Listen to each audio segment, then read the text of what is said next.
Welcome, colleagues. I'm going to call the fourth council meeting to order and begin by acknowledging that we are gathered today on the traditional lands of the Anishinaabe, the Haudenosaunee, the Lenape-Pequot, and the Attawandaron peoples. We honor and respect the history, languages, and cultures of the diverse Indigenous people who call this territory home. We acknowledge all the treaties that are specific to this area: the two-row Wampum Belt Treaty of the Haudenosaunee Confederacy and Silver Covenant Chain, the Beaver Hunting Grounds of the Haudenosaunee Nanfan Treaty of 1701, the McKee Treaty of 1790, the London Township Treaty of 1796, the Huron Tract Treaty of 1827 with the Anishinaabe, and the Dish with One Spoon Covenant Wampum of the Anishinaabe and the Haudenosaunee. The three Indigenous nations that are neighbors to London are the Chippewa of the Thames First Nation, the Oneida First Nation of the Thames, and the Munsee Delaware Nation, all who continue to live as sovereign nations with individual and unique languages, cultures, and customs. The City of London is also committed to making every effort to provide alternate formats and communication supports for meetings upon request. And to make a request specific to this meeting, please contact councilagenda@london.ca or phone 519-661-2489, extension 2425. Colleagues, before we begin our formal part of the meeting, it is my pleasure to welcome today our anthem singer. Jag Hooligan is a Bahamian-born and now London-based recording artist who's made an explosive impact in the Canadian music scene. He has crossed several genres with hip-hop, utilizing reggae and R&B influences. And since making his way to Canada, he has accomplished many accolades, such as the Sony ATV Songwriter Award in 2016, publications in several local newspapers and radio station interviews, and the passionate hip-hop artist plans to bring his message and creativity on tour to further spread his positive message through his music. Please rise and join me in welcoming Jag, who will now perform our national anthem.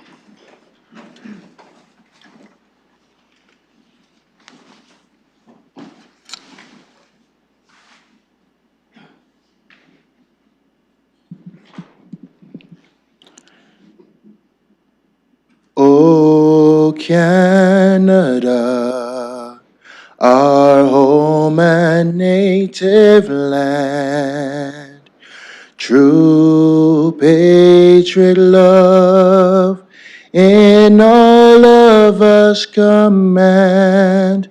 With glowing hearts we've seen thee rise, the true north strong and free. From far and wide, O Canada, we stand on guard for thee. God keep our land glorious and free. O Canada, we stand on guard for thee. O Canada, we stand on guard for thee.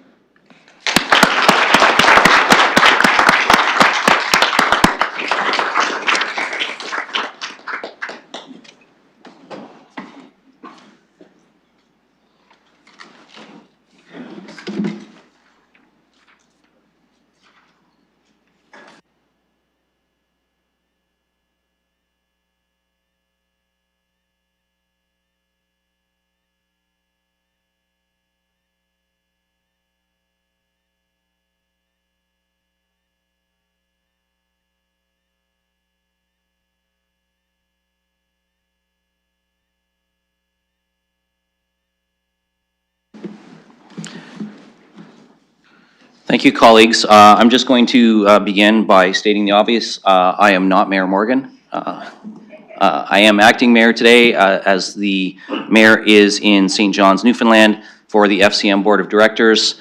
However, I did hear from him an hour ago. He is planning to join us by Zoom. It's been an hour, so he should have had time to get screeched in because it is after noon in Newfoundland. So we'll look forward to him joining us online as soon as he's able to do that. I'm going to begin by looking for any disclosures of pecuniary interest. Seeing none, then we will move on to item 3. That's review of confidential matters to be considered in public. There are none. Item 4, oh, sorry, I did miss one item. Number 2 is recognitions, and I believe Councillor Pribble has a recognition to share with us today. I certainly do. Thank you, Chair. And it is truly my great honor to stand in front of you and in front of my colleagues and to all the Londoners to recognize a great Londoner. Sheldon Aaron, a businessman, a philanthropist, and a universally respected Londoner, passed away on February 20th of this year. Many Londoners knew Sheldon Aaron as the longtime owner of the Lamplighter Inn, a premium meeting, hotel, and banquet facilities in our city. Others knew him as a residential real estate developer. Mr. Aaron's most profound and lasting impact in our city, however, was as a philanthropist and a charitable volunteer. Almost every charity in the city is better off for, if not indebted to Mr. Aaron for his support. From Huron University College, the London YMYWCA, LHSC, the Alzheimer's Society, St. Joseph's Healthcare, the London Property Managers Association, the Museum of Ontario Archaeology, the London Jewish Federation, and too many more benevolent and charitable organizations to mention, Sheldon Aaron made a lasting and profound contribution. His legacy of leadership, entrepreneurship, and philanthropy has simply made London a much better place. I would like to extend thanks and sincere condolences from our City Council on behalf of all Londoners to the Aaron family on the loss of Sheldon Aaron, a man who has truly left a wonderful legacy in our city of London. Thank you. Thank you, Councillor Pribble. I'm not aware of any other recognitions, so we are going to move on to our next item, which is council in closed session. We do have some items that we need to move in camera in closed session for. We will leave for members of the public who aren't regulars at our council meeting. We will leave, deal with these in another committee room. You're welcome to stay in the gallery. We'll return when those matters have been dispensed with. So I'm going to look for a motion to go in closed session, and Councillor Van Meerbergen and Hopkins have moved and seconded that. And I will ask the clerk to open the vote.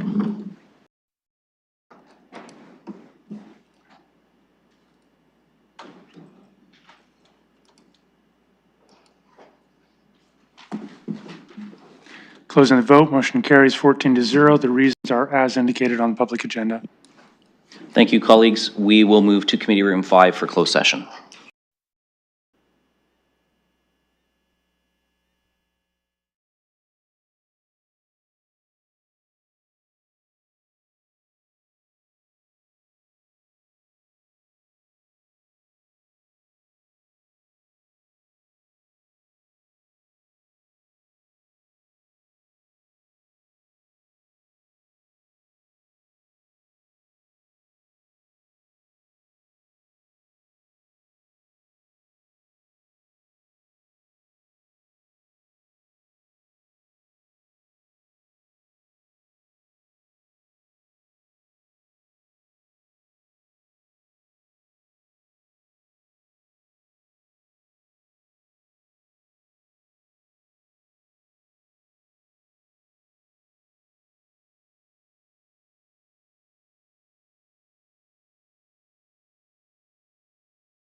Please be seated. Oh, God, thank you, Nana.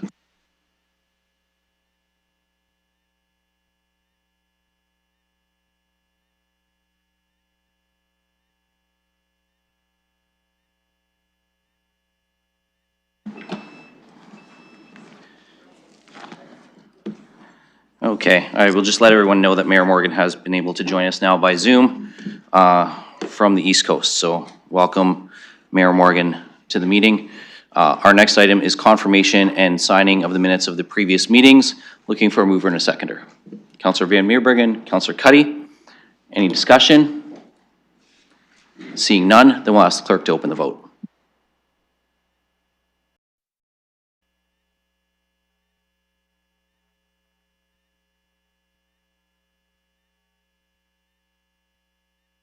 Closing the vote, motion carries 15-0. Okay, that brings us to communications and petitions. So colleagues, we're going to deal with this in three parts. So first, I'm going to look for a mover and a seconder to refer 6.2 through 6.8, all of the communications with the exception of the Integrity Commissioner report and Councillor Pelosa's added item. So we'll look to refer those all to the appropriate items in the agenda. Do we have a mover and a seconder for that? Councillor Hopkins and Councillor Ferreira, thank you. We'll look to open the vote on that.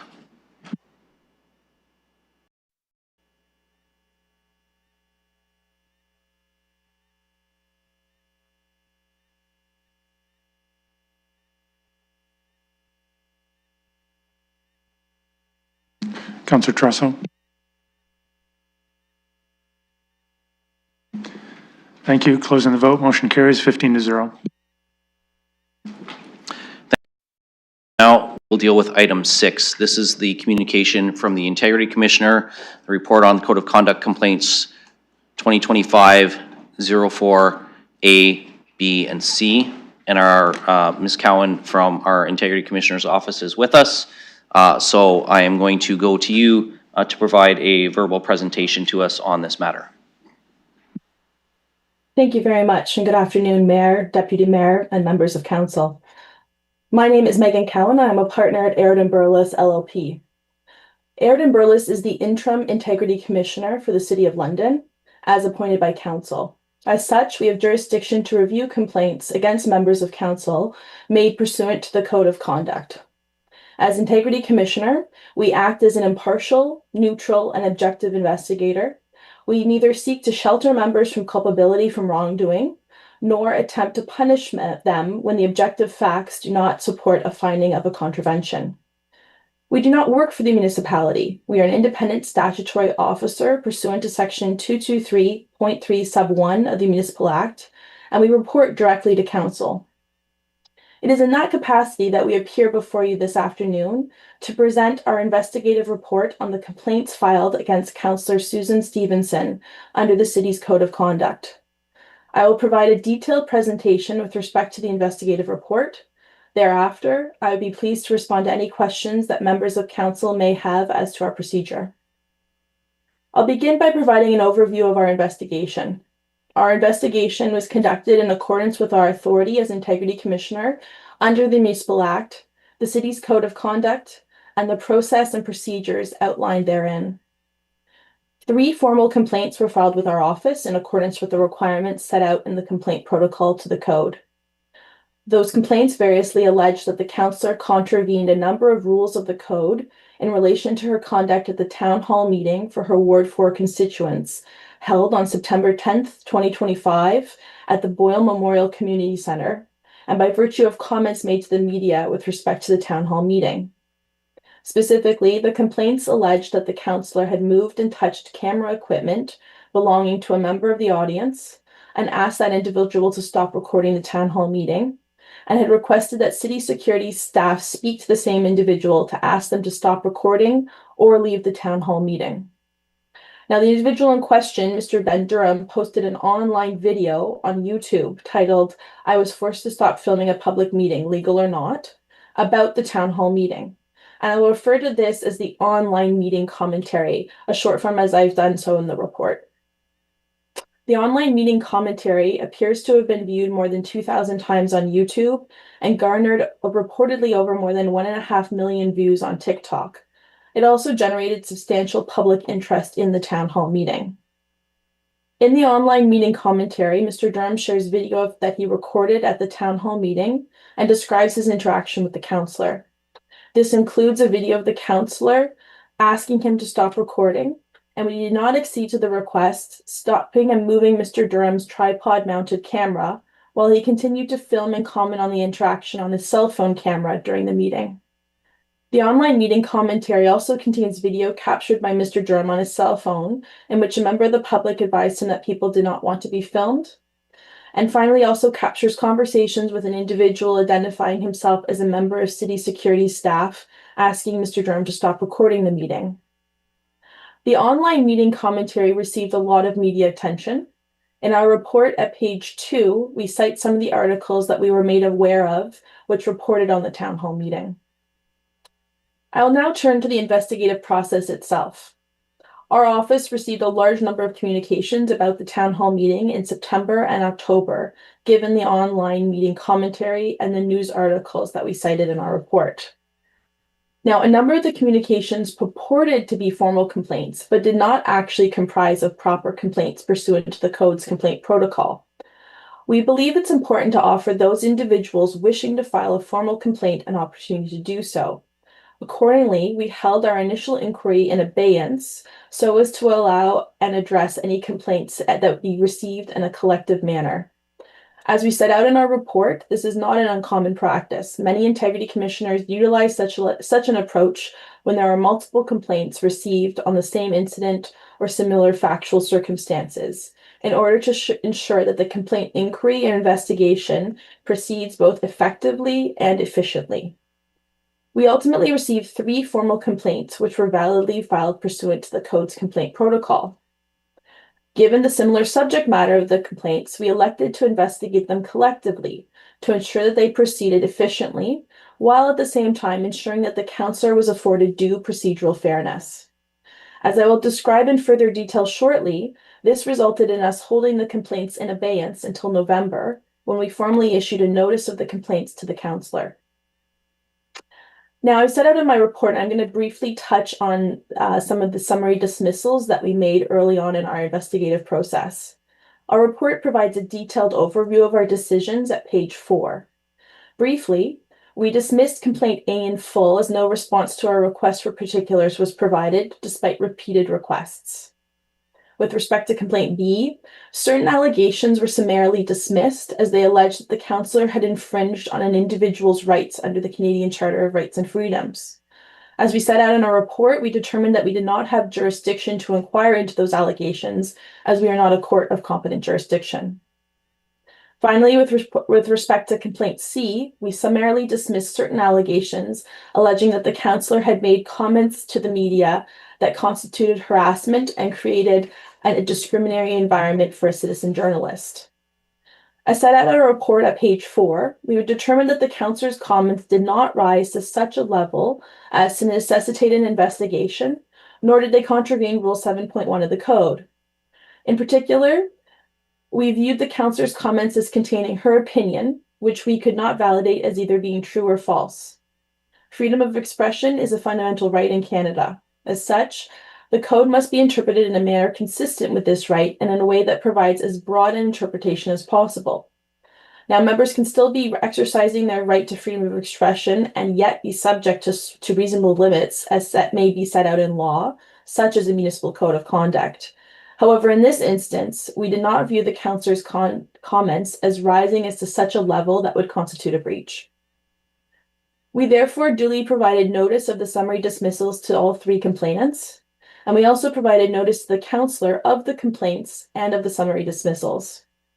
In our notice to the councillor, we advised her that we would be proceeding with an investigation with respect to her conduct at the town hall and whether that conduct contravened rules 2.2, 2.3, 2.4, 4.1, 5.2, A, G, and 7.1 of the code, and we invited the councillor to make submissions.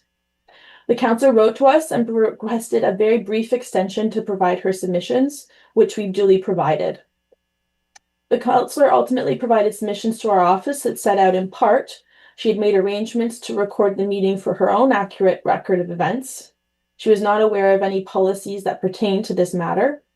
She referenced the Integrity Commissioner's previous report of December 8th, 2023, by which the city's former Integrity Commissioner had set out that posting photos of recognizable individuals on social media fell below the standard expected of members of council. Now, in referencing this former Integrity Commissioner's public findings on her posting, she noted that once she realized the discomfort of some attendees, quote, I approached Mr. Durham and spoke softly and respectfully. I made requests, not demands, end quote. The counselor asserted that she asked Mr. Durham to turn his camera off, and he replied okay, but then did not do so. She stated that it was only after this that she walked over to turn the camera forward the wall as a compromise to allow audio to be recorded. However, Mr. Durham followed her in front of the room while recording her and narrating his actions. As a result, the counselor submitted that she requested Mr. Durham leave the meeting, quote, in response to the escalation of what I believe to be, quote, a behavior of defiance. In her submissions, the counselor also advised us that she received a number of hateful messages as a result of the online meeting commentary, including a threat against a member of her family. And as a result of the media scrutiny over this matter, she advised that she'd make necessary arrangements for future meetings. These submissions, in turn, were provided to all the complainants. One complainant filed reply submissions and one complainant did not.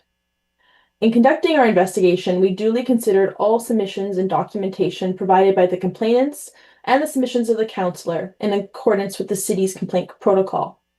This included the complaints, all supporting evidence, including review of the online meeting commentary and correspondence with city security staff and news articles, the counselor's sworn submissions, one complainant's reply submissions, correspondence with staff about city's protocols and processes with respect to town hall meetings, and various case law of other integrity commissioners as relevant to the complaint. Given that we held the complaints in abeyance and provided notice to the counselor in November, we duly advised the counselor and the complainants that we anticipated that our investigation would take longer than 90 days, pursuant to the requirements in Section 7.1 of the Code's complaint protocol. These individuals were notified of this in December, and we advised them that our investigation would be concluded in due course. I'll now turn to our investigative report itself. As with any investigative report, it distills and synthesizes the facts and issues and assesses them against the framework of the code, makes findings and draws conclusions. Our conclusion, based on a consideration of the totality of the evidence submitted to our office, is that the counselor did not contravene the code of conduct as alleged. In reviewing the entire matter, we find that the counselor did not contravene the code by virtue of her conduct at the town hall meeting. During our investigation, we made inquiries with staff on the process whereby members of council convene town hall meetings for their constituents. We were advised that no fee is charged for the use of this facility. However, we noted that this does not make the town hall meeting a public meeting, subject to the requirements of the Municipal Act 2001, including the open meeting rule and other meeting requirements and formalities. It's our view that as the organizer of the town hall meeting, that individual had the authority to run the meeting as they deemed appropriate and to address perceived disruptions as they considered to be necessary, including for the comfort of the attendees. We also note that each of the complainants provided addresses which indicated that they did not reside in Ward 4 of the city. As such, they did not appear to be constituents residing in the councillor's ward. This is not to say that they were not entitled to attend the meeting, but simply to indicate that they were not the core group that the town hall meeting was intended to host. While the complainants and reply submissions rightly draw attention to the fact that at the meeting, the counselor moved Mr. Durham's camera, we found that the counselor's stated explanation and the video recording of her actions show she moved the camera to the front of the room for the stated purpose of not having attendees to be recorded. When the issue escalated and was perceived to be detracting from the meeting, she asked city security staff to advise Mr. Durham to either stop recording or leave the meeting. In our view, she was entitled to do so as the organizer of the meeting. She could control the meeting as she considered appropriate. She encountered a difficult situation and attempted to address it. She appeared to be calm when she spoke with Mr. Durham and requested that he stopped his recording. She also appeared to understand that he would comply with her request, but when he did not, she decided to act on her own and move his camera. Now, while in hindsight, this action might be viewed as inappropriate and dismissive, it is our view that the context is important. The counselor sought to find a solution to permit the meeting to continue while also addressing concerns about the recording. That she was clearly frustrated in the moment can be understood given the circumstances. As such, we did not find that the overall comportment of the counselor at the town hall meeting rose to a level that contravened the provisions of the code as alleged. And we went through each provision of the code at pages 7, 8, and 9 of our report. With respect to the reporting process itself, we duly finalized our report and submitted it to the city on February 24th, 2026. This was done in compliance with our reporting obligations to the city under the Code of Conduct's Complaint Protocol, Section 223 of the Municipal Act, where the Integrity Commissioner reports directly to Council itself, and is a standard practice amongst Integrity Commissioners across the province. The report was subsequently published as part of the agenda for today's public meeting, and at that time the report was made public. Our final report was submitted to the city to fulfill our reporting requirements to Council as required by the Municipal Act. A copy of the final report was not provided to any single member of Council, including the Councillor, or to any person, including the complainants, in advance, as this would have contravened our legislative obligations as Integrity Commissioner. We note that Section 7.4 of the city's complaint protocol provides that where a complaint is dismissed, other than in exceptional circumstances, the Integrity Commissioner shall not report to Council. In presenting today to you, we wanted to specifically draw attention to this provision. We viewed the circumstances of this matter as rising to the level contemplated in the city's Code of Conduct, given the level of public scrutiny and media attention this matter generated. And we wanted to draw this to Council's attention, as the investigative process does not always result in a public report in all circumstances. There are many ways in which a complaint process may unfold, and I'll set out a few examples. First, when a complaint is filed with our office, it may be summarily dismissed, and the responding member may never be made aware of the allegations because we determined that the facts on their face as alleged did not demonstrate a breach of the code. Alternately, a complaint may be investigated and terminated due to the facts not disclosing a contravention. In such a situation, if a member has been made aware of the process and have been involved in it, they will be provided with notice of the termination or summary dismissal on a strictly confidential basis. Alternatively, a complaint may be investigated and it may be found that a member's conduct did not contravene the code, and we may still publicly report on the matter if in our view it is appropriate. As I set out earlier, that is expressly such a determination that we've made in the matter before you today.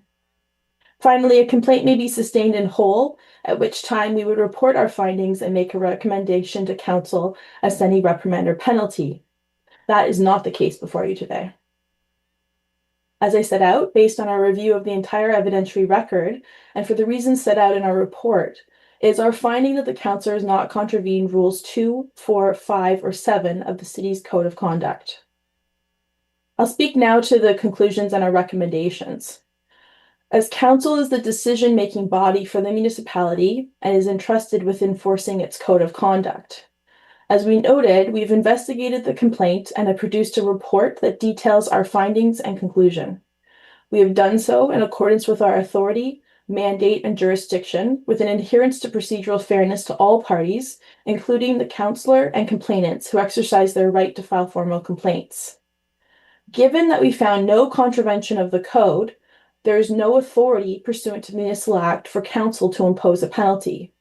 This is confirmed by the City's Complaint Protocol, which provides, if the Integrity Commissioner determines that there has been no contravention of the Code of Conduct, or that a contravention occurred although the member took all reasonable measures to prevent it, or that a contravention occurred that was trivial or committed through inadvertence or error of judgment made in good faith, the Integrity Commissioner shall so state in the report and shall recommend that no penalty be imposed.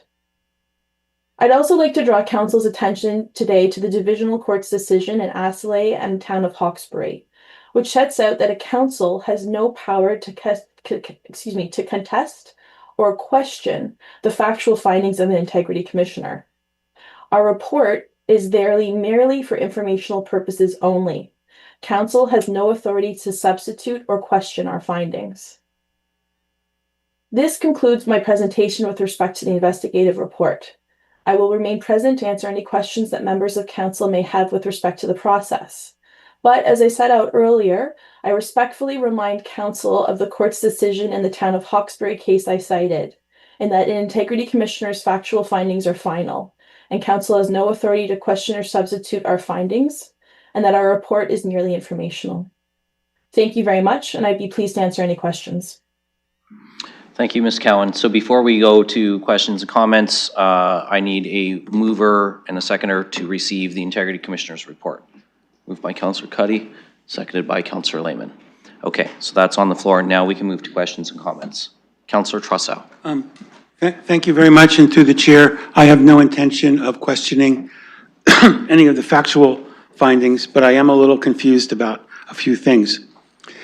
Am I correct in assuming that you made a factual finding that the counselor did touch the personal property of the complainant without his consent? Is that a true reflection of your factual findings? Ms. Cowan. Deputy Mayor, through you, yes, that is, and that's set out in our report. And Councillor?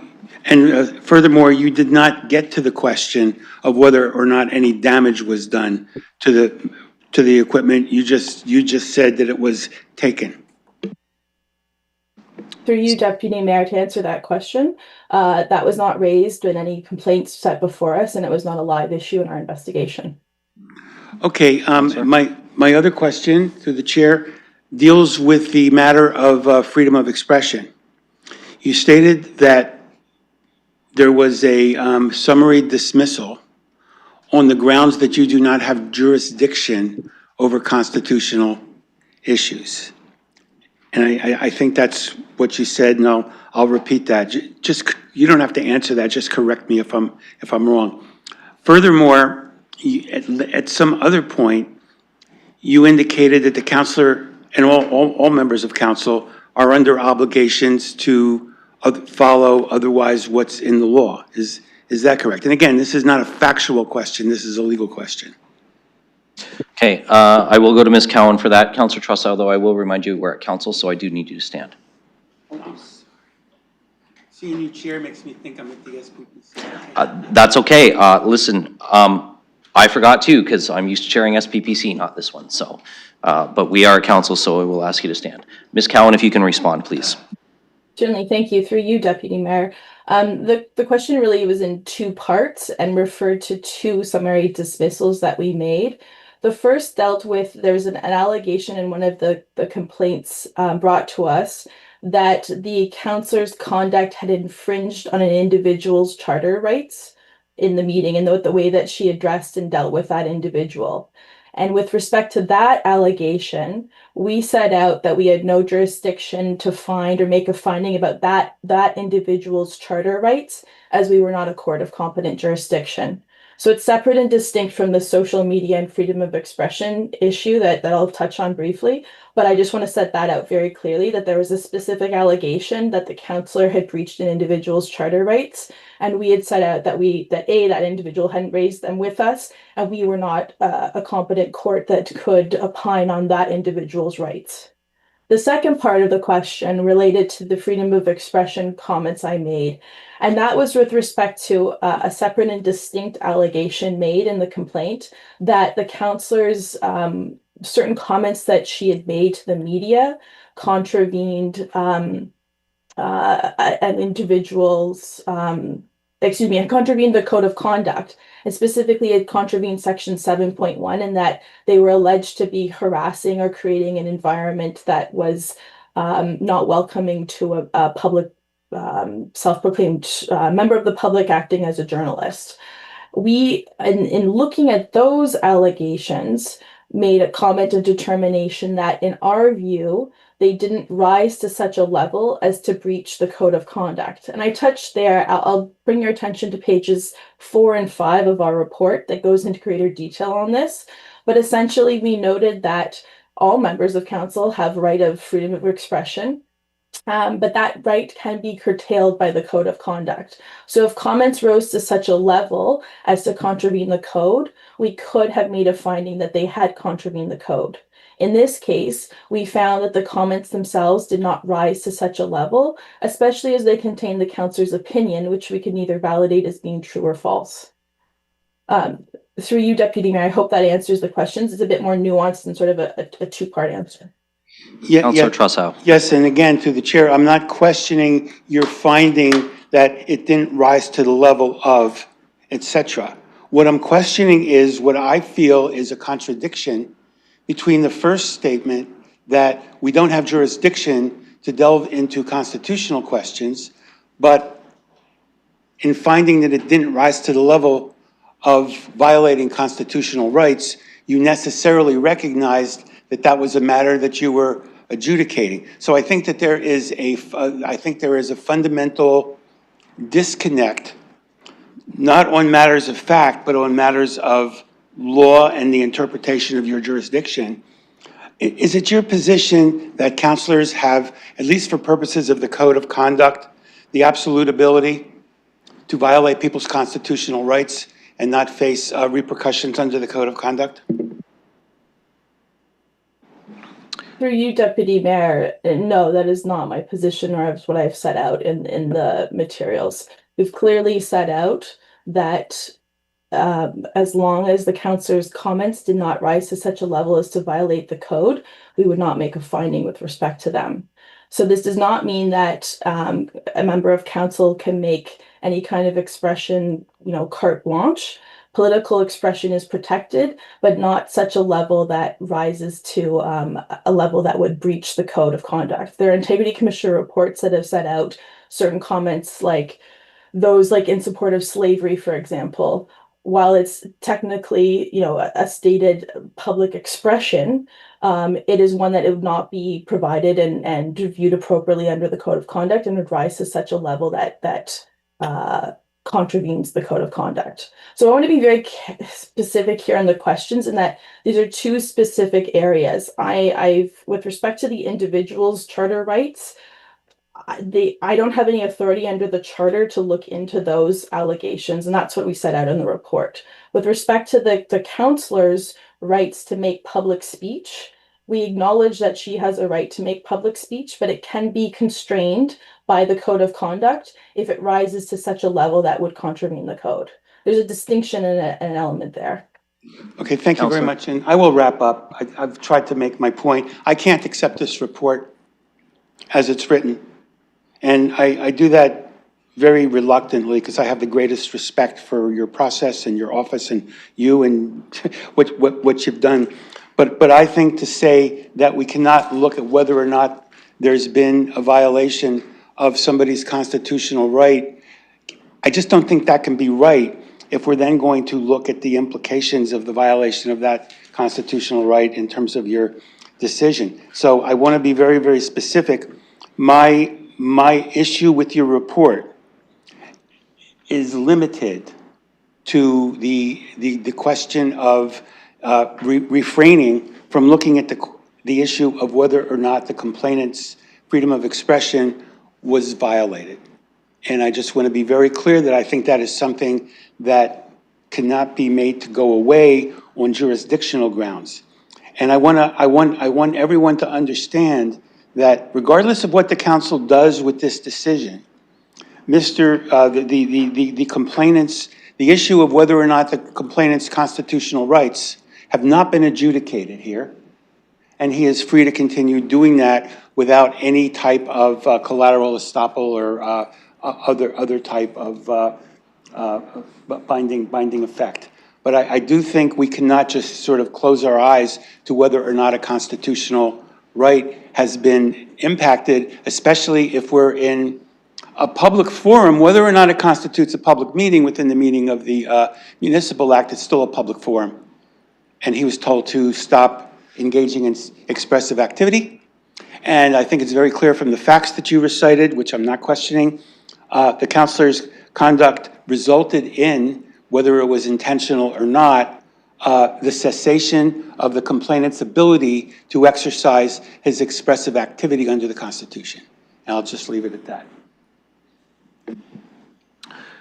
Looking for any, Deputy Mayor, if I may, through you, just one point of Ms. Cowan, I'm clarification. just going to take that as comment from the counselor. I don't want to get into frankly, the two of you cross-examining, cross-debating one another on the finer points of law. We're just taking that as comment.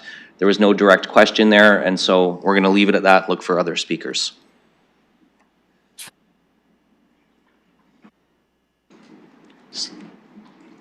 Counselor Stevenson. Thank you. As I've stated, you know, it was, I appreciated going through a process that followed our code of conduct. It shows that it is possible, and I just want to say that I did appreciate that. The issue of the recording, I mean, I fully support being recorded at any point, being used any way that people want to do it. When I wanted to live stream one of my town halls, I was cautioned by civic administration that I couldn't do that, that there were processes that had to be in place in order to do that, and so I didn't at the time. People are fully, like we know there's cameras going or phones going at any time. One time I invited the media to one of my town halls, and the media was, you know, they're well advertised as to who they are.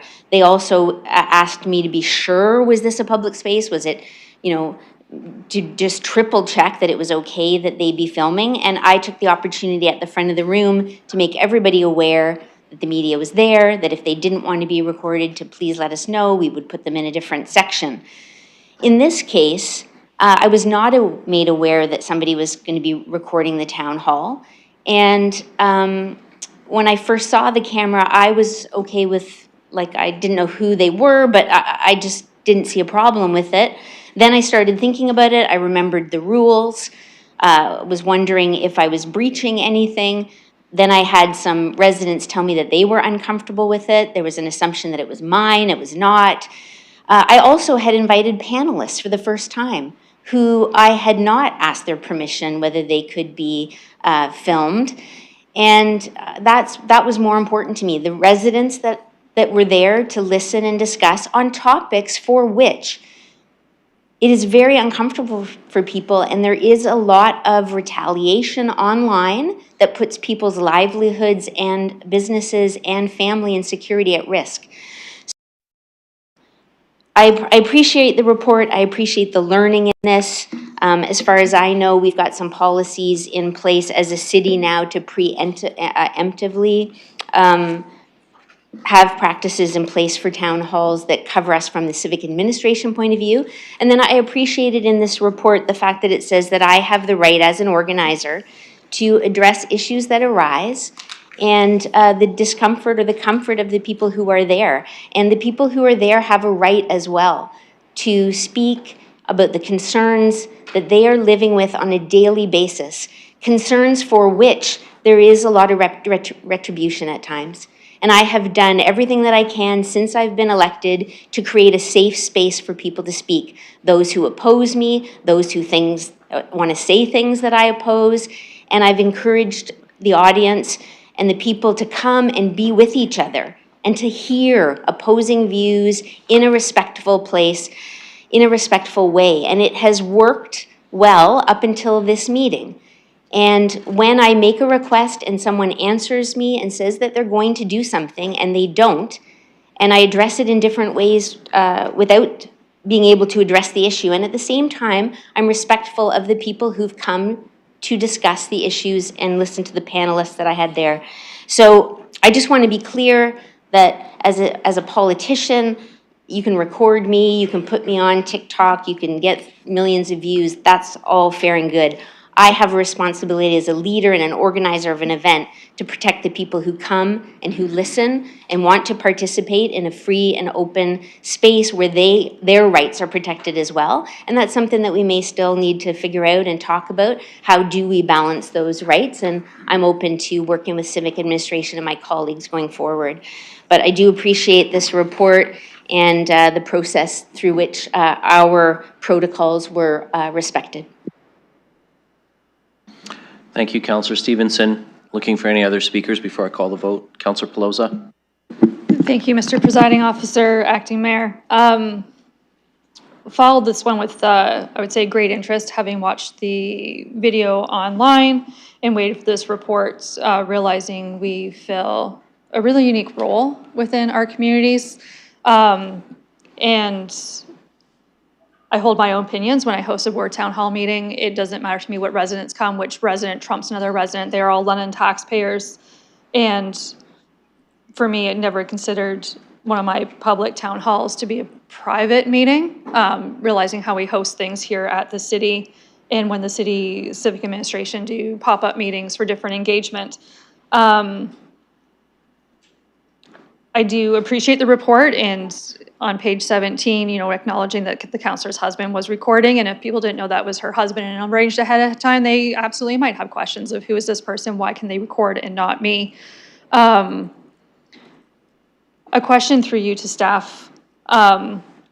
Page 17 is outlining our direction to corporate security to intervene with it. I did watch the recording of some residents forming a human chain in front of the person recording. Looking for confirmation through you, who controls corporate security at our events? Is it under their discretion of how they've been trained, or counselors have that opportunity to direct them to engage with residents as we seem fit? So,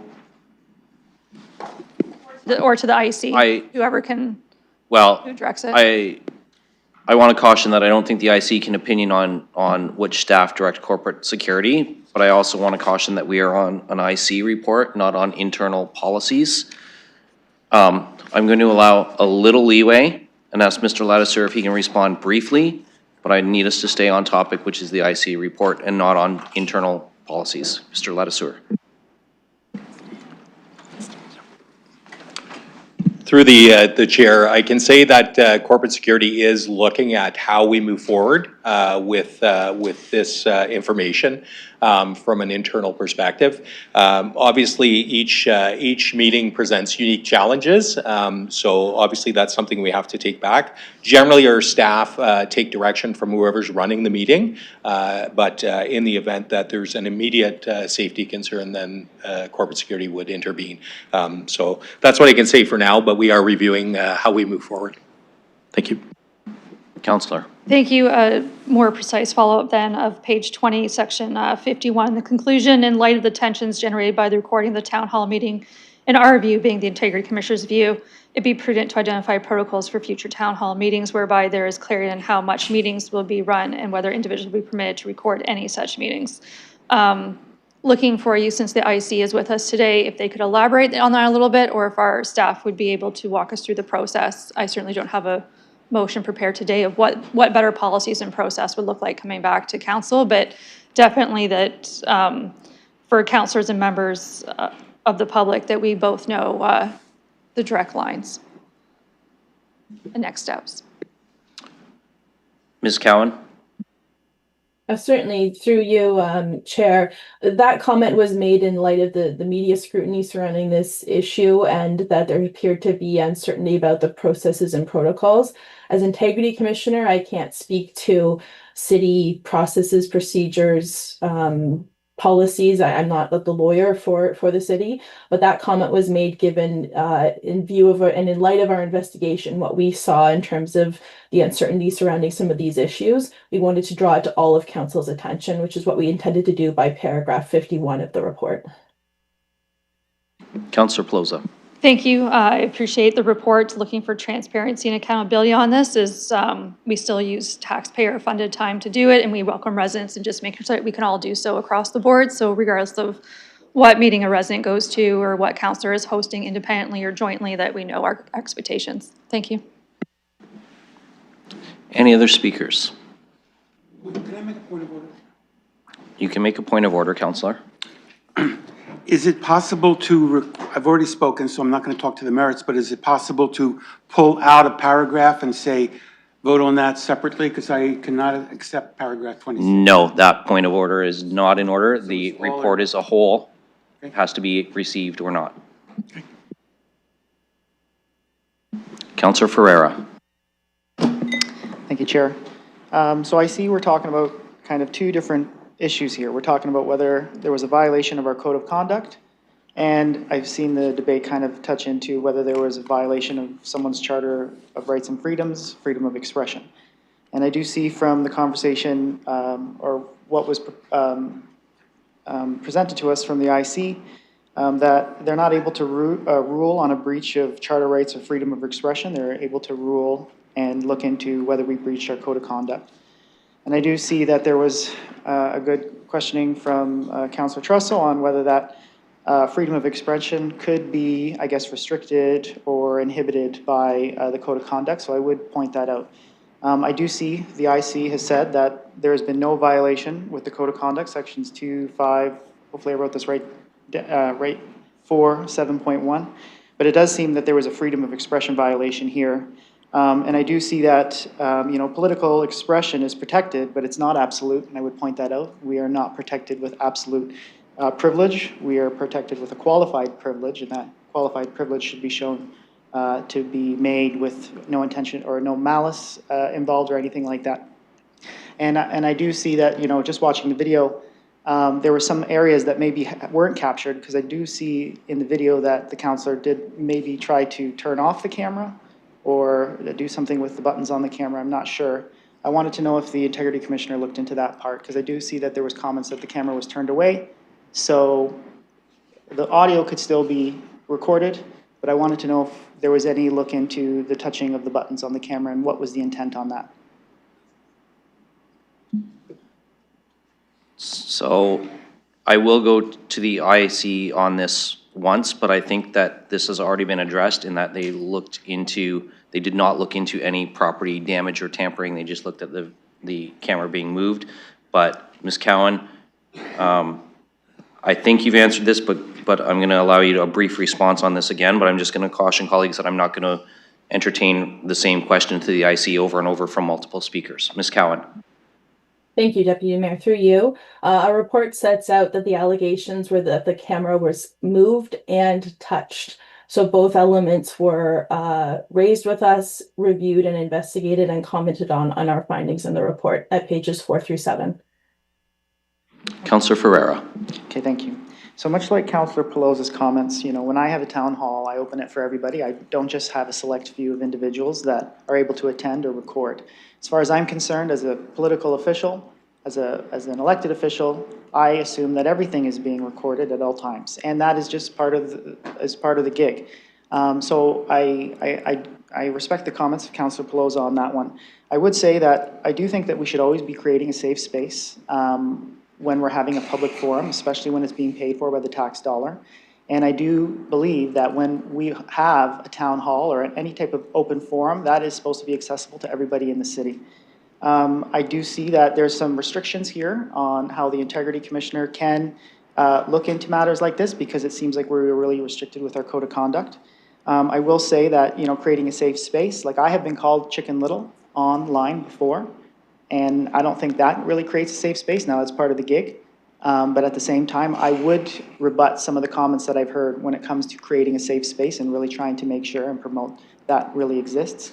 I have seen a lot of issues with some of the real levels of transparency. And I do see some restrictions on real accountability. And I do want to see transparency and accountability, but I don't just want that to be just words. I'd like to see that be turned into actions. So I do have a little bit of concerns of some of the comments that I've heard on the reasoning why of what we saw.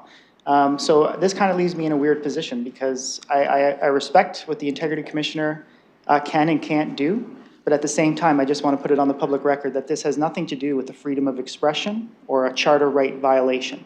A charter right violation can only be really seen within the courts. The Integrity Commissioner cannot absolve whether this was a charter right violation itself. It can say that there was no breach of the code of conduct, but I just want to put on the record that there could be a charter of right violation here, and the only real person that can actually oversee and make a decision on that would be the court of law. Thank you, Councillor Ferreira. Any other speakers before we call the question? Seeing none, I'm going to ask the clerk to open the vote.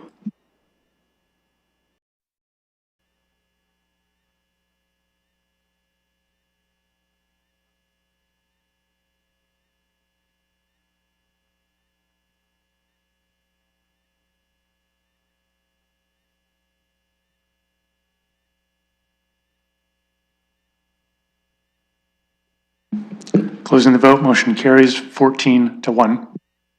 Uh,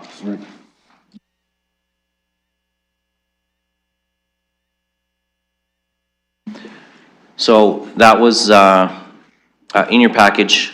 The counselor's communication is there. It's a personal update from her. The counselor does have a motion to move with respect to that, as she's indicated. The mayor has issued a strong mayor direction as well in terms of committee chairs to help accommodate this. So before we can proceed, we need to, pursuant to section 20.1 of the procedure bylaw, we need to seek leave for Councillor Pelosa to move a motion related to her communication. This does require 2/3, so I see Councillor Frank and Councillor Lehman moving and seconding the request for leave. And if I have no speakers, I will ask the clerk to open the vote.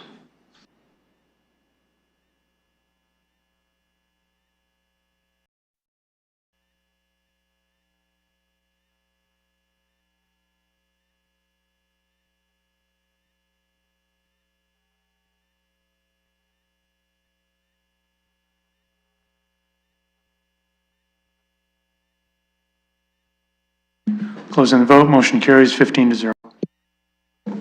Councillor Pelosa, leaves granted. The floor is yours. Thank you. I want to thank Councillor Rahman for stepping up to take on CAPS. It is not a light committee, lots happening there. And Councillor McAllister for stepping up to serve as the chair of ICSC. With Councillor Rahman moving over, I'm asking that you receive my correspondence. The mayor has already used strong mayor directives to make those two chairs, thus opening up a position on ICSC that I would like to fill, as I still remain chair of audit and budget, but still like a standing committee to be part of, assuming I'll mostly be virtual from here, but looking for your support to fill that seat with my name. Thank you. Thank you, Councillor Pelosa. So the motion in E-Scribe is that Councillor E. Pelosa be appointed to the Infrastructure and Corporate Services Committee for the term ending November 15th, 2026. It being noted that Municipal Council dated March 2nd from Councillor Pelosa with respect to this matter. So that's been moved and seconded. Councillor Frank and Councillor Lehman again. So that's on the floor. Any discussion? This is with regard to the appointment. Councillor Trussow. This is simply a question. Does this mean you're no longer serving as a member of Community and Protective Services Committee? Because I think that could be stated in there for clarity. That is correct. Councillor Pelosa will no longer serve on Community and Protective Services. Her position there was as a result of the mayor's appointment as chair. With the mayor removing her as chair, replacing her with Councillor Rahman, Councillor Pelosa is no longer a member of the Community and Protective Services Committee, hence her request to be appointed to Infrastructure and Corporate Services. Yes, I think that's right. Well, I think that process is right. I'm wondering if the motion might be clearer for members of the public who might be wondering if we have an extra person on the committee. Should it say, and she is no longer a member of the committee as a result, for clarity? That would be captured in the strong mayor direction, which is accessible to the public online. My point is that without getting into the technical details of what documents incorporate by reference other documents that are available online, it might just be clearer for the public trying to understand our process if it just included that extra little subclause. And yes, you're quite right that if one wanted to look at the intricacies of the strong mayor powers and what by virtue happens when those are exercised, you're absolutely right. But why don't we just write into the motion, and as a result, she is no longer a member of the CAPS committee. And I think it would just assist the public in trying to sort out what's going on here. And I would request that that be added to the motion. And also move. Councillor, it can be added as in it being noted in checking with the clerk. So It being, and what would the language be? it being noted that Councillor Pelosa will no longer be serving on the Community and Protective Services Committee. That would take care of my concern? Thank you. Okay, is there a seconder for that? Councillor Ferreira? Okay. Mayor Morgan, I saw your hand go up before the amendment. Is this on the amendment, or do you want to wait? Yes, no, it was on Councillor Trosau's concern. Okay, go ahead. Yes, given the direction, and I made the direction at the request of Councillor Pelosa when she wanted to step down as chair. Given the direction I set, basically caused the series of events that lead to the request today. For simplicity, and I would ask through you to the clerk, can we just attach the mayoral direction to the council motion as an, like, it's nit being noted, but can you just make it part of the I mean, it's a public record because it's posted, but you know, we just attach it to it and then everything would be there. I'll leave it with you. Okay, the advice of the clerks is no. That's why you listen to the clerks, yes. Okay, on the amendment only. Any other questions or comments? So we'll open the vote on the amendment to add the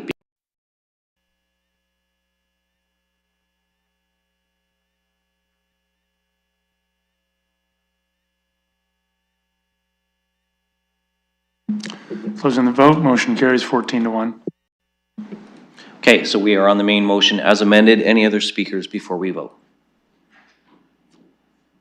Seeing none, then we'll open the vote.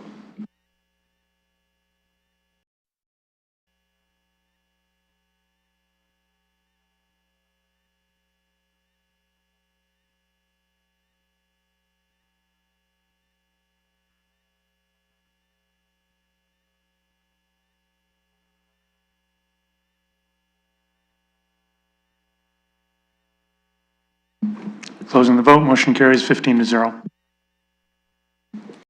Thank you, colleagues. That will complete the communications and petitions portion of our meeting. Moving on, motions of which notice is given. There are none. That brings us to section 8, which is reports. And I will turn to Councillor Lehman to present the fourth report of the Planning and Environment Committee. Thank you, Chair. I'm pleased to put the fourth report of the Planning and Environment Committee on the floor. I have requests to pull numbers 10, 11, and 13.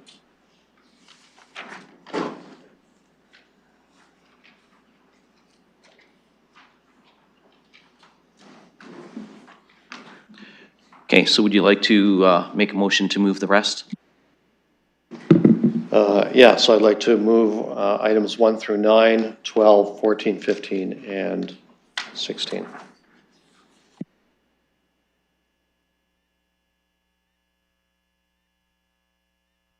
Okay, those items are on the floor. Any discussion? Seeing none, I will ask the clerk to.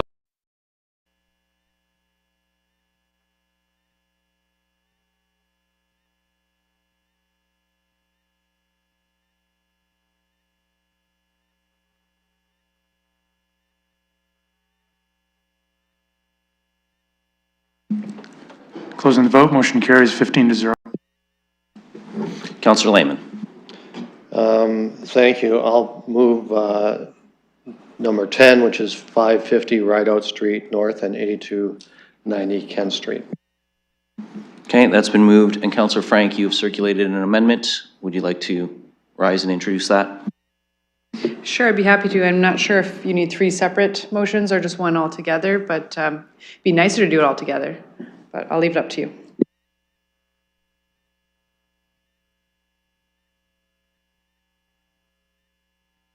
Okay, on the advice of the clerk, you can move all 3 at once.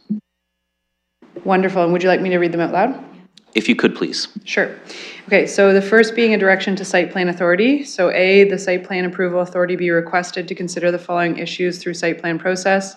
I, provide a landscape design including a minimum 50% native species with no invasive species planted. I, investigate renewable sources of energy such as solar for the roof of the building. I, investigate air source heat pump options. IV, utilize bird-friendly policies using the CSA standard. Then the second being adding direction regarding tenant location, so that the motion be amended to add a new Part C to read as follows. C, that the applicant be requested to prepare a tenant relocation plan specifically addressing matters set out in the communication on the added council agenda dated February 25th, 2026 from A. Sufan, President of York Developments. And the third being, add an it being noted regarding the park.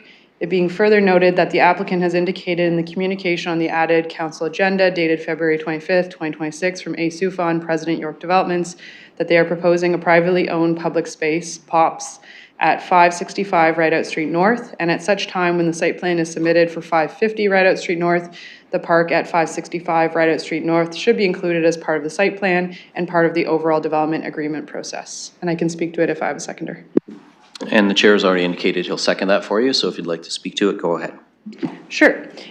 So I want to explain my decision-making process because this took a little bit of a pathway for me. I attended the planning committee meeting, but I did not speak at that time. But when the application first came forward, I was not in favor of it moving forward.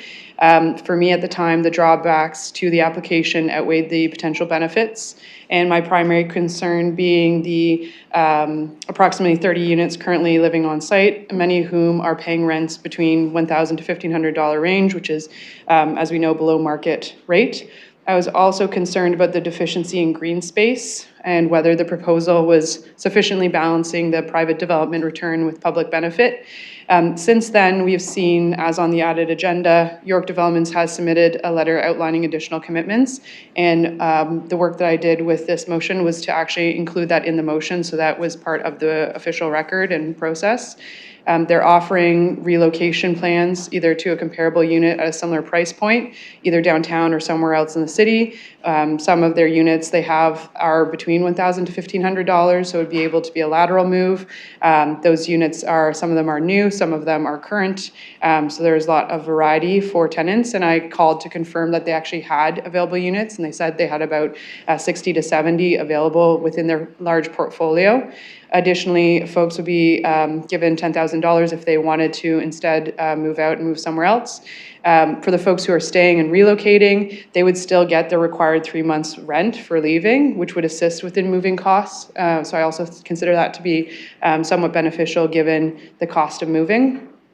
As well, they've committed to delivering a privately owned, publicly accessible park on adjacent property. So for folks just across the street, they own a parcel of land, and they have agreed to putting a park on that, which would be available actually to the general public. And as we know, downtown, in my opinion, does not have sufficient park space, and they've committed to adding some small play facilities as well as benches. And I think that this would actually be an asset to downtown because we lack park space, and it would be provided without the need for public funds. So those two commitments have meaningfully addressed my earlier concerns about tenant displacement and green space. And while no redevelopment is without impact, these measures demonstrate an effort to mitigate them. Additionally, I've included in site plan direction many green measures. Folks are familiar, I add these to a bunch of different planning applications, although not recently, so maybe getting back into the thick of it. But you can see in regards to native species, renewable sources, air-source heat pumps, and bird-friendly policies. So additionally, I think that will improve the building composition as a whole. The remaining tension for me still is the loss of relatively affordable units, which is kind of at odds some days with our clear policy to encourage infill and intensification. And I don't consider it to be a simple trade-off. I think we have to protect affordability wherever possible. But at the same time, we have consistently said that growth belongs downtown.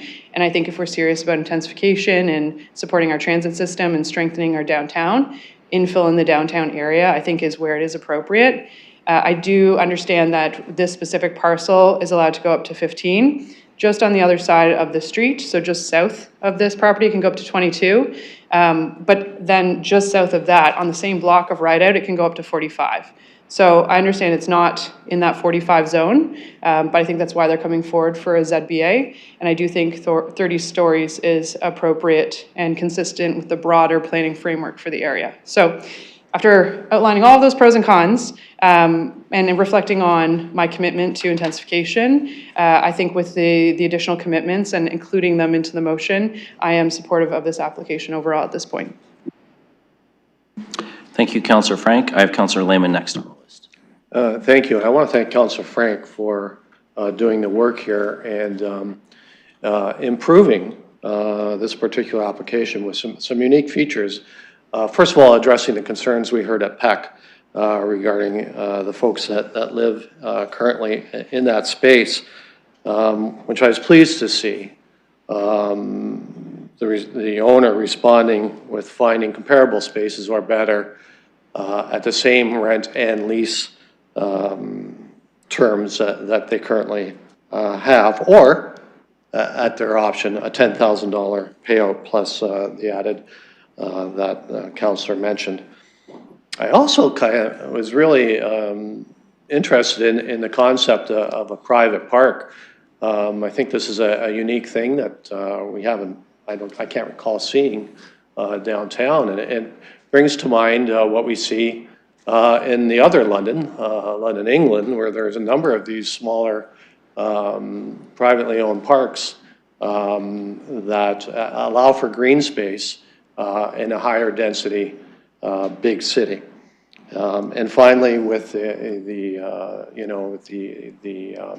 added for native species, et cetera, why can't we have a properly designed development, even though it's tall? Why do we have to lose those things? We can have it as well as we do in other building applications. So I definitely support this. Thank you, Councillor Lehman. Looking for other speakers on the amendment. Councillor Ferreira. Thank you, Chair. So I guess the first thing for the site plan, this would have to be across the street because there's no room on the site as it is, because, you know, the setbacks are minimal. It is too big. I've said this again and again. For the tenant relocation part, now I would say codifying this, does that make a difference? Because the proponent has already said that publicly that they will be relocating the tenants and having a plan. So if this is something to kind of make this more digestible, I would say this is unnecessary. I would say, what do the tenants have to say? Because the tenants for relocation, they may want to stay in place. They may have jobs in the area. It may cost more to move out, further out, and find other ways of transportation to those jobs. They may have kids who goes to school in the area, which they do. That will still be an impact on them. Like if this was something that we wanted to move along and codify it, I would say push it a little bit further and not only have a relocation, but it should be a temporary relocation during a build, which I'm still not going to support the application as it is. But it should be a temporary relocation and then a replacement in the same spot. And maybe that replacement should be with some type of agreement where we would still treat those tenancies under rent control. So they would be able to stay in place and still be able to maintain that rent-controlled affordable housing. And they would have that confidence in that. I would also say we're still going to lose affordable housing here. You know, the demolishing of these units will lose affordable housing. If we move people from that housing into another area, into other affordable housing, not only are they going to be having to be displaced, but we're still losing that affordable housing. So there's still issues here. And again, what do the tenants have to say? I would just wonder if there is some issues or concerns whether the proponent's going to follow through with what they said publicly by codifying this. And I would just think that, you know, this is not a necessary thing. I will speak to the application when it comes up, I guess, as amended. I'm not going to not support this, of course, but at the same time, I don't think it's necessary. I would say the site plan has to be across the street. The building is just too big. There's no room. There's no room for anything when it comes to native species, no invasive species planted. I appreciate that, but we just don't have the room there. And I would say, again, what do the tenants have to say? Because at the same time, no matter what, if we support this application, we are going to lose the affordable housing. It should be a temporary relocation and a replacement in the same spot. That would be better, I think. Any other speakers on the amendment? Councillor Trossau. Question on the amendment. Could the site plan authority be requested, be changed to the site plan authority shall be directed? Mr. Mathers. Through the chair, so that's not an option. This is a delegated authority to the site, to the approval authority. So you can provide recommendations or request that that be considered, but the authority is with that individual because that's what, as per council's direction. Councillor Trosao. So do I understand it that if I made such a motion to substitute those words, it would be out of order? That is correct. Then I won't take people's time to make that motion. But I will point out, there is nothing binding here. We're requesting the site plan authority to do something. And even if they do it, they're requesting the owner to do it. My next question is, supposing the site plan authority agrees to engage in this process, is there anything binding in this resolution regarding the owner's obligation to follow through on the promises that were made? Legally binding. Mr. Mathers. Through the deputy mayor, as far as the site plan approval components here, there isn't anything that's necessarily legally binding. The site plan approval portion is just the C part, so those are the items related to site plan approval authority. And then that additional section, it would just really be based on the comments made by the developer at the time and through that letter, but there isn't anything that we can do from a planning process and a planning act perspective to actually enforce that or force those things to happen. Thank you. And sorry, Councillor Trosao, just before I go back to you there, Mr. Mathers, I'm just going to ask you on follow-up to further expand on your answer. That direction was lost when bonusing was removed by the province. Is that accurate? Just asking you to confirm. There used to be an ability, but that was removed. Through the deputy mayor, absolutely. There used to be an ability to be able to provide and compel affordable units, but that has been removed from some changes in provincial legislation. Thanks. Councillor. Thank you. I'll save my diatribe about how the province did a real injustice to municipalities by taking that bonusing away, because I'd probably be out of order, so I won't say that. Okay, here I am with this. I'm going to vote no on this project, because there's nothing in these nice things, these non-obligatory nice things that are binding. These are things that should have been brought forward before, but maybe we didn't even have the authority to do it. For me, this points to a lot of deficiencies, not only in provincial law, but in the city's demolition control bylaw and other things that are beyond this motion, so I won't go into detail on.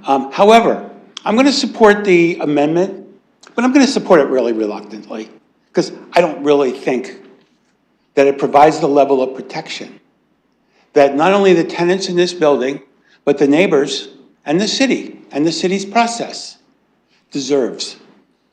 So I don't want to say it's meaningless. That would be too harsh.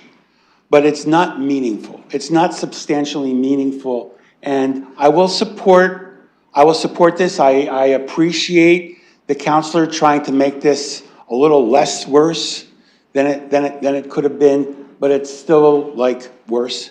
And I'll save the rest of my comments for the main motion where I'll be opposing this application. Thank you. Well, Councillor, if it's any consolation, rather than having to rule you out of order, I'm always happy to share diatribes about provincial or federal concerns over a pint after a meeting, but I appreciate you restricting it in the meeting, and I'm looking for any other speakers.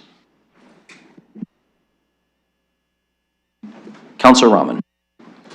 Thank you, and through you, in a similar vein, I guess. I just wanted to ask about the it being further noted part where it connects to site plans, whether or not or how that is interpreted, taken forward, and addressed. Mr. Mathers or Ms. McNeely on the it being further noted? Through the deputy mayor, so we would of course take that into consideration as it's a part of a council resolution, and that we want to try to honor the requirements that have been set forth. We would really be relying on the applicant to pursue some of these, this park idea and this item. So we would help them, of course, through that process, But there's no way for us to compel that, but we would work with them on that option. And I'm just wondering, before you sit down, Mr. Mathers, if in terms of the implementation piece, it would be the registering of a public easement over private lands for the establishment of such parkland, is that correct? Through the deputy mayor, so there might be a few different aspects, but that would be one for sure. Councilor Rahman. Thank you, and through you. So, I'm sorry, just in the last part of that, where you said that there was an easement portion. So, can I get more clarification on that, please?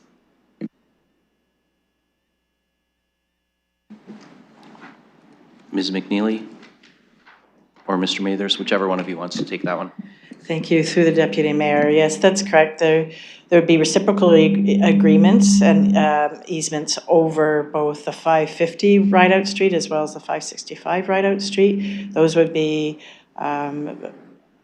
elaborated on through the development agreement, but that would ultimately be registered on title. So then, but we have to get to that process, and so there may be the liability on the owner, the property owner, to take on for insurance and things like that for the public entering onto the property, but that's not the city's responsibility. It would remain with the landowner. Councilor Rahman. Thank you, and through you. So I want to say first, I appreciate the work done by the councillor on this, and I understand the rationale for what's in front of us. My challenge is that I don't believe that we have the tools available to enforce D, nor do I feel that we have enough of an ability to really enforce it being noted either.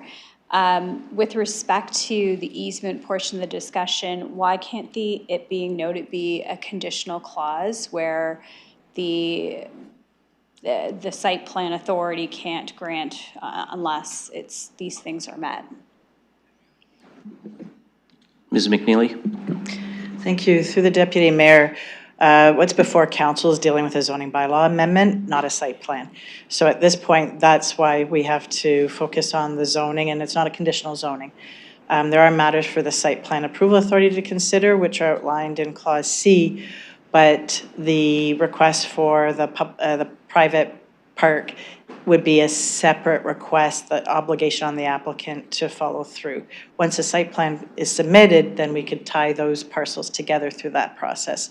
But as part of the zoning application, we don't have that mechanism. Councillor.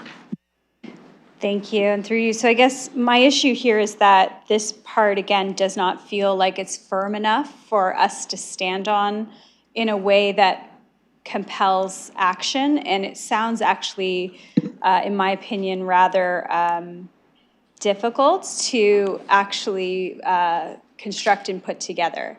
And instead of creating opportunity for our staff to work with the developer through the site plan process, I feel like some of this may be things that overcomplicate the issue, and we're doing that to fit a larger floor plate and a larger building in place. So I understand the rationale, and I appreciate my colleagues doing this work, but for D and it being noted, I couldn't support either. So I'd like those called separately. Okay, we can have the clerk separate C and D and it being noted into two separate votes. That's not an issue. Councillor Hopkins, I have you next. Yeah, thank you, Mr. Presiding Officer. I want to thank the councillor for doing her due diligence, trying to make some kind of a consensus for council to support this application. I want to thank the developer as well for bringing forward to, supporting tenant location. But we have absolutely no tools through the site plan process to make sure that this goes forward. So I'll support the amendment. I'll speak further on the main motion, but I feel that we're not at council thinking this through and supporting the community as a whole and our policies. We're just sort of doing this with no follow-up, no community participation through this process, which will, if this goes forward, drastically change this area. So I'll support the amendment and I'll speak further to the motion. Thank you, Councillor Hopkins. I have Mayor Morgan next on the list. I am, however, going to just caution councillors now that there has been a public process through the public participation meeting at the Planning and Environment Committee. So I want to reflect that we have followed the legally required public participation process under the Planning Act of the Province of Ontario. Mayor Morgan, you are next. Yes, thank you, Chair. And not only have we done that, I believe the application has been strengthened through that public process based on the concerns raised, the work that Councillor Frank has done, and the proposed amendments before us today. Listen, I'm happy to join you when you want to talk about Section 37 bonusing, but it doesn't exist anymore. And so, what alternatives do we have? We have the alternatives like the one that's before us. And is it perfect? And is it 100% binding? No, it's not. But what you have is a letter on the agenda that says we're willing to do these things. It's very clear and transparent at a public meeting what they're offering to do. I'm sure the applicant and their staff are watching this meeting and seeing what council's expectations are, and they bring a lot of applications through council. So, if we don't have the legislative tools to enforce, that doesn't stop us from working with an applicant to get some community trade-offs for increased height and density through the process that Councillor Frank has pursued. And I think that is fair for us to try. It won't be binding, but it is the best we can do in the interim. So I'm going to support the amendments. I think that the work is good. I think the changes are great. And I think it makes the application better. So that's where I'll be voting today. I'll support the amendment. And because of the amendment, I'll support the application as well when we get to that debate. Thank you, Mayor Morgan. Any other speakers on the amendment before we call the vote? And we will call it separately per Councillor Rahman's request. We will deal with Clause C and the 4 bullets under that before we move to Clause D and the it being further noted. Seeing no other speakers,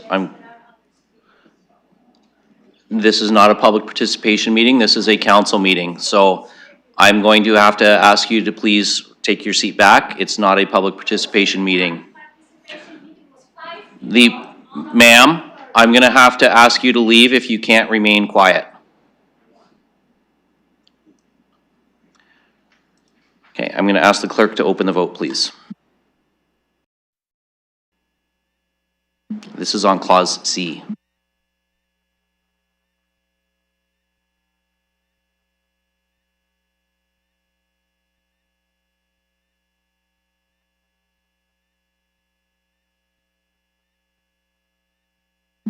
Closing the vote, motion carries 15-0.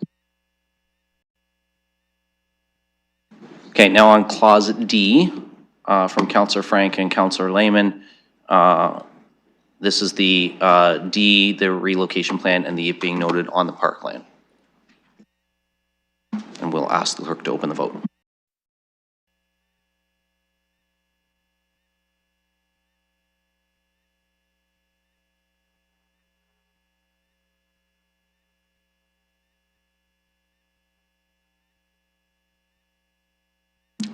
Closing the vote, motion carries 14-1. Okay, so the main motion as amended, Councillor Lehman, you moved the original motion. You're happy to remain on as the mover. Councillor Frank, are you willing to second? Okay, so we have Lehman and Frank on the main motion now as amended, and I'll look for speakers.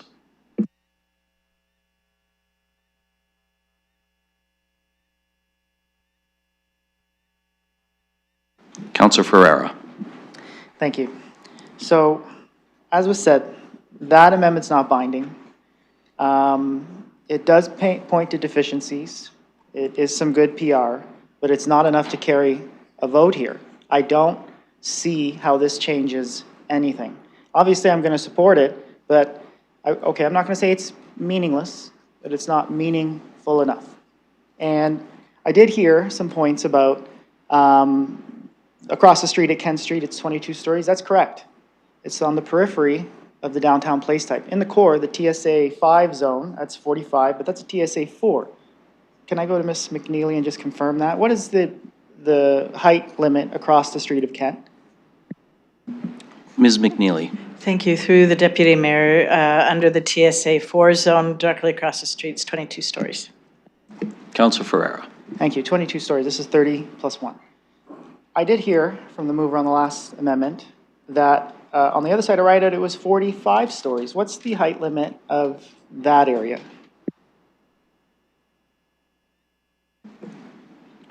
Ms. McNeely. Sorry, could you, through the Deputy Mayor, could you repeat the question? Councillor. Don't count that towards my time, please.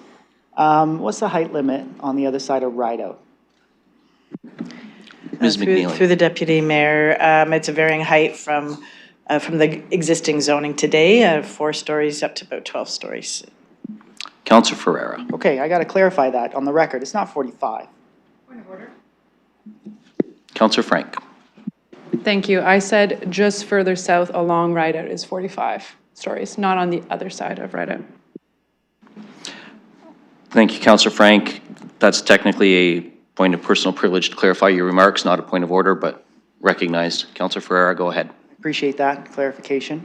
That just goes to my point, because we're on the periphery of the downtown place type. So now we're going to have zoning, where we did all this work on how the intensity and height should be, and it's supposed to go down, and then we're going to have one big tower, and then it's going to continue to go down. It doesn't fit within our planning policies.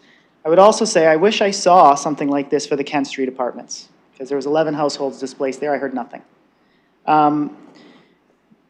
The city and the people of London want us to listen to them. They want to know that their council is fighting for them, that their council is holding to their word when it comes to saving supportive or affordable housing, when it comes to making sure that the city is affordable, when it comes to good planning, when it comes to good governance, and when it comes to making decisions that are within the public interest.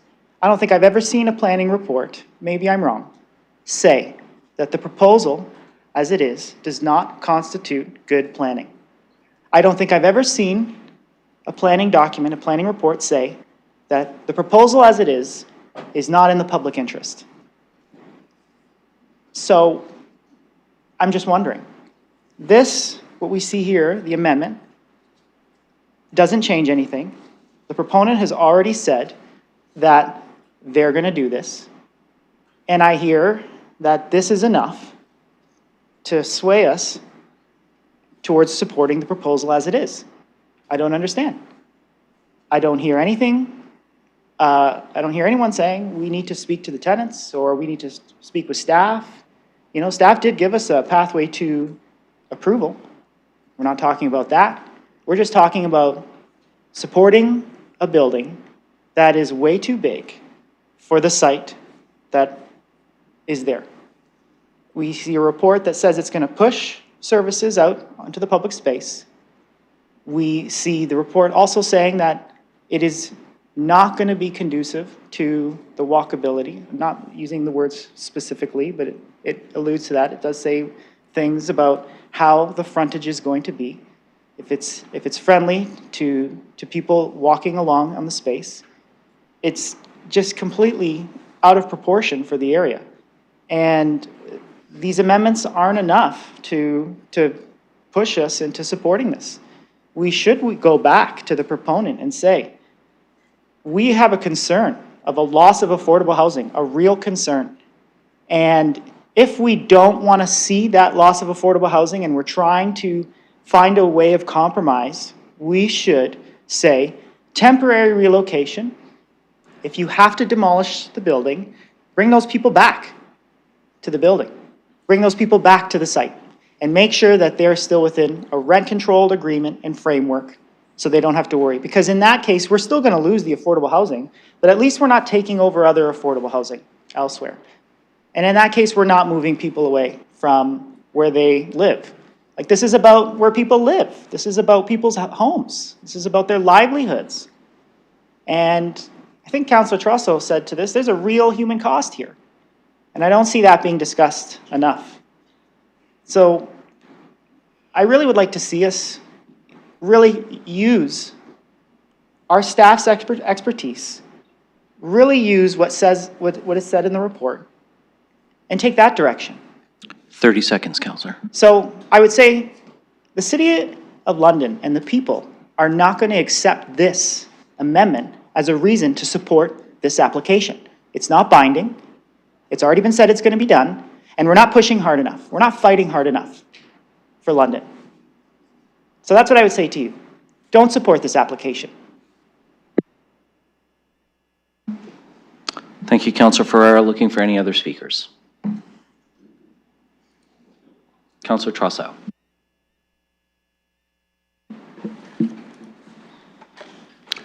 Well, thank you very much. This will be my last word on this matter. It'll be the last time we look at this. I guess I have a question for staff, and I want to go back to your original staff recommendation. If we adopted your original staff recommendation, and that was challenged at the tribunal, would we have a sustainable position?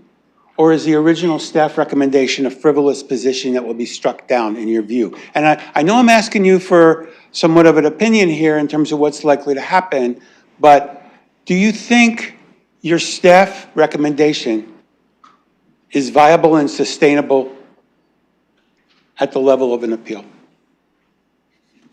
So I'm not going to ask staff to speculate on what they feel they could or could not achieve at the Ontario Land Tribunal. We do not have staff here to engage in a position on debate with us or to answer speculative questions. You will have to make that judgment yourself, Councillor, based on the knowledge you have. In that case, my next question is to direct the same question from a legal point of view to the city solicitor, and if you want to go into closed session to talk about whether you think the staff recommendation would be viable on appeal, I think it's something that we need to hear. Because I don't think the staff would put forward a recommendation that is reckless and not viable. I will go to Ms. Pollitt to see if she wants to provide any public response to OLT processes. Thank you, and through the chair, staff put forward recommendations using their best professional opinions. What the OLT does with any individual appeal depends on a number of factors. It's quite speculative, and I really couldn't predict with any certainty. Councillor. Should this matter go to the OLT, how would the city deal with, well, no, cancel. Let me just go on to say, I really want to impress the public and my colleagues with the fact that underneath all of this, this is a bad planning application, and it should be rejected. Not only that, city staff has given them a path to approval. And we're not there right now, but what was the purpose? And I ask this every time. What was the purpose of going through this extensive planning process if we say, well, if it was across the street, it would be different? Boundaries are boundaries. I can't show up on election day in Ward 3 and say, well, I live in Ward 4, but I'd really like to vote in Ward 3, and I'm just across the street, so why don't you just sort of let me make that change? I think boundaries are important, and they're part of the law in terms of what's in our official plan that went through extensive process and was approved by the province. So I'm urging people to vote no on this application. And again, I appreciate the councillor trying to make this a little easier to go down, a little easier to take, a little, and I will say this, a little less horrible. but not a lot. And I say that with respect to the counselor.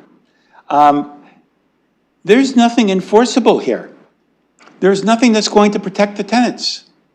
I also want to point out in the added, we have a letter from Borden, Ladner, and Gervais, which I think raises some very excellent legal points. I'm sure all the counselors have read that and considered it. And that law firm also included a very extensive planning report from Ramsey Planning, which I also think I would have preferred to have seen that earlier in the process, but it's here, it's on our record.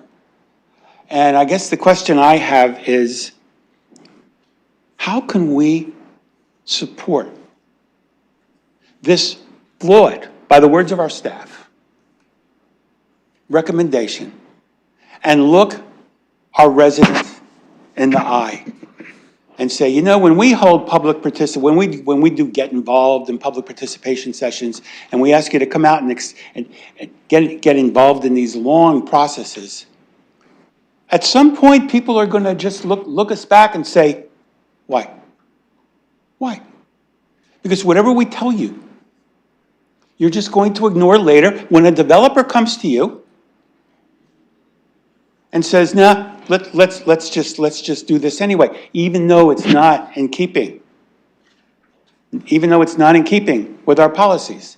And I really wish I could pull back the curtain and see what was going on. And I'm not making any insinuations here. But how did we get to the point of having this plan adopted, having a staff report say no, and having this planning committee, and apparently from what I'm hearing today, the council, say yes? How did we get from one point to another? It raises serious questions. So in any event, I'll be absolutely opposing this. 30 seconds, Councillor. And I hope that there are people who have standing, who will be able to take this matter up on appeal. I wonder how the city is going to sort of conduct itself at that appeal when you've got our staff sort of in line with who the appellants would be if you pass this. And I won't get into the question of standing at that hearing right now. That hasn't happened yet. But please vote no on this application. Thank you very much. Thank you, Councillor. I have Councillor Frank, and then I have myself next. When I do that, I'll ask Councillor McAllister to take the chair, since you're the newest chair of a committee. As of a couple of items ago, I'll ask you to take the chair when that time comes, but I'll go to Councillor Frank first. Thank you. Yes, I just want to start with a question through you to staff. So at this location, the developer could do 15 stories as of right and kick out all the tenants and demolish it.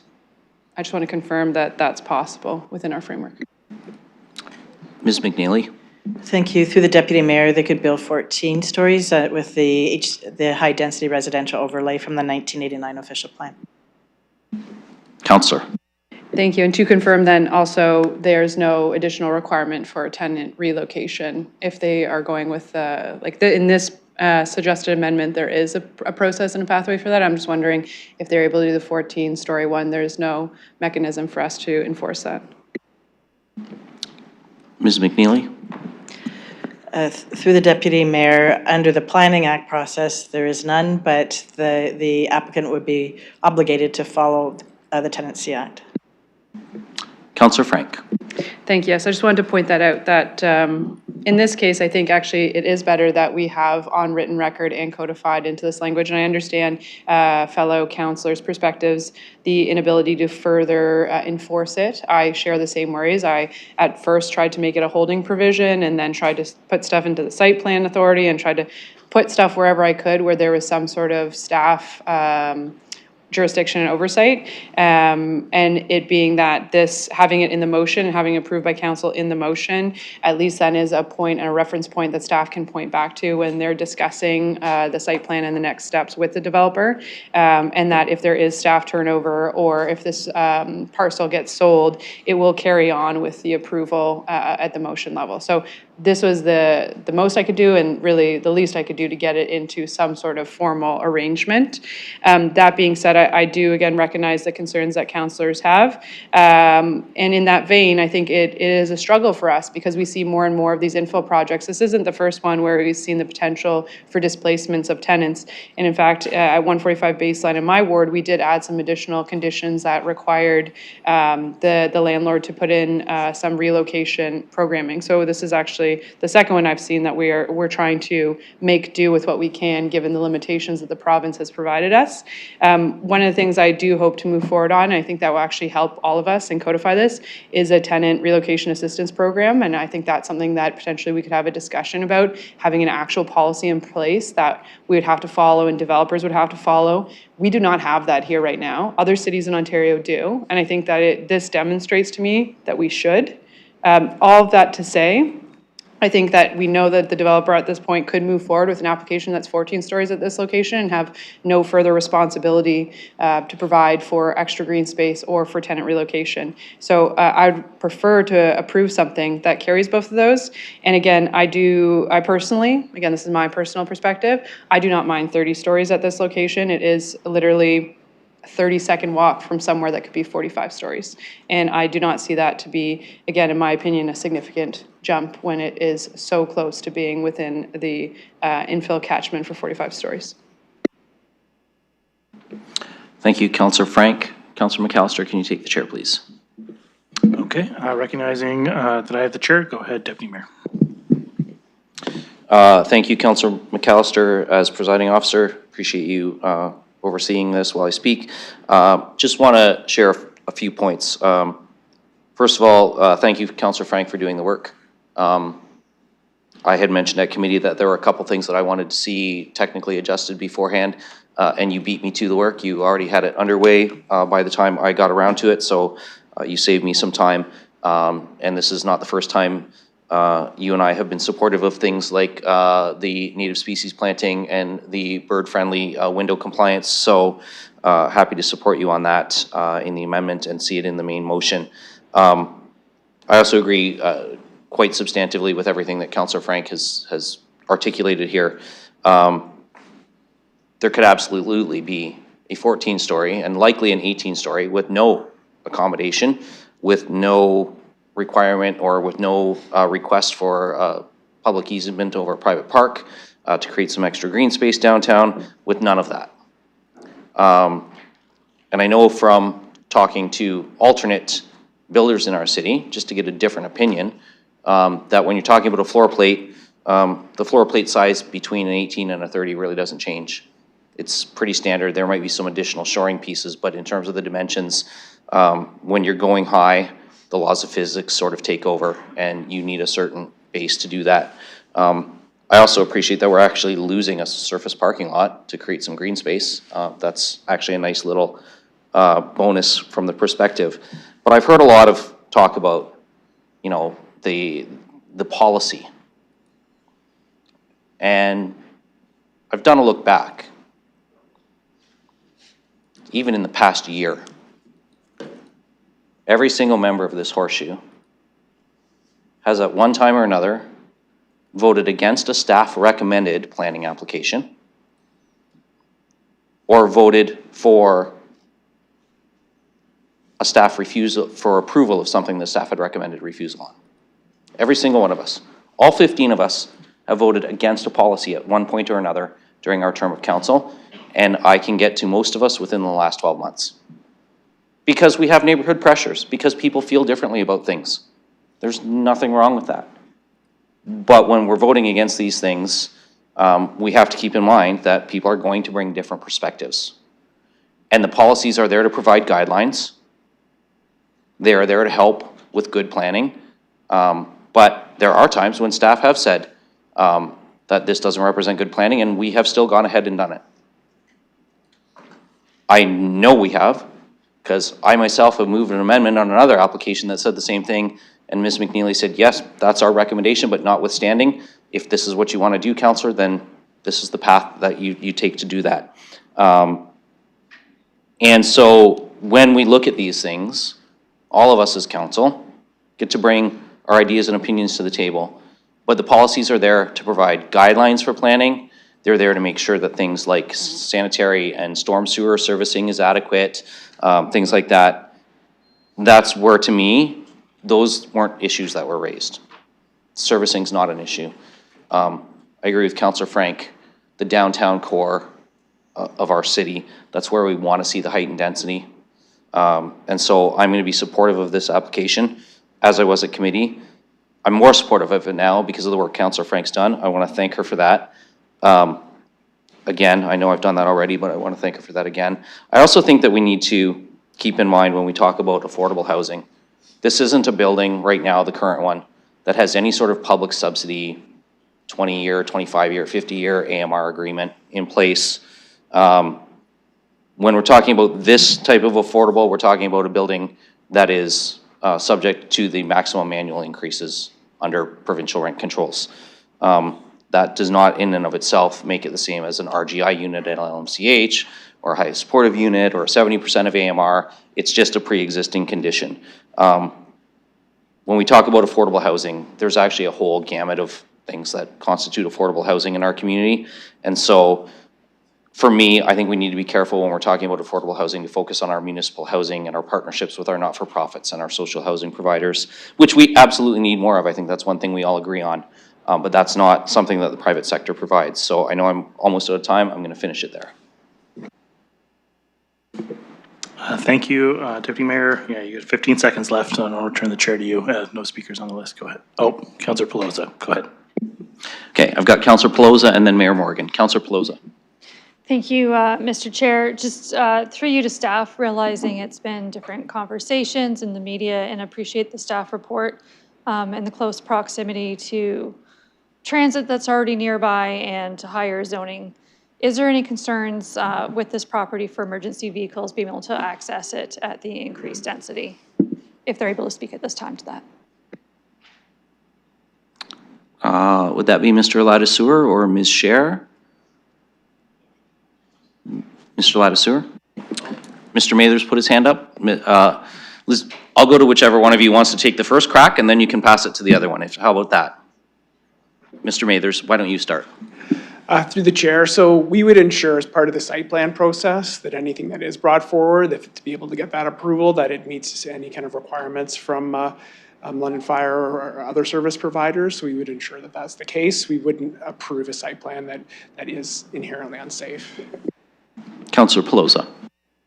Thank you. I know that's part of the conversation as we move through different spaces and things go off to site plan to make sure that those provisions were accounted for. I know back in the day, a developer took the opportunity to explain to me that kind of once the base of a building is done, it gets to a certain height, then you just keep going up, that the foundation is the foundation and supports much more on top. I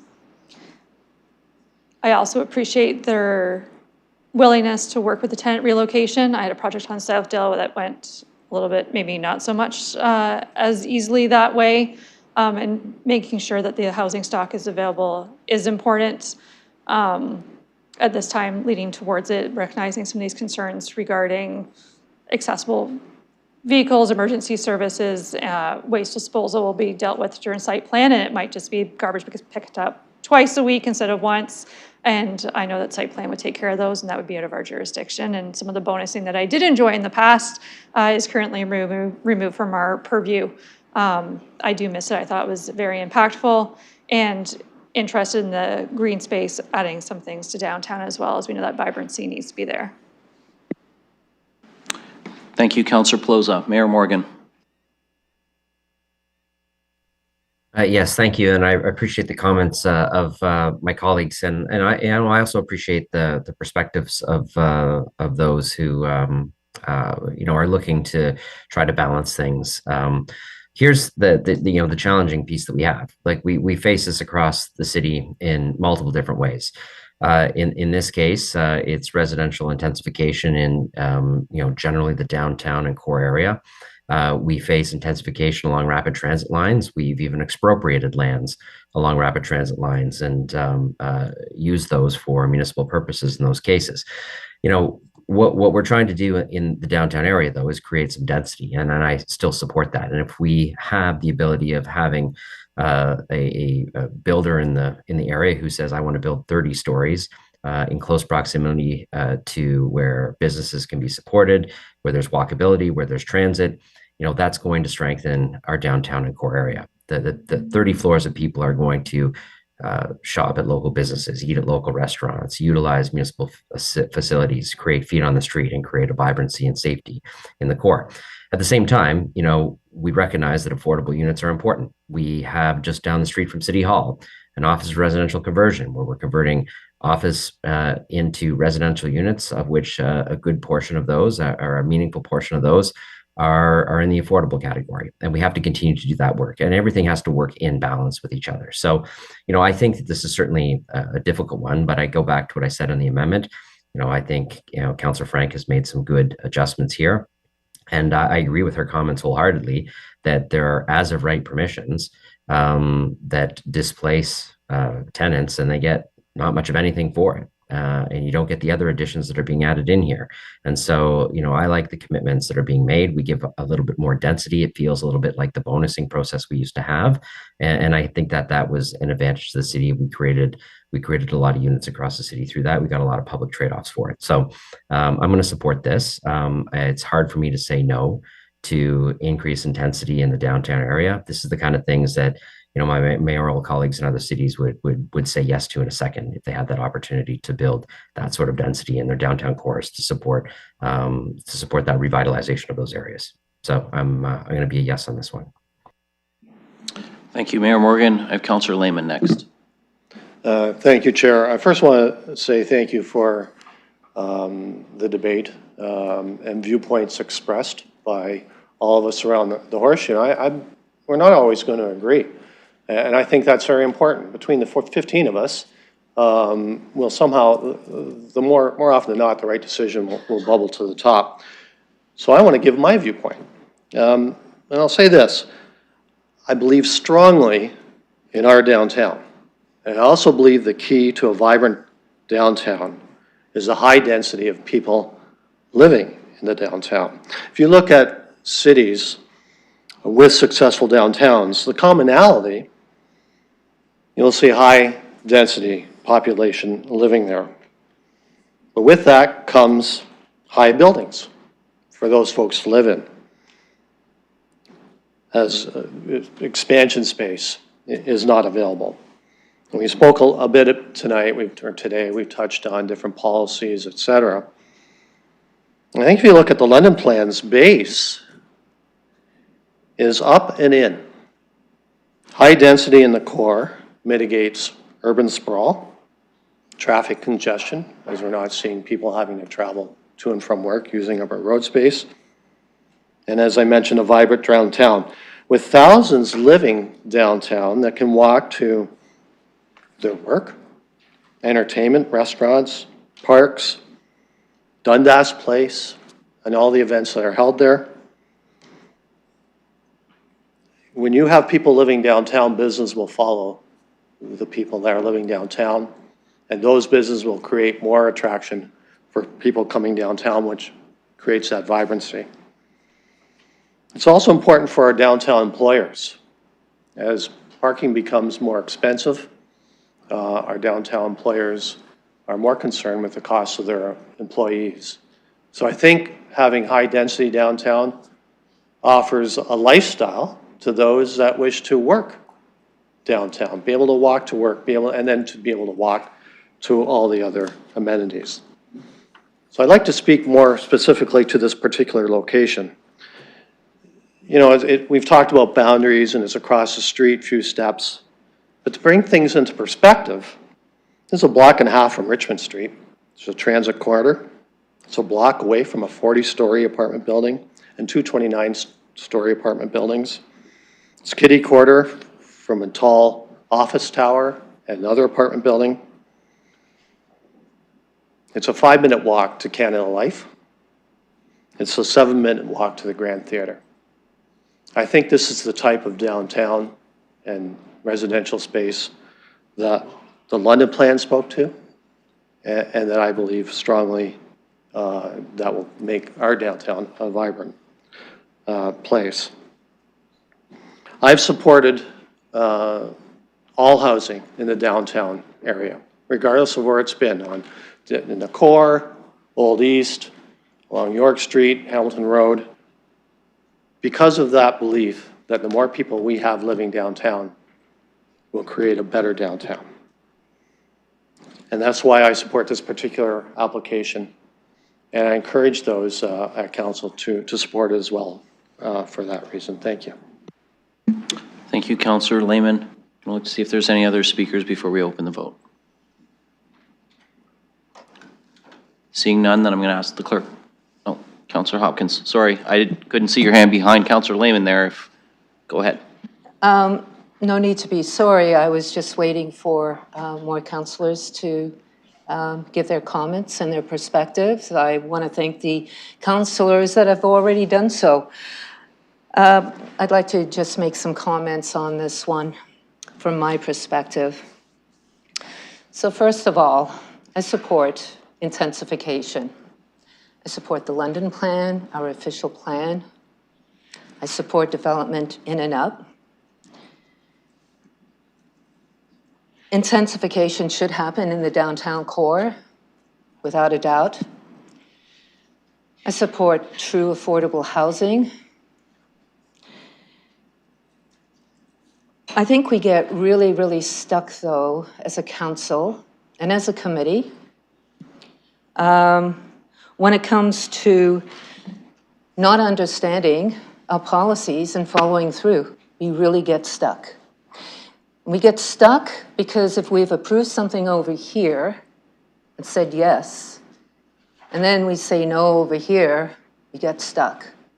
That's where I rely on our policies. And of course, they can be flexible. We get them updated. We can change them. But I rely on them to allow me to explain to residents. In my ward, for instance, we have had many, many applications throughout the past 3 years in Ward 9 that if you really look at those applications and if those buildings are going to be built, they will drastically change our neighborhoods.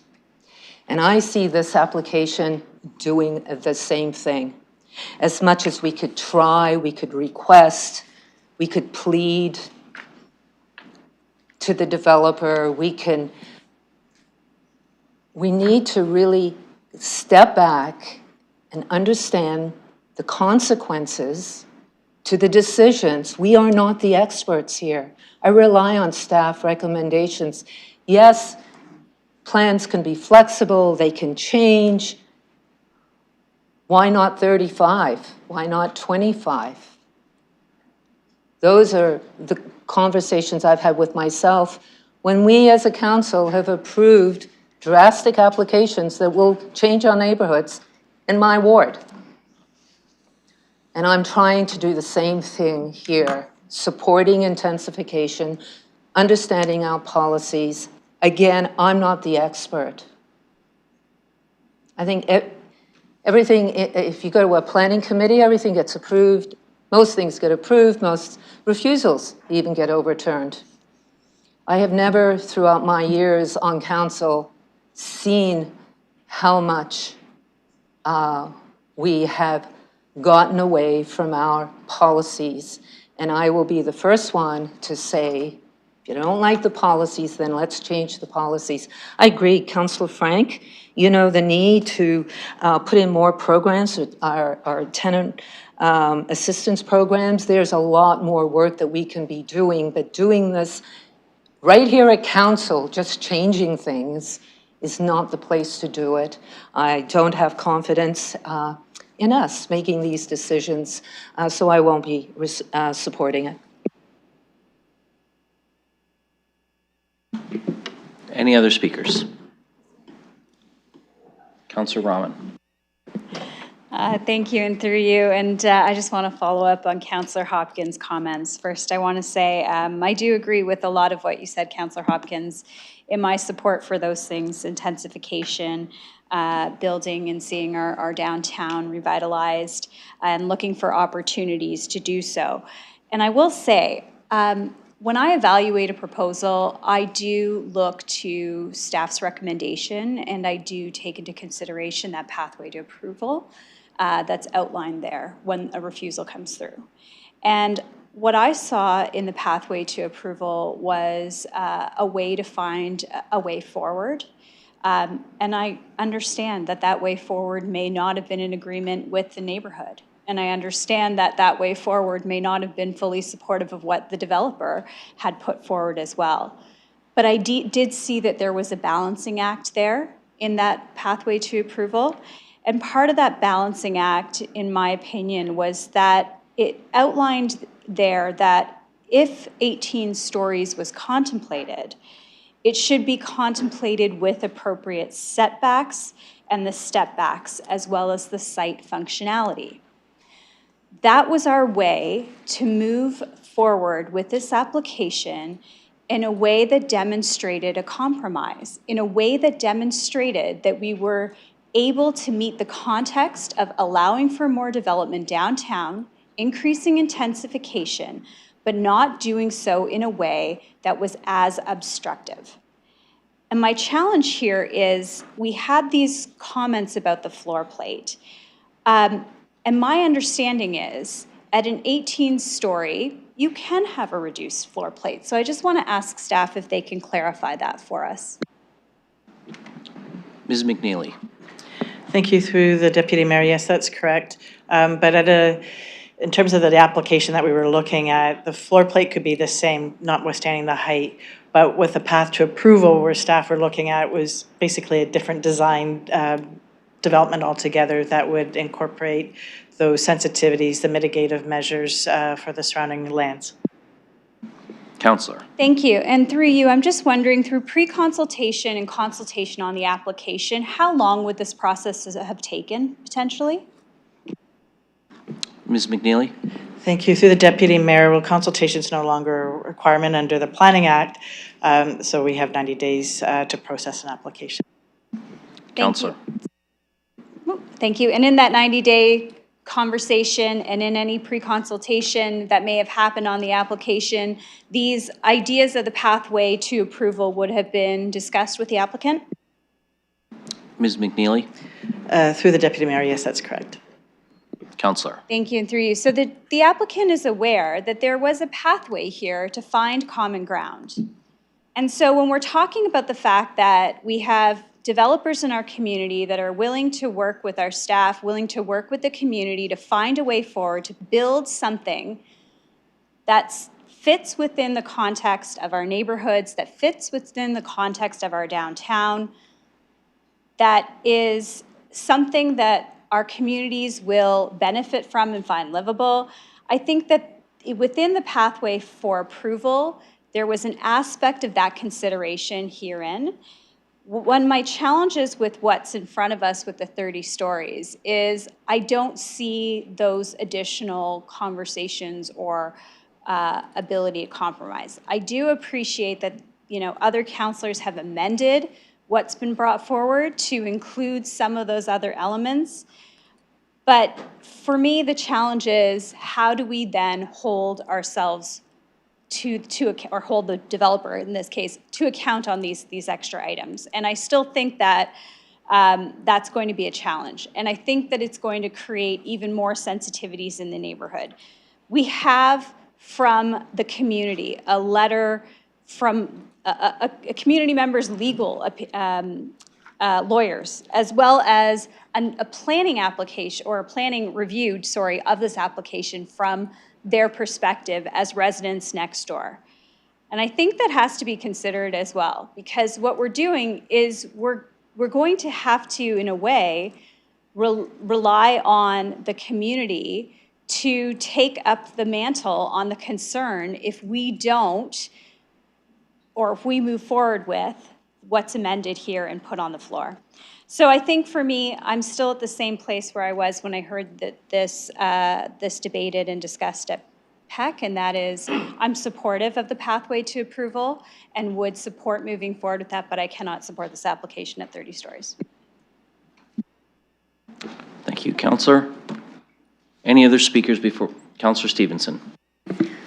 Thank you. I wasn't going to speak on this, but I would just like to say a couple of things, and that is that what any one of us feels is appropriate for our downtown or for that location is an opinion, and it varies. I mean, some have said this is 30 seconds from 45 stories. I personally think 30 stories is appropriate here. And I do appreciate the attention to the tenancy plans and like to see what's come forward. When CMHC brought a development plan for 644, 646 Huron Street, I had calls, there were 12 to 15 people displaced there.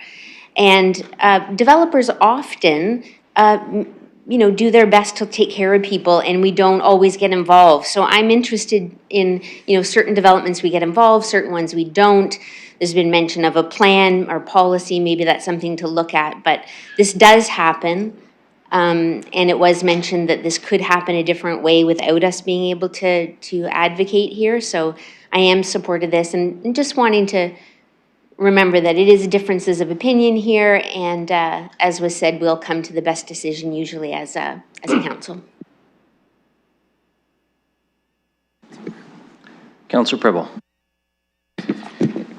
Thank you, and I would like to thank my colleague, Councillor Frank, for these amendments, because when this application came forward, my actually number one concern, or the biggest one, what's going to happen with the 30-plus individuals staying at this property. Having said that, I knew some years ago individuals who stayed at these properties who were actually my customers, and there were many, many, many issues at this property that were dealt with. I don't know what happened last few years, if there were any upgrades or not. I really appreciated the letter that came back forward from the developer in terms of having a plan for these individuals who would be moving from these premises.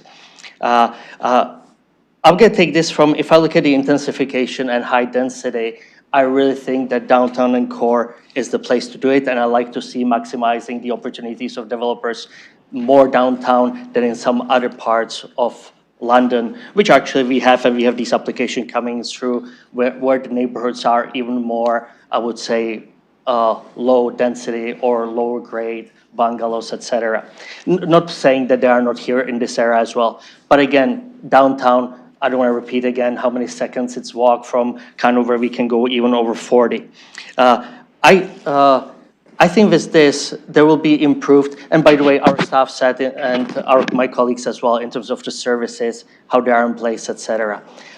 With the higher intensification, more people, as we can see, and we will see, more businesses coming in. I know there's always requests from downtowners for a grocery store. We keep talking about the grocery stores, and we are getting close to that number, magic number for the grocery stores to be in there.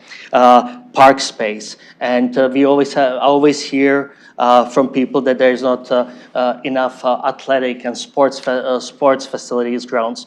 I will believe that these are the things that will be both private and public sector that we will have to come together and deliver these amenities. So I do see certainly pluses on this side. Also see when it's busier, and we see it already, when the Dundas Place or the downtown core, it's busy, and special events, the homeless individuals are not at these places. They move away because they don't feel comfortable around this area. The crime is down as well, and we do know that, because again, if the people are around, there is less crime. So I do see positives. I honestly do, and I like to see the maximization for the developers downtown core area, and I'm just looking at my notes. I think I did address all of them. Thank you, and I will be supporting the application that's in front of us. Thank you. Thank you, Councillor Preble. Any other speakers before I call the vote? Seeing none, then I'm going to ask the clerk.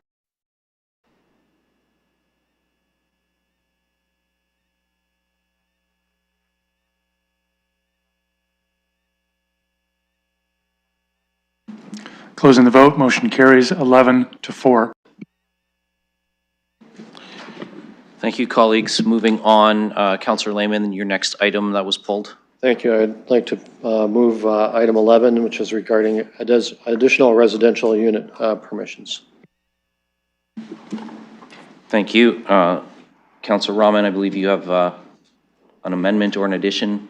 Not sure which is the appropriate language. I know you ran it by me and the clerk. Okay, thank you, and through you. So, yes, I am looking to amend, and it would be to add to the existing motion, the Part C, and that relates to the interim control bylaw portion of this, that reflects the study that was part of the original motion on November 4th, 2025. So I'm happy to read that out.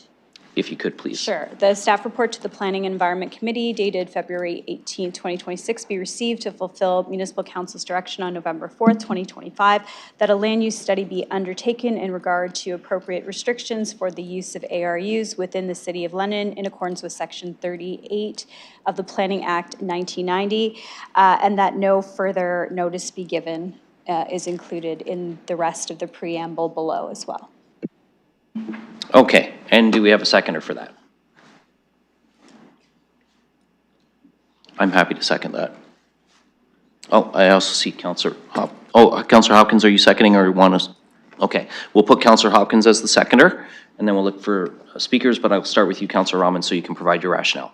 Thank you, and through you. So I'm looking to provide my rationale on this motion. When we first introduced this ARU motion and then the interim control bylaw, the purpose of the bylaw was to basically create a pause at that time in the applications that were coming forward on this item until we had agreement on how to move forward with the ARU. So in front of ARU motion, sorry, and what we are going to be allowing in ARUs. In terms of bedroom count and as well as the gross floor area.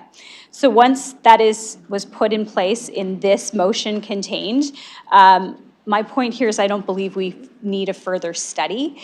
The study was really just a combination of what's in the existing interim control bylaw language, which basically states that we needed to have a study to have the interim control bylaw. So this just kind of negates the need for that because we now have the information ready from staff with full discussion at planning already around where we should head with the ARUs. And so in front of us is the next steps in that, and I don't believe that a study is further needed to help us to make that decision. Thank you, Councillor Rahman. So I just want to be clear, you're putting the whole thing on the floor, right? Yeah. Thank you. I'm putting the whole thing and then the amended part. Okay, so we'll look for speakers on that. Seeing none? Oh, Councillor Lehman. Yeah, just through you, Chair, to staff. As far as process is concerned, my understanding is we did consider this, but there was some need for a public participation meeting or something along those lines before we went ahead with this. So I just want to confirm that from your perspective, this is okay to proceed. We'll go to Mr. Mathers. I believe the staff's comment was that we just needed to bring back the study as part of the process, but we'll get Mr. Mathers to confirm that. Sure, absolutely. Through the Deputy Mayor, this is an appropriate process mechanism to be able to bring this forward, and happy to proceed as council wishes regarding that study. You're good, Councillor? Okay. Councillor Frank and then Councillor Trussow.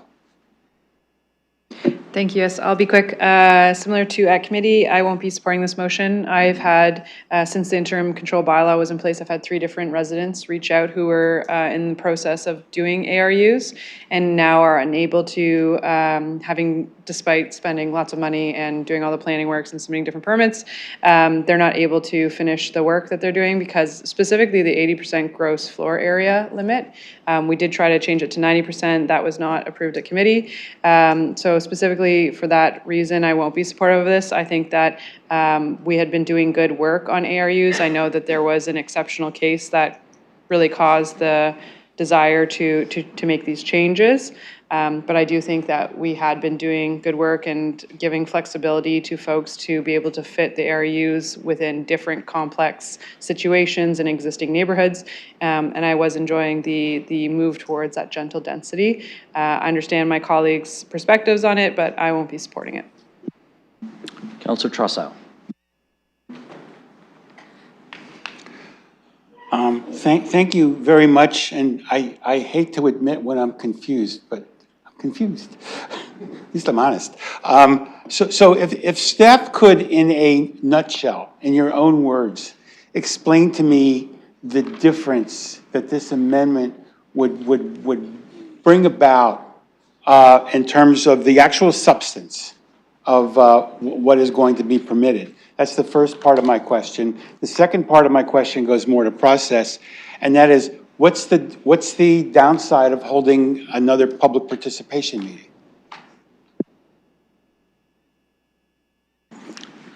So we'll go to Mr. Mathers for that.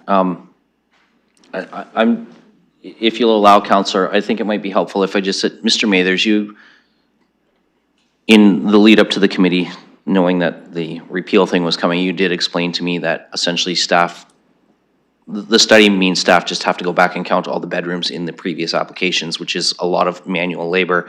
Perhaps if you can help explain that the way you did to me for Counselor Trossau, it might actually clear up a lot of, or might make things very clear, because the explanation you provided me was very helpful. I think Counselor Trossau was asking the same sort of question I asked before. Through the Deputy Mayor, so the changes being made here will ensure that we're not bringing back a report with a further background study. That was a requirement of the interim control bylaw. Part of the difficulty in doing that work is actually going back in time and looking at all of the ARUs that, and specifically by the floor area, by the number of bedrooms. A lot of that information isn't something that we collect in a table or as part of our system, so we have to manually go back and pull that information. As you probably noted from the actual report that was submitted, we had a fairly limited time that we selected, and mostly because it was very time-intensive work to be able to do that. The bylaws that is before you to be able to approve highlights very specific elements that are directed to staff to bring back. So if that is the direction that council is going and you're not looking at making further edits or further changes, then moving forward with this today and not having that background, further background is possible if you remove that need to have the background study. And otherwise, for public participation meetings, we're always happy to have those meetings, really very much at the direction of council. Thank you for that, through the chair. For me, the issue with the public participation meeting is, are there going to be any substantive changes anticipated in terms of what people can or can't do on their properties with respect to ARUs? Because if the answer to that is no, I'm not going to push for another PPM, but if the answer to that is yes, or even maybe, I would like to have that ability for the public to look at this again. Mr. Mathers. Through the Deputy Mayor, so at this time, the answer would be no. There's no further direction to take any, look at any other further changes. Of course, as part of like our monitoring and work moving forward, we would consider if there was some changes to legislation, bringing something back to council for your consideration. And at this time, we wouldn't be looking or actively pursuing any changes to the rules related to ARUs. Councilor? Okay, perhaps I'm being overly cautious or protective of PPMs, but this sounds okay. I can support this. Thank you. Thank you. And sorry, my device timed out, so I don't see my speakers list. Oh, Councillor Trossau, you were the last on my speakers list at the moment. Councillor Ferreira. Thanks, Chair. So to confirm, this is the expiry of the interim control bylaw and then a new bylaw, which looks like the interim control bylaw that we had before. Mr. Mathers.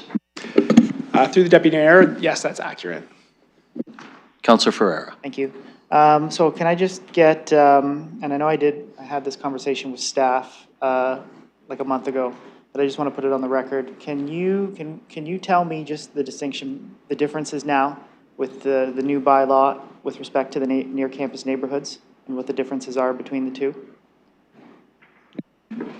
Ms. McNeely. Thank you. Through the Deputy Mayor, that would apply citywide with the exception of the western near campus neighborhood. Councillor.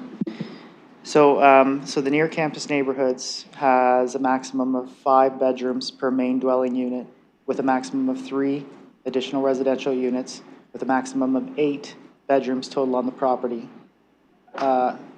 So if you were to have, let's say, the full amount of 3 additional residential units, you'd have 1 bedroom per each with a maximum of 8. But if you had 2 additional residential units, you could have 2 bedrooms in one and 1 bedroom in the other with a maximum of 8. Is that correct? Ms. McNeely? Thank you. Through the Deputy Mayor, yes, that's correct. It would be the maximum within any configuration within those. And I'd also like to clarify, it applies to both near campus neighborhoods, Fanshawe and Western. Counselor? And the distinction between the citywide part relative vis-a-vis to the near campus neighborhoods is that with this interim control bylaw, the main dwelling unit does not have a maximum of bedroom, does not have a maximum bedroom limit within the main dwelling? Ms. McNeely? Thank you. Through the Deputy Mayor, yes, that's correct. And then the secondary units would be limited to 80% in terms of their square foot. Counselor? Thank you. And then this is where my knowledge is going to get a little hazy because I know this is the new part.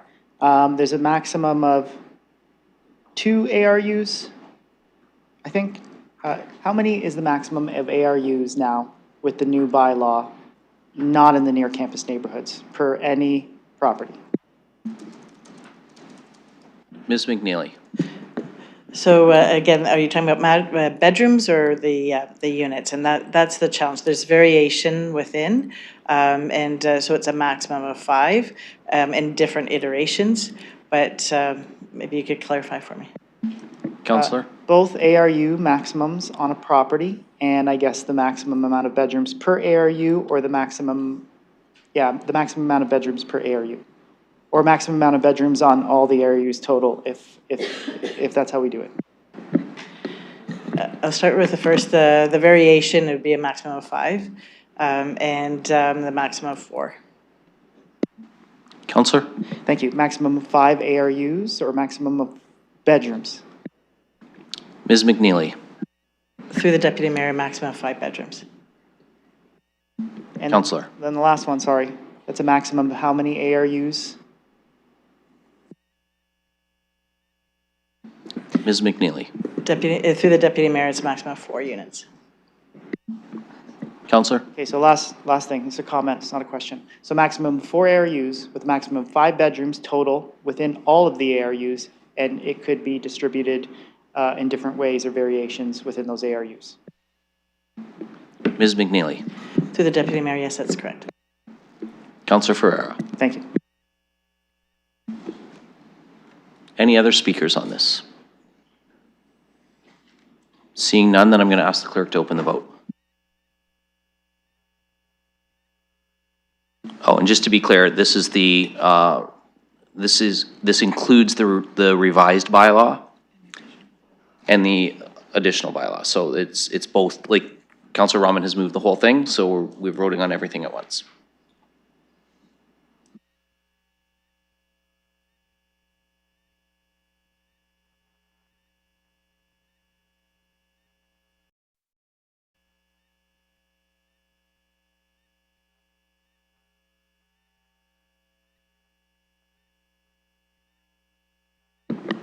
Excuse me, Chair. Yes. I just want, could you repeat that? Are we voting on the whole motion as amended, or are we just voting on the councillor's amendment? The whole motion, when Councillor Rahman moved it, she moved the whole thing. Like the repealing of the current interim bylaw, the new draft bylaw that came through PEC together. Go ahead. Did I not move the original PEC recommendation? Was that not the original motion?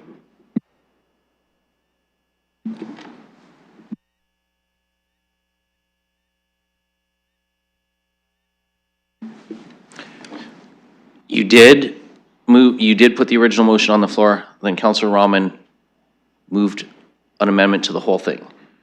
If you want us to call them separately, you can, but the way the clerk has it in e-scribe, they're just all together.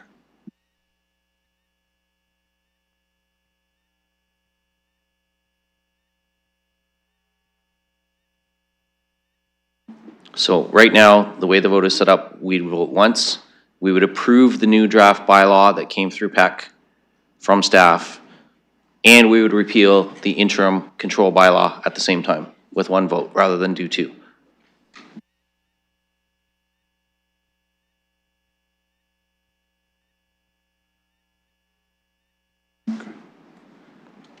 And Councillor Pelosi, have you joined us online yet? Just checking. Marking Councillor Pelosi absent, closing the vote, motion carries 13. Thank you, colleagues. And Councillor Pelosi did let us know she was leaving, but she's going to join remotely. Sorry, Councillor Lehman, back to you. Thank you. I'll move 13, which is regarding the zoning bylaw amendment, parking changes. Thank you. So you've put that on the floor, and Councillor Trussow, you and I circulated an amendment, so I'll turn to you to see if you're willing to move the amendment. Yes, I would very much like to move the amendment. I'll save my comments once it's on the floor. Is it in e-scribe or do? It is, but can you just give us the this doesn't count towards your time. Can you just introduce the language? Yes, I don't have it in front of me on the screen, but the gist of it is with respect to parts B and C, not A, not D, just B and C. The near campus neighborhood, the University of Western Ontario only portion of the near campus neighborhood is excluded from the amendments in B and C with respect to the driveway changes.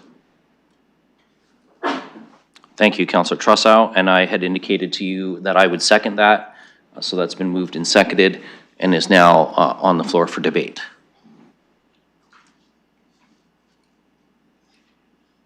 Councillor Cuddy. Thank you, Chair, and through you, I'd like to thank Councillor Trussow for bringing this motion for the amendment forward. I think it makes a lot of sense. And what I mean by that is it makes more sense for it to be applied, for this motion to be applied in the East End, closer to Fanshawe, where we have more land available, more driveways and so on. But to your point, Councillor Trussow, in your area, around Western, you have limitations. And I think this is a perfectly good motion, and I'm happy to support it. Thank you. Any other speakers? Councillor Ferreira. Thank you.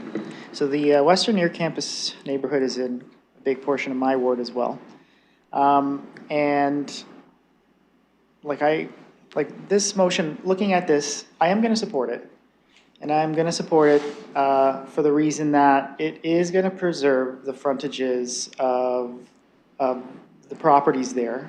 Because I fear with the main motion, which I'm not going to support, but I'll speak to that a little bit more in that motion, is that we didn't actually have a proper report coming back. We were kind of blanket slating this application citywide.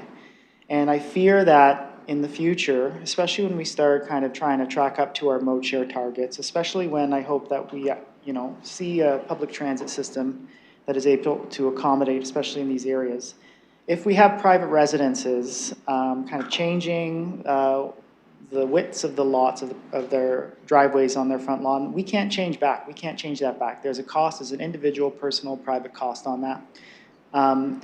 So this motion, as I see it, does preserve the status quo within those near campus neighborhoods. And I do believe in the future we won't need this. I do believe in the future we will have a transit system that actually does support individuals who want to take public transit in a way that's reliable for them. So I don't want to try to get too much in the main motion, but with this, I see as a preservation of the status quo. I do have concerns because on the end of it all, we don't have the ability to actually see what type of tenants are placed in the near campus neighborhoods, and I did speak to Councillor Trussow about this.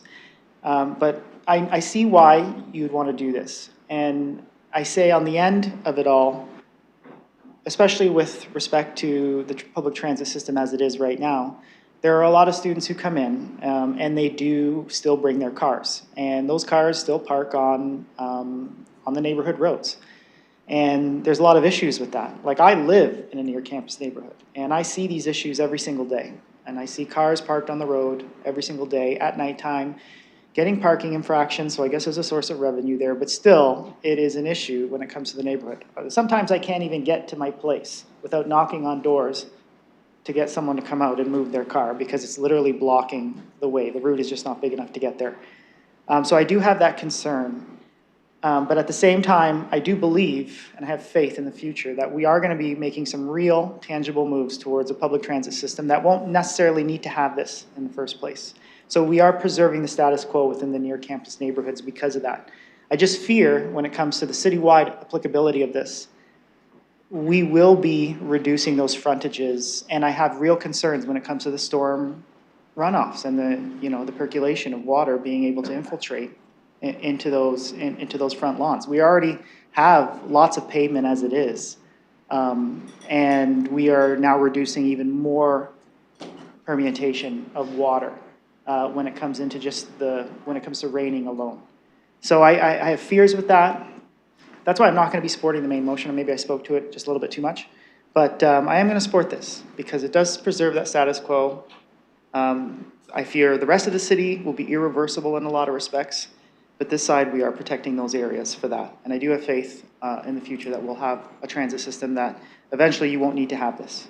So I'll keep it there. Thank you, Councillor. Anyone else on the amendment? Sorry, Councillor Rahman. Thank you, and through you. So I was not consulted on the amendment, but I do have near-campus neighborhood for Western University in my ward. And so I won't be supporting the amendment because now I feel like I'm going to get back a bylaw that has two sets of different operations that perhaps wouldn't necessarily address the concerns of residents I've heard from that are in the near-campus neighborhood portion of the ward. So at this time, I'm not prepared to support it. Thank you, Councillor. Any other speakers before we call the vote? Seeing none, then I will ask the clerk to open the vote on the amendment.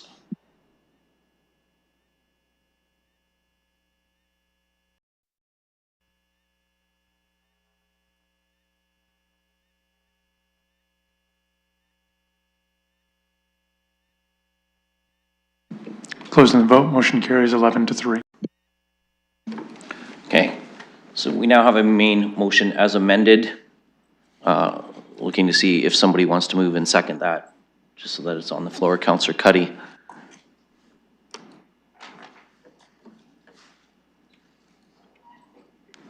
Councillor Lehman, you'd put the committee recommendation on the floor. Are you okay still doing that? Okay, so we have Cuddy and Lehman on that one.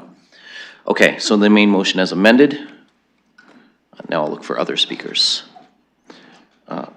Councillor Frank, did you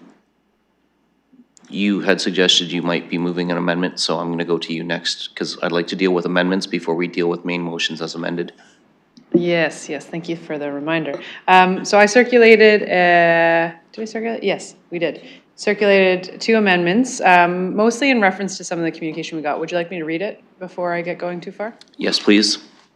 Okay, that the motion be amended by adding a new part E and F to read as follows. E, to map the relative availability of on-street parking in different parts of the city and evaluate on-street parking capacity to determine if on-street parking can be absorbed in areas. F, to explore best practices for spatially differentiated policies and report back about options, including but not limited to policies that can link any minimum parking requirements for larger high-density developments to site-specific characteristics such as the proximity of public transit, the zoning designation of the site, and availability of on-street parking. And I will speak to it if I have a seconder. Is there a seconder? Councillor Ferreira. Councillor Frank. Thank you, yes. So generally, and folks probably already know this, I'm not very supportive of moving from 0.5 spaces per unit to 1 space per unit. I think that the right direction that we've been moving in is trying to encourage folks to live in more compact, transit-supportive, walkable neighborhoods. And I think that increasing parking and forcing higher investment from developers into parking infrastructure, which we know is quite costly, I don't think that is necessarily in the right direction. I think it further entrenches car dependency when we're trying to give people viable alternatives. And, you know, parking minimums, quite rightly by definition, I think is market interference, which I know we've talked a lot about this council, how we don't like to, you know, stack the deck in any direction for any mode share. But it requires that developers build a fixed number of spaces regardless of whether or not the future residents will actually want to use them or need them. And structured parking, as we know, is very expensive. So the further you go underground, the more expensive the parking spots are per parking spot. And they're embedded in the price of the rent or ownership. So we know that folks who potentially don't even own a car, they are subsidizing folks that are using them if you're forcing there to be more parking spots than are actually necessary. And I think that if the market believes that one spot per unit is necessary, developers will build it. And again, I've heard this discussion at council before in the past. So that all being said, I would like to have more information because I'm not totally convinced and I haven't actually seen very compelling evidence that we have a parking shortage. And so the two motions, the amendments, would actually provide more information for us to understand if there are certain areas where, you know, there are hundreds of cars parked on the street versus there are some areas where potentially there are none. And I'm speaking from my perspective, but I actually don't mind cars parking on the street. I know some folks don't, but I think one, it reduces the width of the street, so it actually forces people to drive slower because the streets look a little bit smaller. We've already paved and paid for all of that asphalt that just sits there, essentially wasted, when people aren't using it as a parking space. And we are actually able to collect revenue from people parking on streets. So we know that there's a certain number of free parking on streets overnight, but eventually they start having to pay to park overnight. So again, I'm actually okay with on-street parking.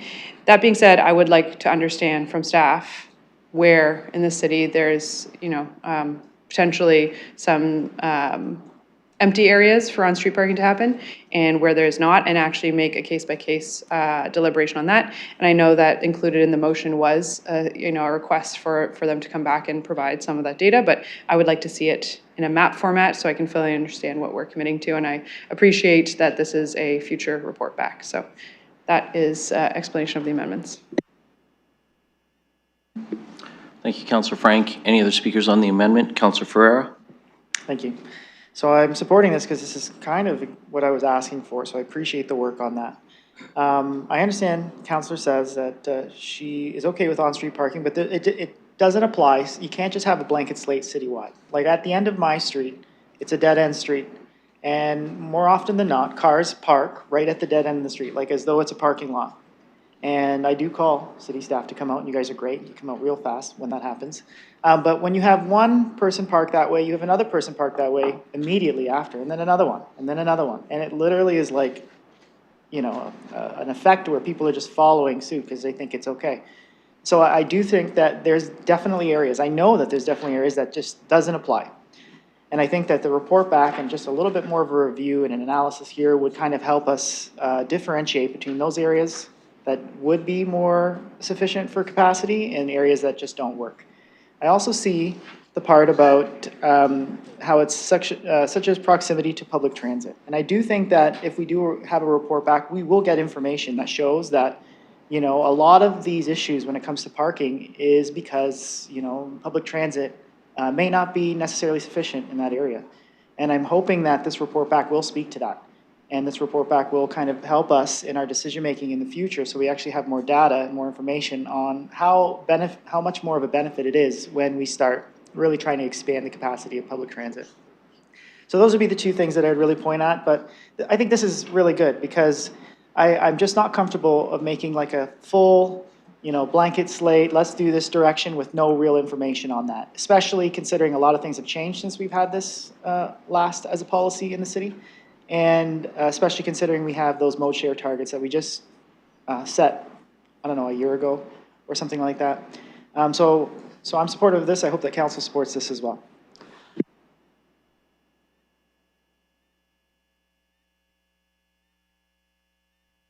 Oh, yes, I suppose I asked you, but I should hand it to you. Councillor Rahman, can you take the chair, please?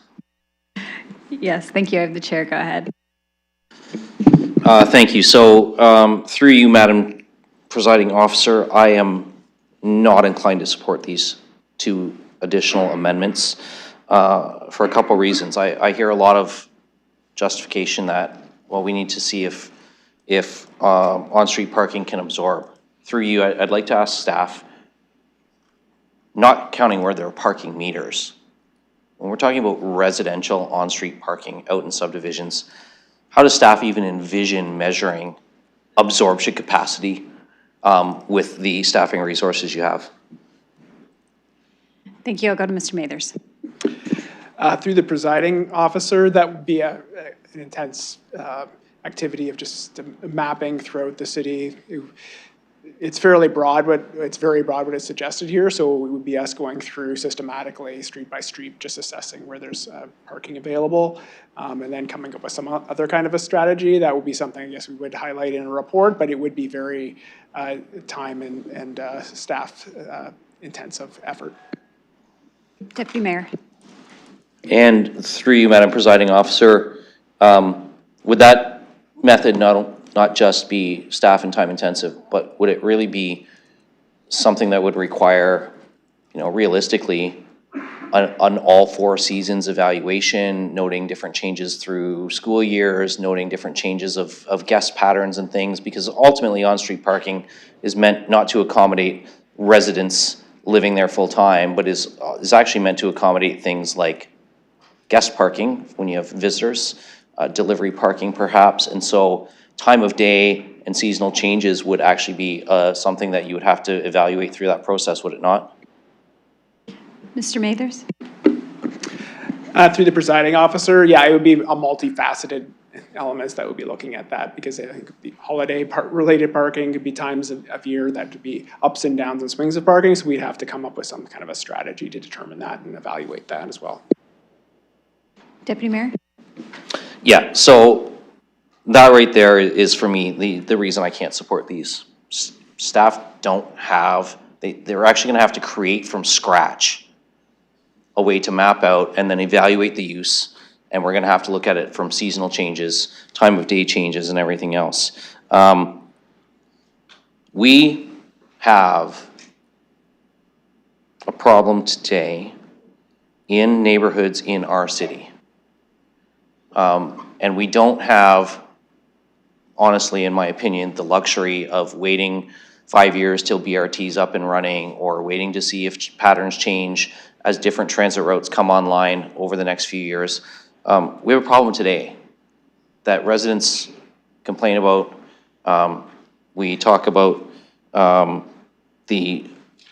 again, I'm trying to stay to the amendment and not to the main motion yet, but we've seen when we talk about trying to change the ratios in the higher density, and when we look at spatial differentiation and site-specific changes, that's how we actually used to do things before we went to the 0.5.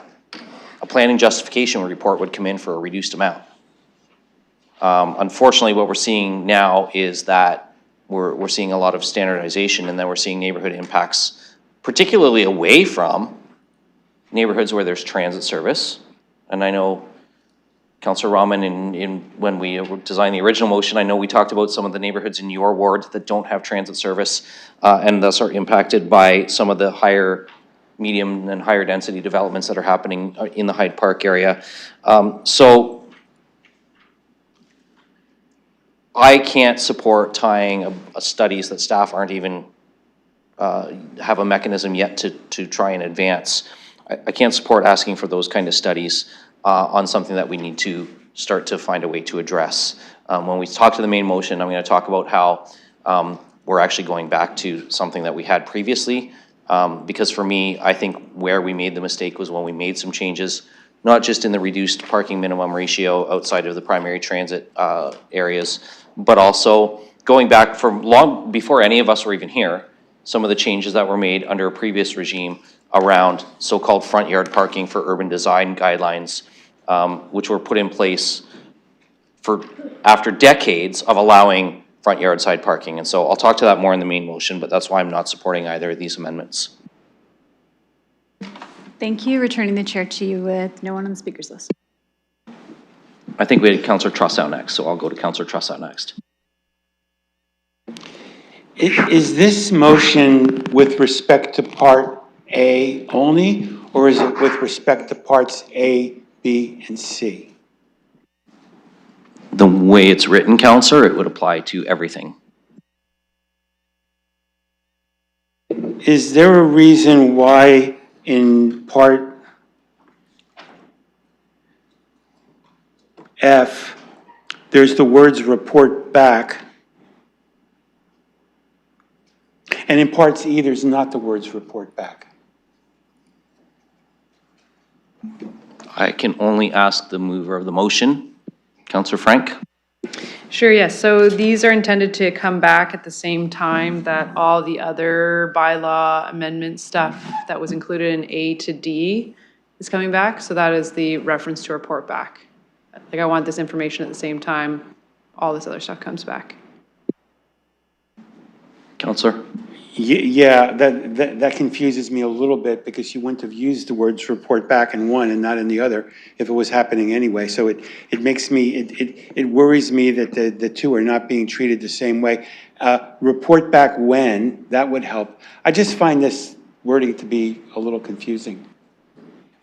Anyway, that's just me. Thank you. Any other speakers on the amendment? Seeing none, then I'm going to ask the clerk to open the vote.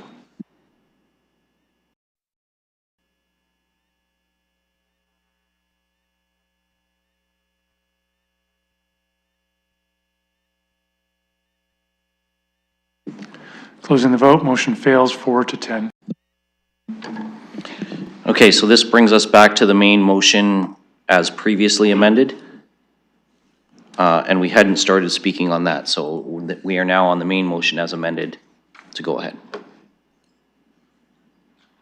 Councillor Pribble.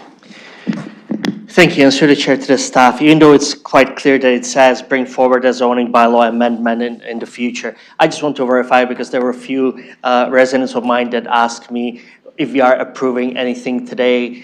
No, we are just approving, giving the direction to the staff to come back with us. I know it's quite clear, but can you please confirm them to me? Thank you. Ms. McNeely. Thank you. Through the Deputy Mayor, yes, that's correct. The purpose of this is to initiate that process, which is a public process, and a public participation meeting. Councillor. Perfect, thank you. And the second question I have is, I do have some houses, and especially those are rentals where usually would be students or more workers staying. And currently there is kind of 1.5, let's say, driveway, let's say 1.5 width of the car. And we do have an issue that they park, right wheels could be on the pavement, left wheels could be on the grass. And our enforcement teams going back and talking to the car owners, fining them, etc. How will, when you come back, how will this be reflected that, let's say in this example I've given you, let's say they're not going to put like a brick on the grass, or they're not going to bring some line around, and they say, oh, we are within the 6 or 9 meters. You know, is this going to somehow address so we don't have potentially these occurrences if it comes back, if we pass it? Thank you.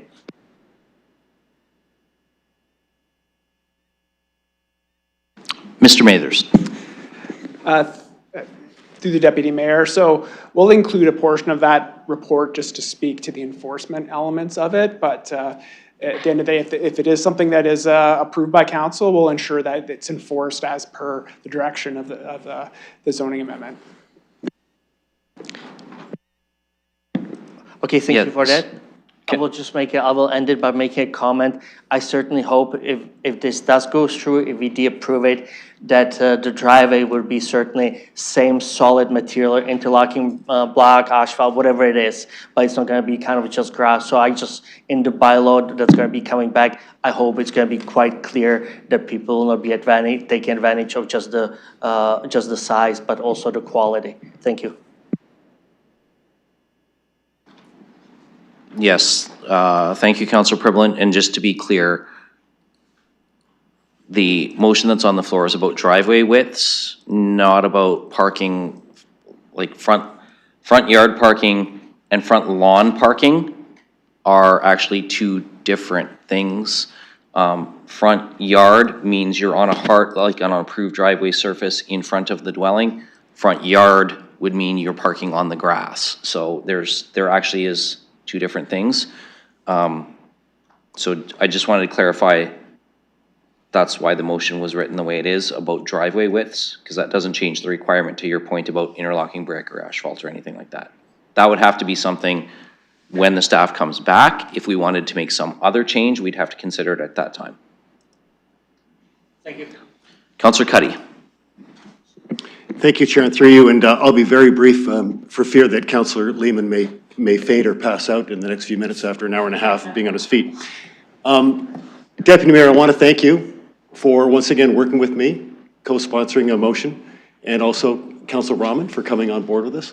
Once again, Deputy Mayor, this is a time when you and I both had incidents happen almost simultaneously where residents came to us and asked us for a solution, and we came to them with one. And I won't talk to you, colleagues, about my residents and what they said to me, but this is a solution that they need. And in Councillor, in Deputy Mayor Lewis and Councillor McAllister's wards and my own ward, we have these happening every day where residents have children who want to go to university, can't afford to leave the city, look for ways to accommodate them in the city. In my case, one of their children going to Western needed to buy another car, didn't have a place to park it. So again, we've come up with a solution that I think is really reasonable and will work for us. And I'm so grateful to Councillor Trossow, and I mean this, Councillor Trossow, for coming up with a solution in your ward that works. But I'm also grateful to my colleagues for supporting this, because this is really going to help a lot of our residents in the East End. Thank you. Okay, so I've got Councillor Hopkins, Councillor Ferreira, then Councillor McAllister. Councillor Hopkins. Yeah, thank you. And I want to thank the councillors for putting this forward. Unfortunately, I don't see this as being a solution. I do understand the problems. I have the same problems in Ward 9 when it comes to young adults now living at home, and there are 3 or 4 cars in the driveway and they don't fit. I also understand areas such as areas in Ward 9 that don't have transit routes. But I think when we try to fix things now, we really don't understand what may happen in a few years from now. Things may be completely different, and we may be back changing bylaws again. And that's my concern here. Even though I appreciate the councillors trying to fix it, but I don't think it's going to really make a substantial difference. What I have concerns, though, is that it's going to change the look of our neighborhoods. I'm a big fan of Joni Mitchell, Yellow Taxi. They paved Paradise and they put up a parking lot. She came up with those words, they say, when she looked out of her hotel room and when she was in Hawaii and saw a parking lot. And it kind of jarred with the natural green spaces that are around. And I see the same thing happening in our neighborhoods, and I'm very cautious. I'm a big supporter of minimum parking, 0.5, minimum.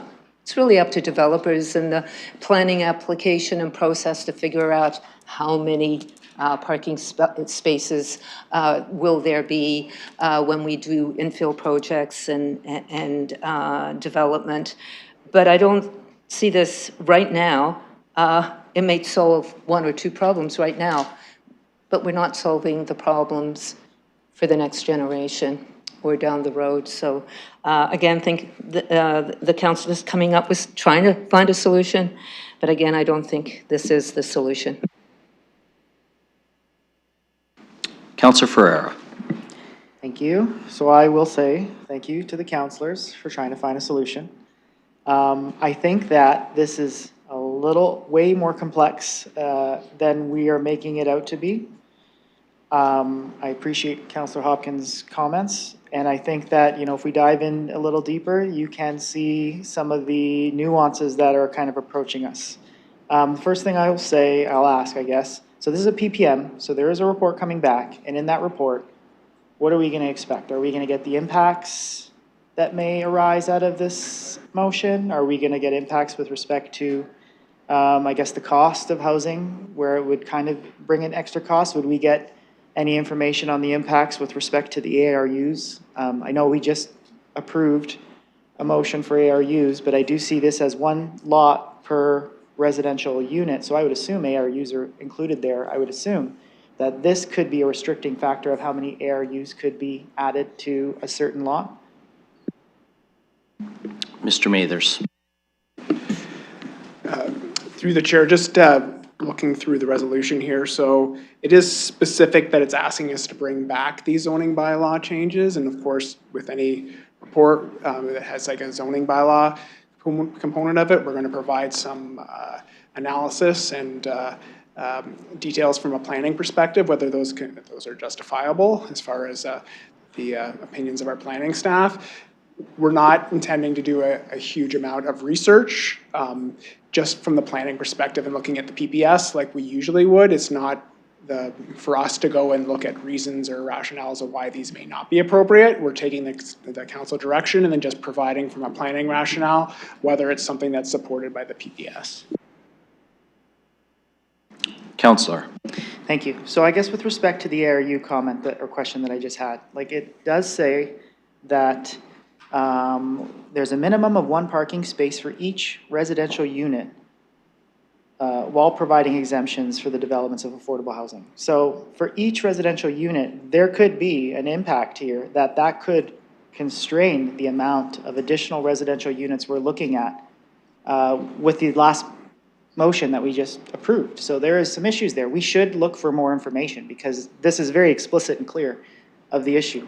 Another issue that I would like to ask, I guess, would be, I guess it would be with respect to what I was saying before, with the stormwater management system that we have.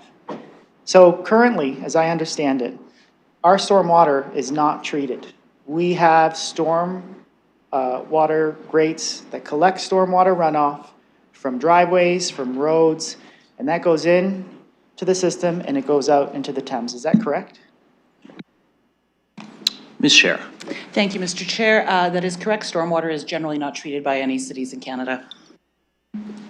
Councillor. Thank you. And some of the, I guess what I'd say, the surface area that captures that is that non-permeable surface area. So that's driveways, that's roads, but some of the areas that do capture that don't go into that system is front lawns. Is that correct? Sorry, Ms. Scher. I was going to call you Councillor Scher. Thank you, Mr. Chair, and I'm fine with Ms. Scher. That's so our stormwater system is a combination of major and minor engineered systems. So those are our retention and channel works, our underground pipes and storm grates, and then there is also infiltration, which will reduce the amount that is carried into those systems in any given subdivision. Yes. Councillor. Thank you. So infiltration is can happen with permeable surfaces. That's the grass, and that's exactly what we could be taking out. Now, we are the forest city, but sometimes it's referred to as we are the city cut out in the forest. And I'm worried that the more surface area we take away for infiltration, and the more we expand driveways in this blanket slate, the bigger impacts we'll have, the more surface area that will capture storm runoff, especially on driveways, because cars leak oil. And that oil is untreated as it runs off and goes directly into the Thames River.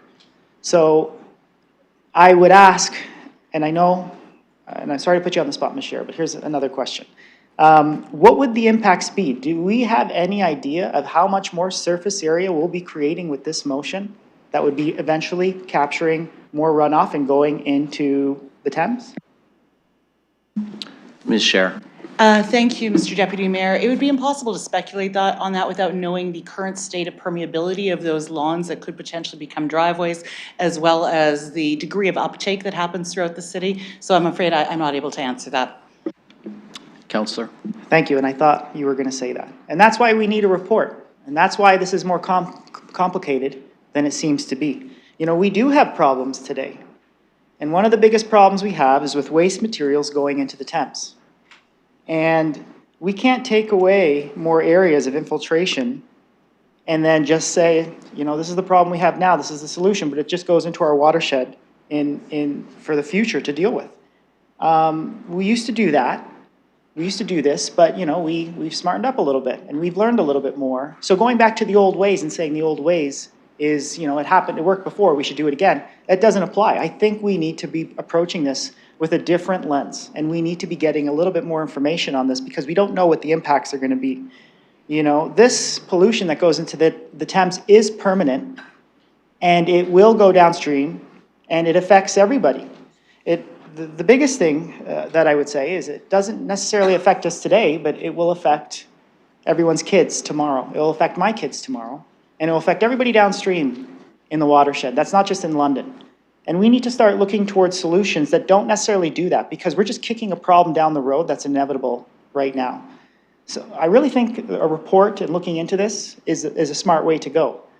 And you may think that maybe, you know, it's just a little bit of widening here, a little bit widening there, but when you look at it into accumulation of how many driveways could be widened, I think the impact would be a lot more than we're expecting.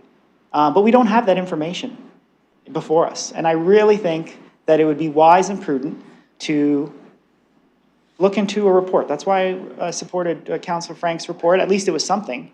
I don't see that this public participation report is really going to speak to that. It obviously is not going to speak to the fact that it most likely is going to constrain how many additional residential units we're going to have. So that goes against us on that policy as well.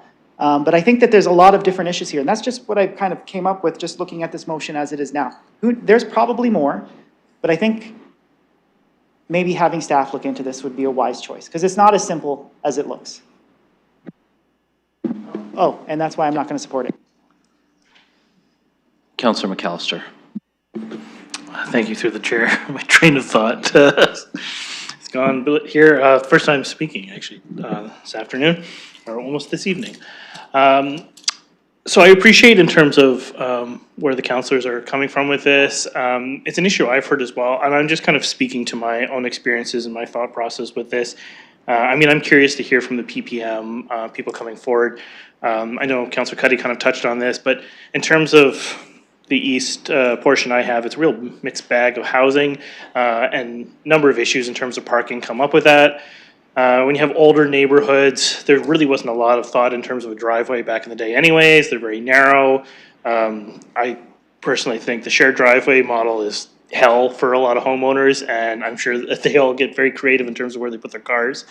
I think some of the older ones also, they might have smaller homes on a larger lot. So, you know, if we're trying to encourage some ARUs, having some parking spaces would probably be beneficial. Because really the issue that I hear the most is in terms of the spillover of the parking onto the street itself. And I think we probably all have cases of this happening where the streets themselves, I know Councillor Frank wanted to see more information on this, but I can assure you just from even my neighborhood that the street parking is unreal. I mean, if you live near a school, you have your own hell when it comes to drop-offs and pickups and dealing with that situation as well. And the parking situation has just really become untenable. I think in an ideal situation, I would have loved to have seen a better functioning transit system years ago that I think would have addressed a lot of this. But with the housing issues we're facing in the current climate, I think people have had to find creative ways in terms of parking. You've got multi-generational families, you've got students living in larger situations, almost akin to boarding houses. There's rental homes around near campus. People have had to really get creative with their housing these days. And parking is a reality of that. People are staying at home longer. And I mean, I don't love necessarily going back on this. Like I hear the comments about, paving over green, and I don't love that either. But I also find having our streets jammed with parking is not helping the neighborhoods either. So it's a bit of a catch-22. I mean, there's good and bad with this. I'm curious to see what the folks for the PPM want to say. I haven't seen the final bylaw, but I think we need to explore it. So I'm willing to support this currently, but I just wanted to share my thoughts in terms of the reality that my ward's facing. And I hear it a lot of the time that the parking has just become brutal in a lot of neighborhoods, and we really need some options on the table to address that. Thanks. Thank you, Councillor McAllister. I will ask Councillor Rahman to take the chair for me.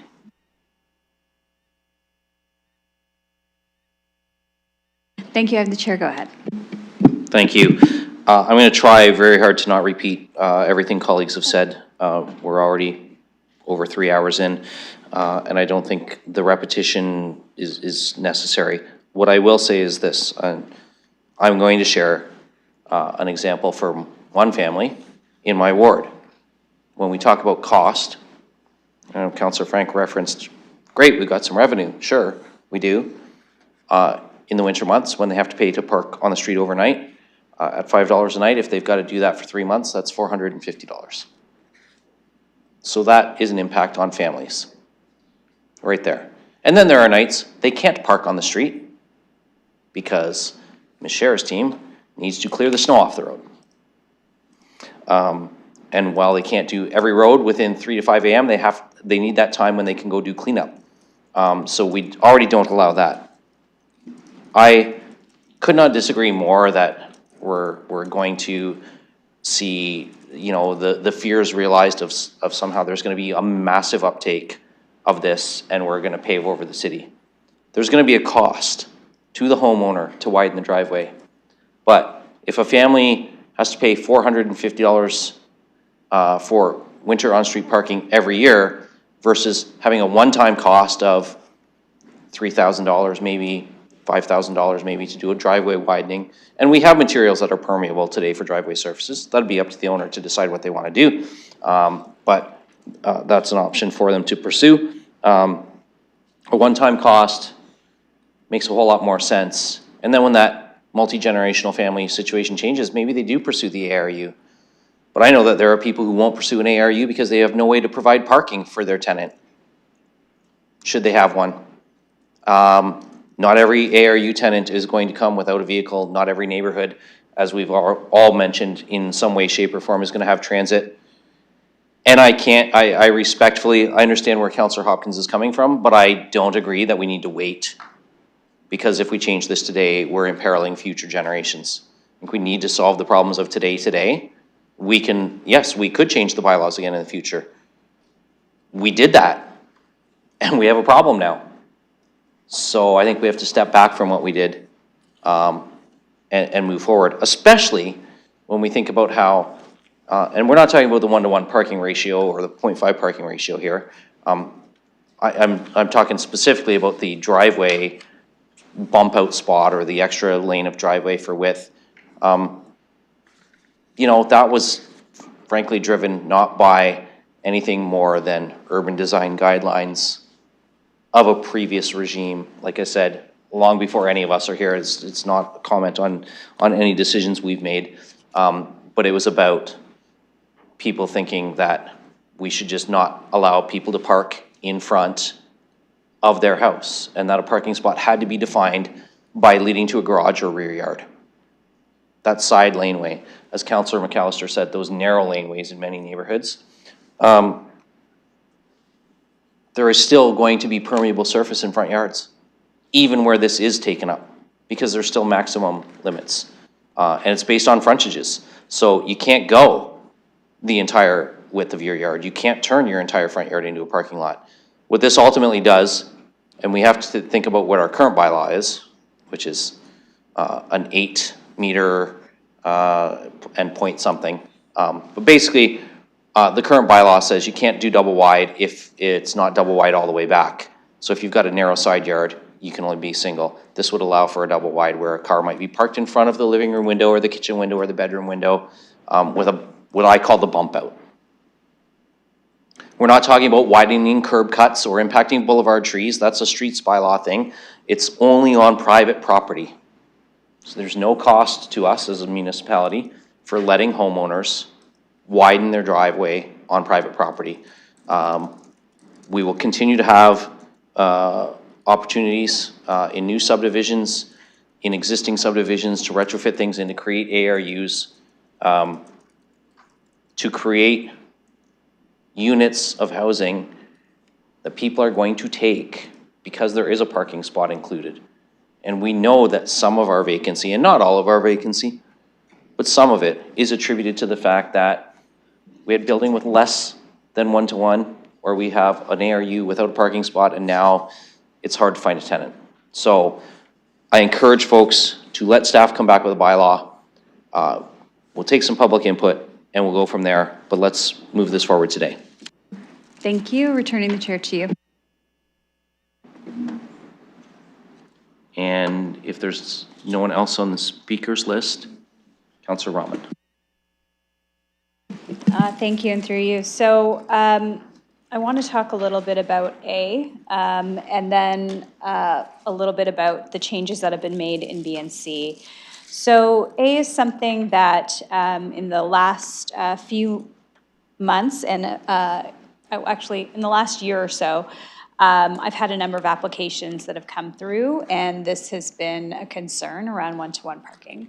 And so this helps to address some of those concerns, especially in where we're planning to put a lot of growth, which is the northwest part of the city.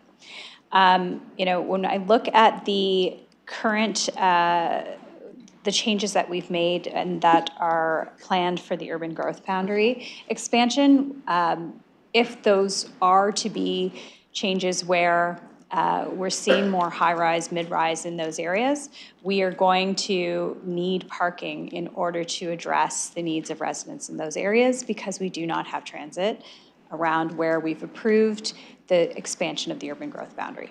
So I understand that we can have a desire for people to ride transit, but when transit stops at a point in my ward where there's no access to transit for a good almost quarter of the new subdivisions, and in some cases, as I've said, these subdivisions have been in place for 15 years.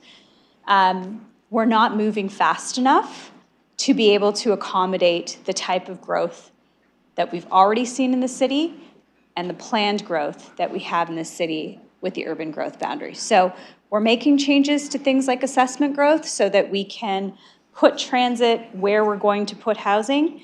But until such time as we can meet those requests, we are going to have to plan better. And to do that, we are going to have to make sure that we have adequate parking.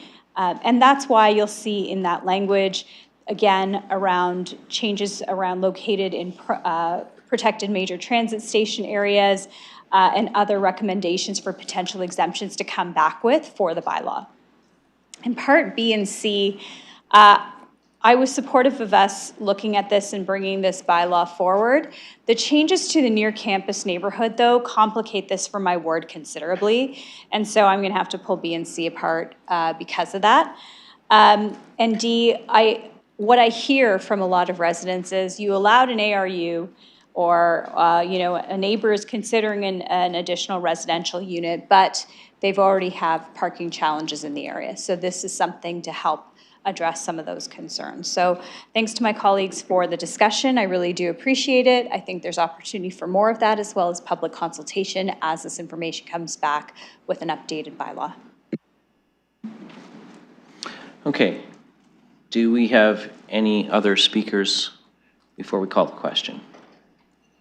And we will separate it out per your request, Councillor Rahman. So seeing none, we're just going to give the clerk a moment to get the vote separated. Deal with A, independent from B and C. Sorry, A and D. You're okay with D? Yeah.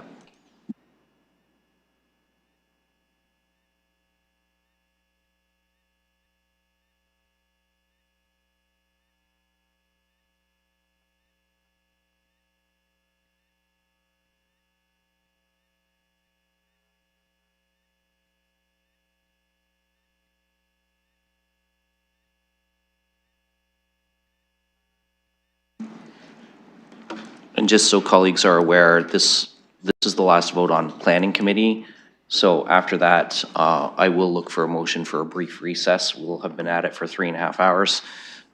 Folks may need to refresh for a few minutes, so we'll look to do that after planning committee.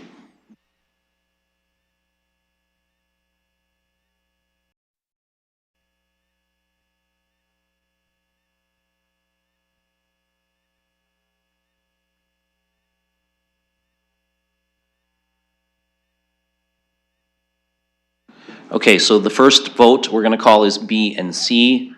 These are the driveway widths that were amended to exempt the Western University near campus neighborhood. And we will open the vote on that now.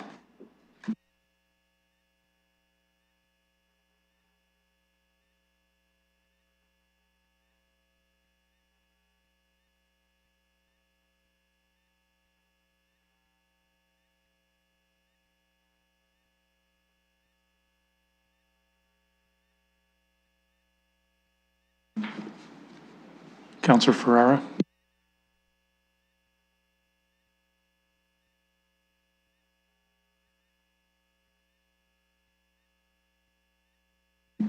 Thank you. Closing the vote, motion carries 11 to 3. Thank you, colleagues. And now we'll open the vote on A and D.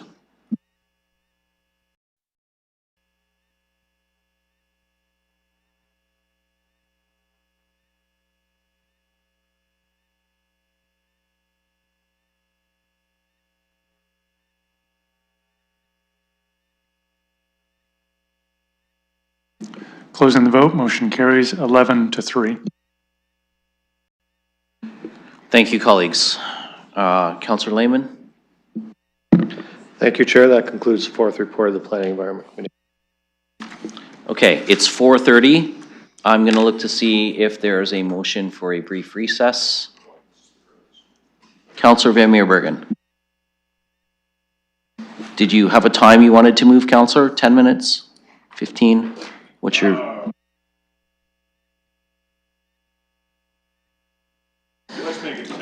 I'm going to rule an hour and a half out of order because we would need a motion to extend past 6 for that. 10 minutes? Sounds good. Okay, is there a seconder for a 10-minute break? Councillor Stevenson, by hand, all those in favor? Can you please keep your hands up? Carried. We will return at 4:40, please.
Okay, colleagues, we are going to call the fourth council meeting back to order, and Community and Protective Services is next. Councillor Pelosa has taken her leave, so I will turn to Councillor Preble.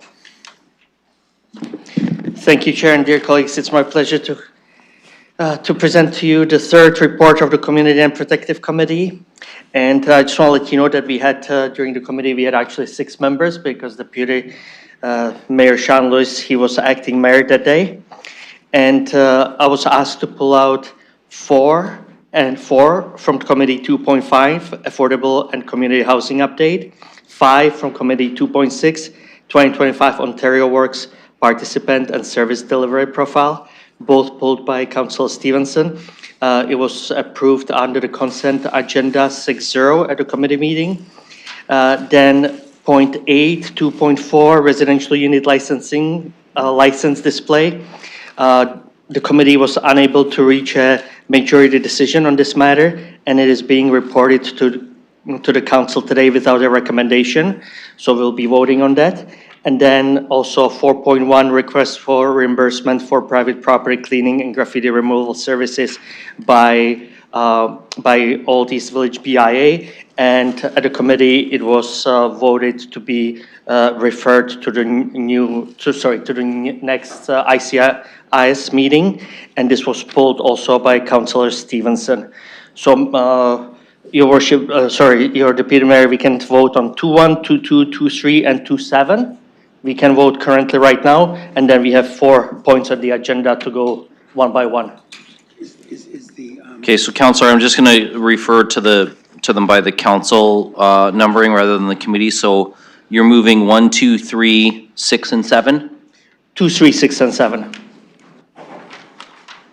And 1, which is the disclosures of pecuniary interest. Yes. Okay. That is correct. Okay, so we have 1 through 3, 6, and 7 moved on Community and Protective Services. Any speakers to those? Councillor Stevenson.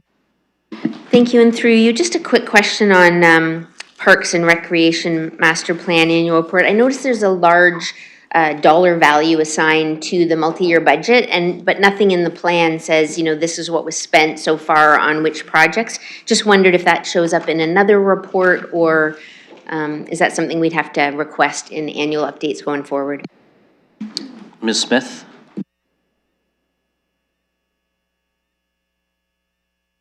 Thank you, and through your worship, for part of the report, the recreation and programming side, we have itemized in the budget lines for recreation programs in our community centers, so we can articulate if there's any big facility builds. For example, we are going forward with Silverwoods, so we can articulate or put in brackets afterwards the budgeted amount. Some of them we also get funding from the provincial and federal government, so we're happy to articulate what those are, and I'll let Ms. Scheer speak to the parks projects. Ms. Scheer. Thank you, Mr. Chair. We do not currently report out on all of the multiple renewal and new capital projects for parks. Often they end up being a parks party where we invite everybody to come and be part of that new space. We would report back if there was a requirement to change the funding beyond what we're able to manage within our contingencies. Councillor. Any other speakers on the consent items? Can I just do perhaps a point of order? Councillor McAllister. Is it possible to do a change of order within the report in terms of items, or do we have to, I know we're voting on these ones, but the pulled items, can we do a change of order once we get to that?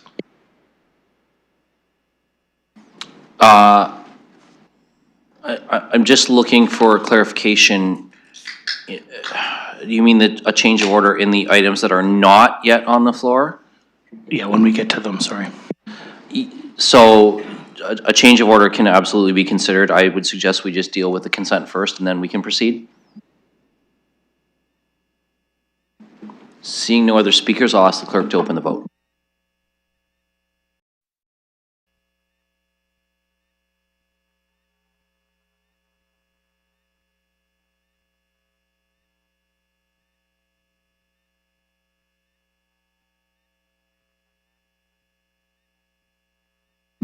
Closing the vote, motion carries 13-0.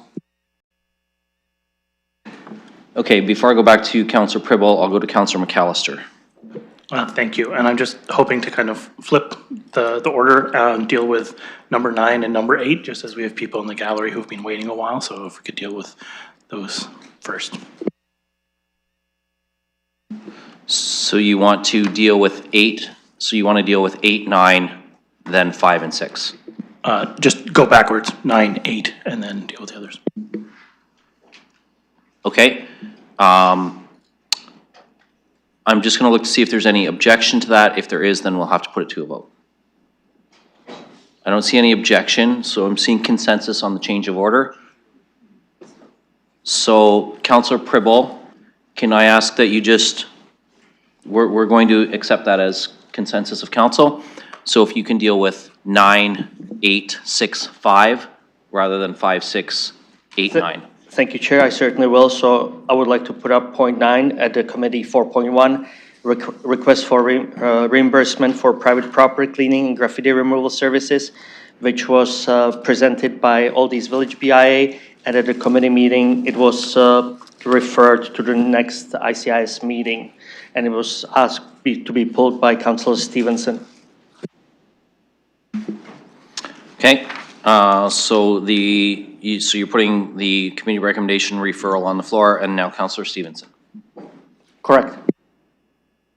Thank you very much. I put a submission in to the added agenda, and basically it's asking my colleagues to say no to the referral, and then I have an alternate motion ready to pay the $14,152.33 from the Community Investment Reserve Fund and just be done with this.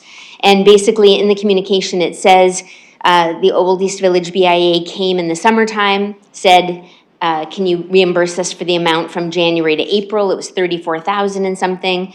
It was actually denied at committee, but then at council, we were able to put it through and say, let's just get that paid. At the time, it was mentioned that there would be an additional invoice coming. This is the additional invoice. That program has been stopped. So there will not be another invoice. It's not part of the Old East Village BIA 2026 budget. This was for non-levy paying businesses. It was a goodwill gesture to try to bridge through a difficult time in that area to address critically important historical buildings like Aeolian Hall, Banting House, Palace Theatre, Clay Works. It's a very small amount of money. If we want to refer it to committee and talk about it for a long time and have delegations, I am more than happy to talk about the problems in the Old East Village and what needs to be done. If that's what council wants, it's fine. I'm offering a shorter path to say no to the referral, reimburse the money, and that's my request. Councillor McAllister. Thank you. Through the chair, I'll be brief. Ditto to what Councillor Stevenson just said. I'd like to deal with this item now. We've done that previously.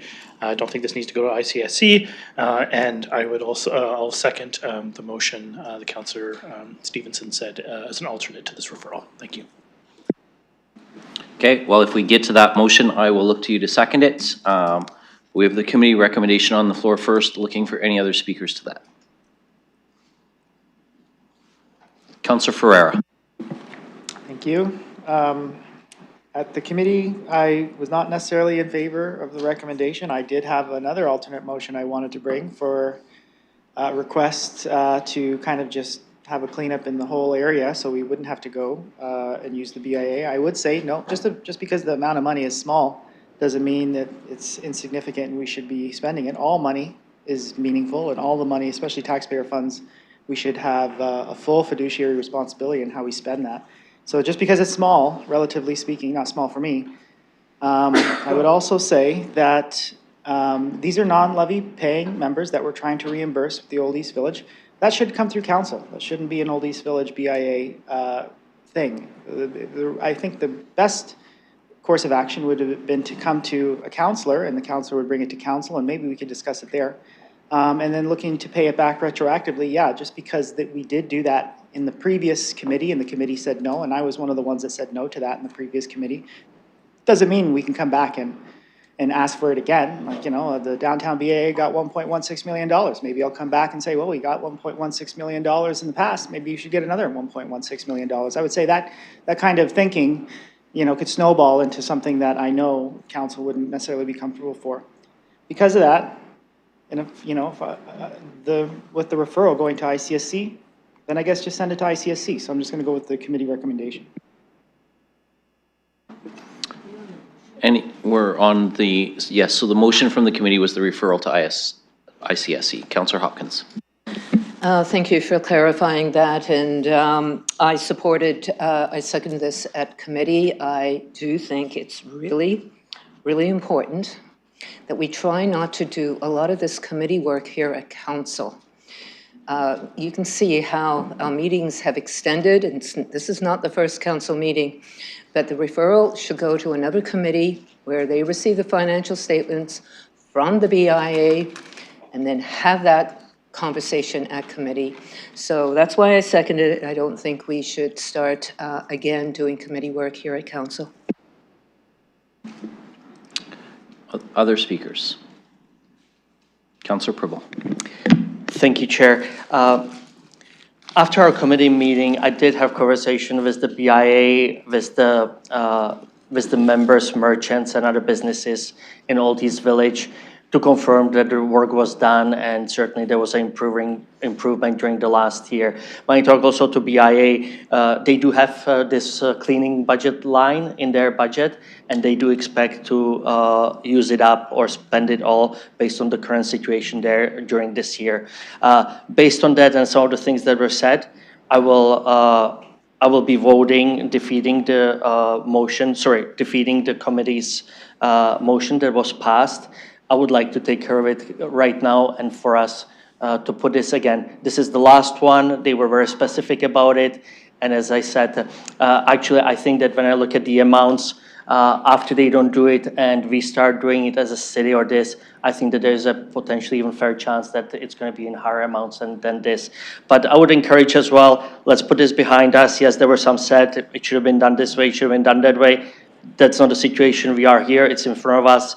Let's deal with it. Let's deal with it. Let's get it done, and let's move on. Thank you. Councillor Trosau. I was in favor of the referral at committee, and I'm in favor of the referral now. I think we're doing too much committee work here.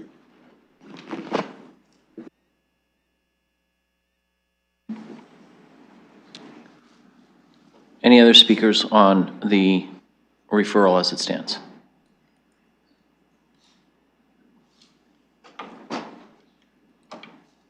Seeing none, if Councillor Rahman, I'll ask you to take the chair just briefly. I'll be really quick.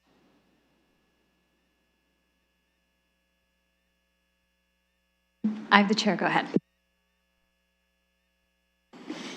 Thank you. So I do appreciate the communication we received from Mr. Morrison with respect to the focus on the non-levy paying members. I also appreciate the comments that this program has ended. I would actually prefer in the future, if non-levy paying members need support, that they make a direct ask. I don't think, honestly, with all due respect to the BIAs, and I have a couple of non-levy paying members in my BIA too, I actually don't think the BIA should be doing non-levy member support work. I think that those two things should be separated. So I supported the referral at committee. I'm inclined to just deal with this today because I've been told we're not coming again. We've removed it from our budget. This is non-levy paying members, Banting House, a couple others that are involved. But it does spur for me as well the importance of the conversation about what a BIA is supposed to be doing, which to me is not doing all, it's supposed to be there to support the businesses. So it's a discussion I think we have to have around our BIAs and the budgets they bring forward and what they're doing with their money.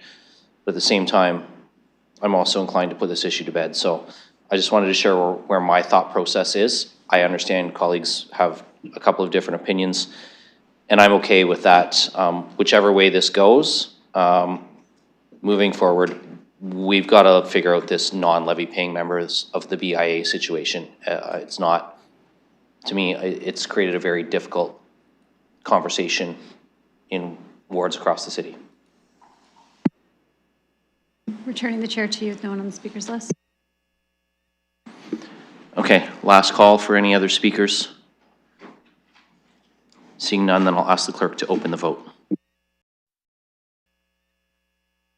We are voting on the committee recommendation to refer, so if you vote yes, it's referred to ICSC. If you vote no, then we'll have to have an alternate motion.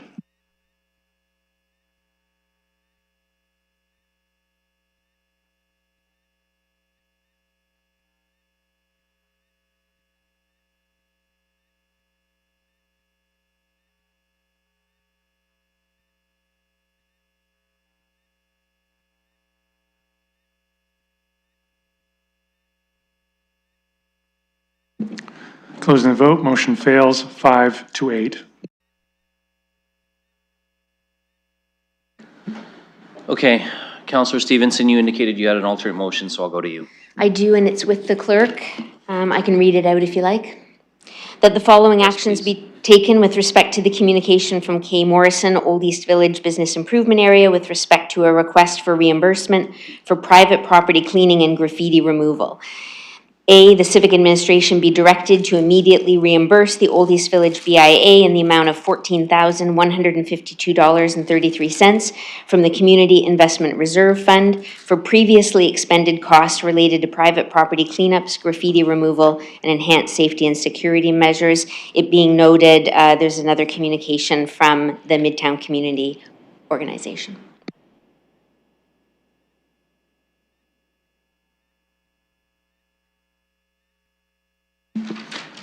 Councillor McAllister, you indicated you were seconding that?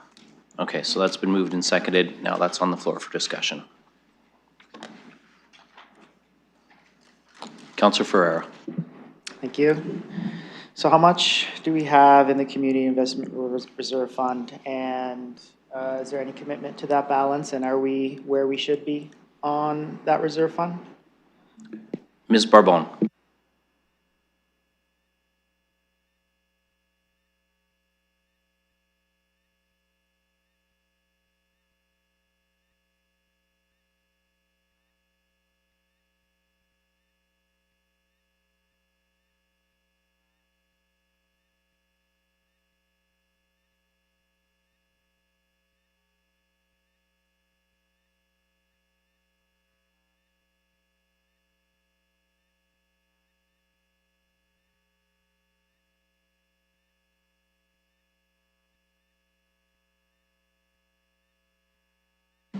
Mr. Murray is on the line, and I believe he has that information, so.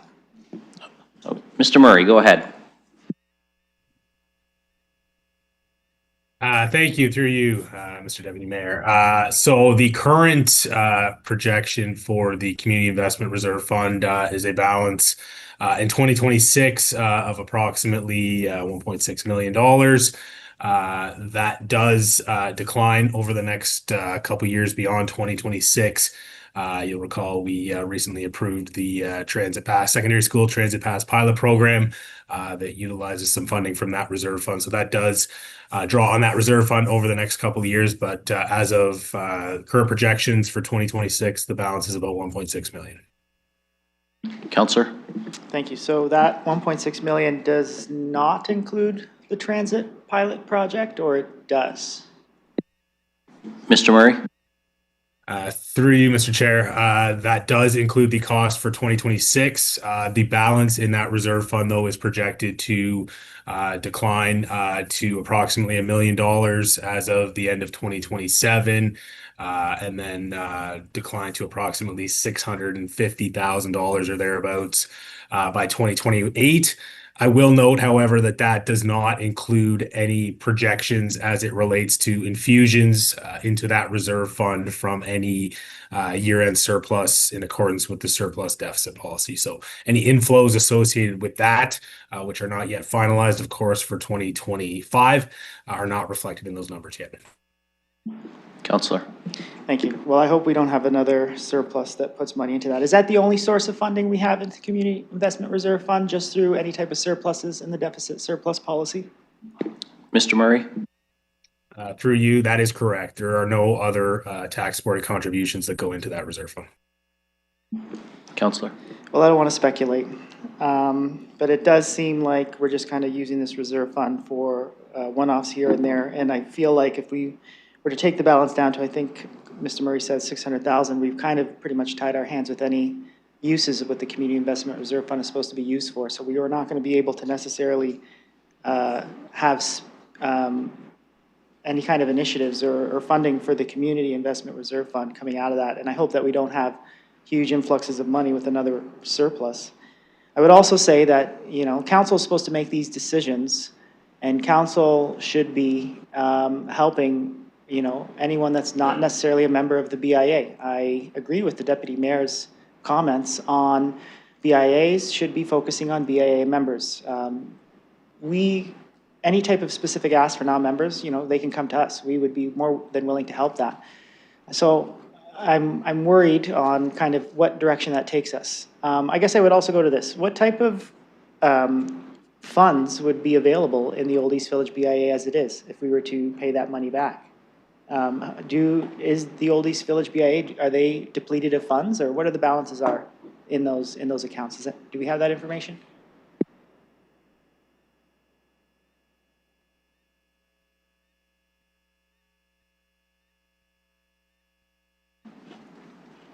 Ms. Barbone?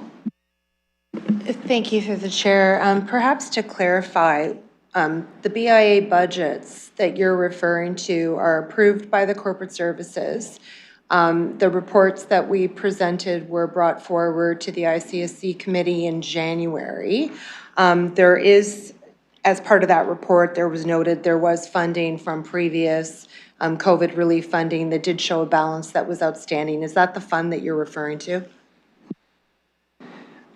Counselor. I appreciate the clarification. I'm sorry. I know we're supposed to be doing committee work at committee, and I didn't see this motion coming. I would say yes, and what are the current reserves in the balance now? And I guess I would expand on that. Was this also something that was part of the BIA's budget? Point of order, Counselor McAllister. This is for a reimbursement for past years. We're not rehashing budget discussions at this time. This is a very specific item for a reimbursement that's already occurred.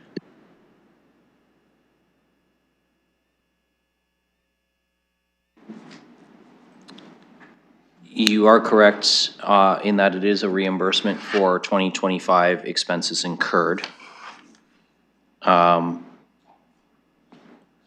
My point is we're not discussing 2026 budget. The current balance is irrelevant when we're discussing a 2025 reimbursement. So I agree with you on that. I think that's a valid point of order in terms of staying on what's on the floor. But I think if Councillor Ferreira is asking about... I didn't say 2026 budget. So, okay, councillors, you don't engage in cross debate on a point of order. So please stop. I was about to say if Councillor Ferreira was asking, is there a 2025 surplus from the OEV BIA that has just been carried forward that could have otherwise reimbursed this, that would be in order. The 2026 budget moving forward, which doesn't include a line item for this, would not be relevant. But if you're asking specifically, was there unspent funds in 2025, that's in order. So yes, Councillor McAllister, your point of order is valid, but Councillor Ferreira, if you can clarify your question, it may be in order. I'm looking for what the balance is. Two questions. Number one, in the budgeting, in the past budgeting, where this money came out of the funds that we're looking to or potentially discussing for refunding, I want to know if we can know if that was in the budget, first of all. And I also want to know what the balance would be after that fiscal year before 2026 starts. Basically, I want to know is the remaining funds left over, does the BIA need these funds I don't have the information. This is why I'm looking for this, this is why I'm asking the questions. Like how, I need this so I can make a judgment here. Okay. Ms. Barbone, I don't know whether you can provide that information, or Mr. Murray, if you have that information, I will go to staff though to see if they can provide any additional details. Thank you, through you, Mr. Deputy Mayor. So what I can advise, and as was reported in the BIA budget report for Old East Village back in January, the operating fund of Old East Village BIA has a projected balance as of the end of 2025 of approximately $260,000. However, 189,000 of that is projected to be drawn on in 2026 to support the BIA's budgeted initiatives. So that leaves a remaining operating fund balance of approximately $71,000 or thereabouts for Old East Village, which aligns with as Ms. Barbone was referring to, the remaining approximately $70,000 of COVID relief funding that was previously provided by the city to Old East Village BIA. Councillor? Thank you. And do we know what was budgeted for the last budget? Like, was this something that was budgeted, or was this kind of a discretionary expense by the BIA? Mr. Murray? Was there a line item for this in the 2025? Is that what you're asking, Councillor Ferreira? Seeing a nod? Through you, Mr. Deputy Mayor, I can confirm that in the Old East Village BIA budget for 2025, there is a budgeted line item for private property cleanup. I can't speak, though, however, to the specifics or details of how that funds were intended to be spent, or specifically on what properties they were intended for. Thank you. So if there is a line item for that, and we did provide funding for that, for this exact specific thing, but it didn't have the clarification whether it would be a member or not, I think we've already given the BIA the money to spend this money. I don't understand why the BIA is coming back and asking for a reimbursement when we did give that money intended for this exact purpose. The money was spent, there's a line item in the budget, and then there's a reimbursement request. So that's kind of where I'm held up here. Same issue that I was held up on the last request. I'd also say there comes a time when we kind of have to put our foot down and say, no, enough is enough. If there is a request for non-members, they should come to council. I'm sure we would have more than the ability to say yes and help them out. I'm just concerned on some of our decisions and our hands being a little tied when these decisions are made outside this horseshoe and then a reimbursement request comes up. So I will finish there. Looking for other speakers. I have Councillor McAllister, you haven't spoken on this yet. Go ahead.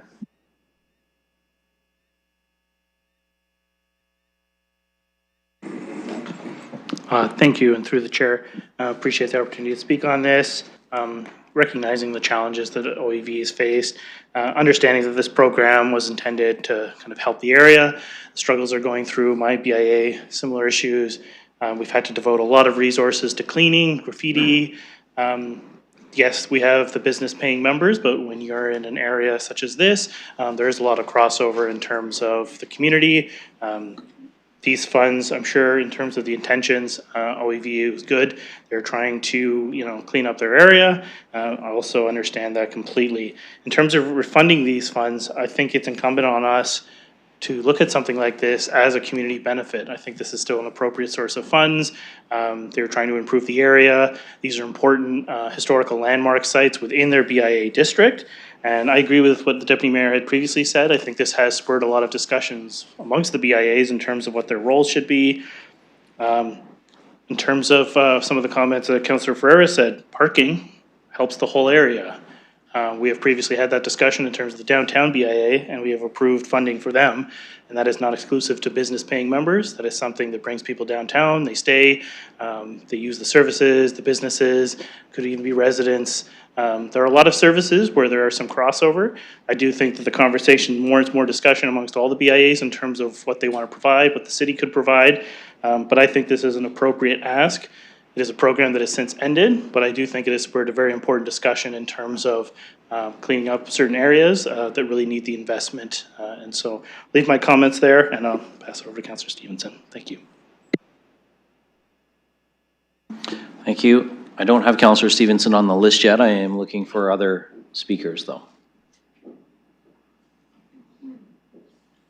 I don't have other speakers unless Councillor Stevenson wants to get on the list. I do. I'm going to keep it really short. I just wanted to thank the Executive Director for the Old East Village BIA for being here today for this meeting, for the submission that went in along with my own from Banting House, a National Historic Site, the Palace Theatre, and Aeolian Hall. I appreciate their submissions. I also appreciate their understanding that this program had to come to an end at the end of December.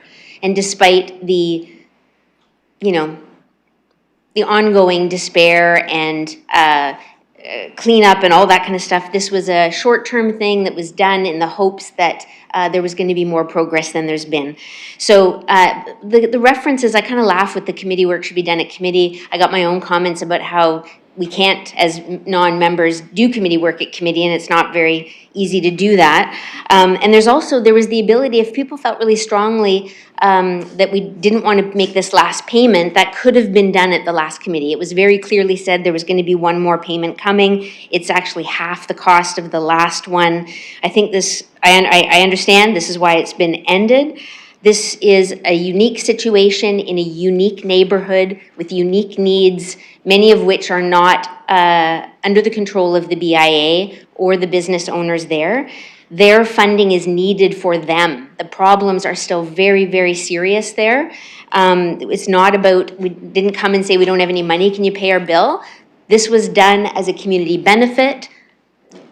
The understanding was there that this would be taken care of, and so I'm asking for committee support around just finishing this off, finishing it well, and thank you to everybody in advance.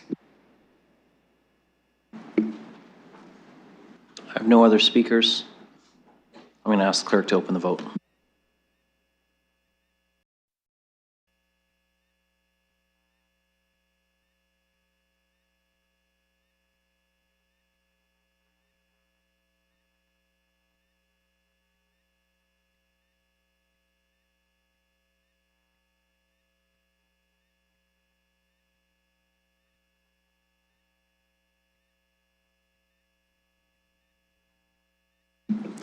Closing the vote, motion carries 10-3. Councillor Pribble. Thank you, Chair, and I would like to put on point 8, 2.4 residential rental unit licensing license display. And just so you know, the staff recommendation was defeated, which was be received for information and no future action be taken. It was defeated by tie 2-2. Then there was an alternate motion in front of us, which was failed as well. 2-2. So what I would like to do is I would like to put on actually the motion, the recommendation from the staff right now in front of us that to be received for information and that no further action be taken. Okay, just give me a minute while I just check in with the clerk here.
Sorry, I just had to check on something with the clerk.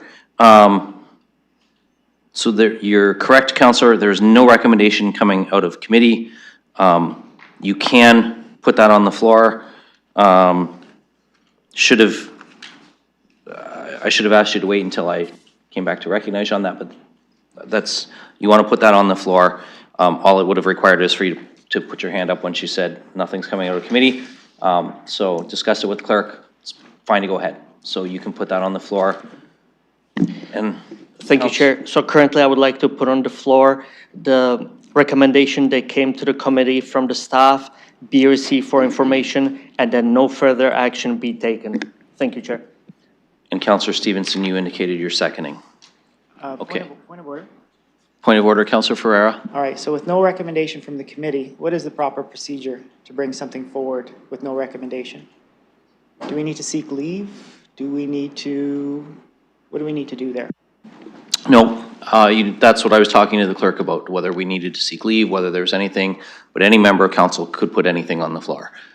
So the acting, sorry, the vice chair has put the staff recommendation back on. Procedurally, would this be considered an emergent motion or additional matters because we didn't have a recommendation from the committee? No, the item is simply forwarded from the committee without a recommendation from the committee. So there's no deadlines or anything like that that are applied here?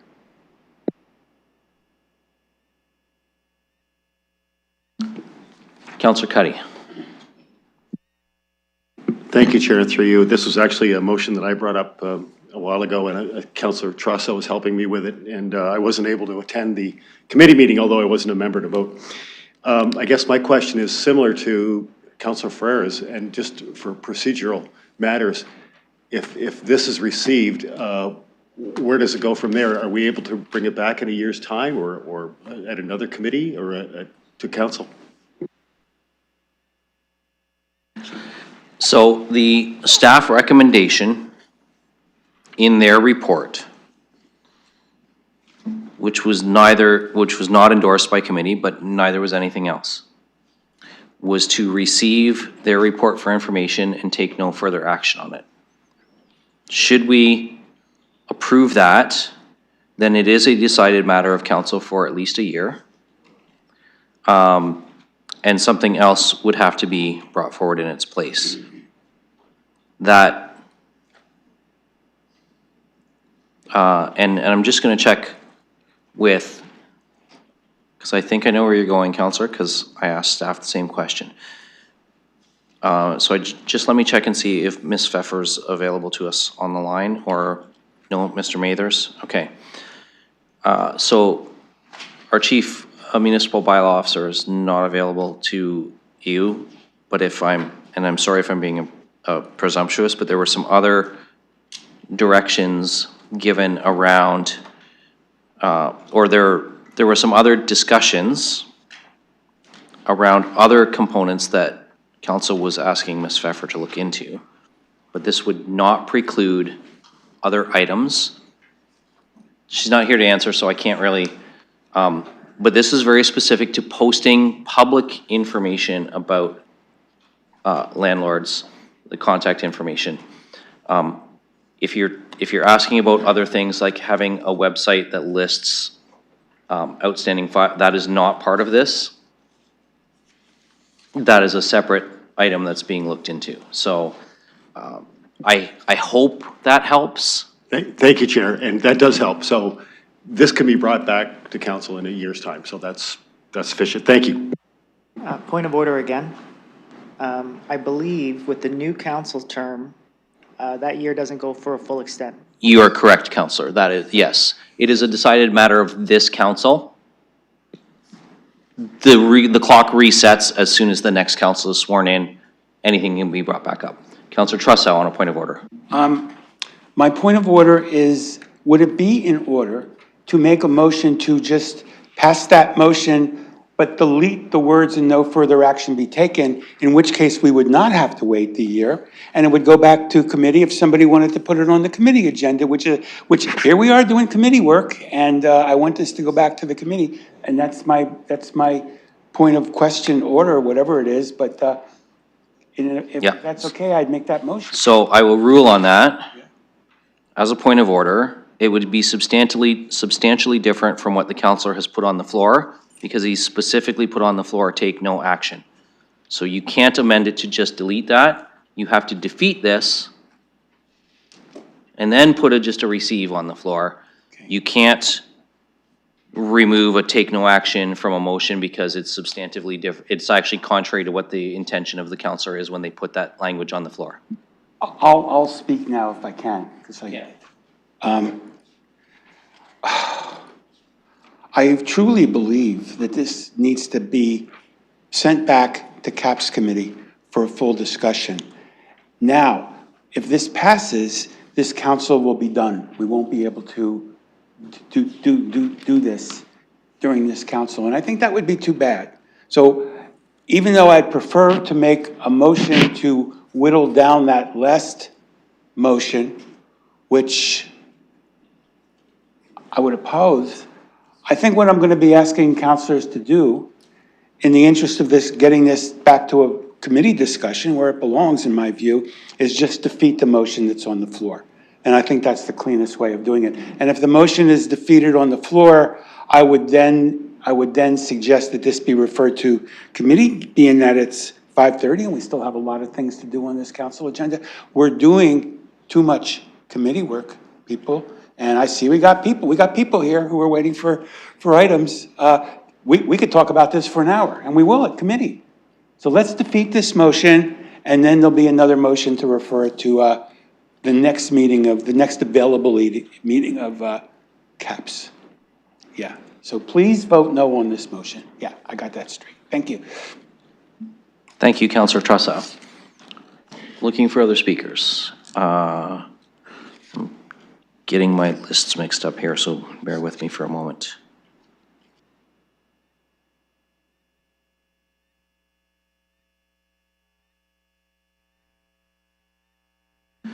Sorry about that. Councillor Ferreira, go ahead. Thank you. So I guess point of clarification, I know that's not necessarily a point, but just a clarification for the clerks. There was an alternate motion brought that was substantially different from this recommendation.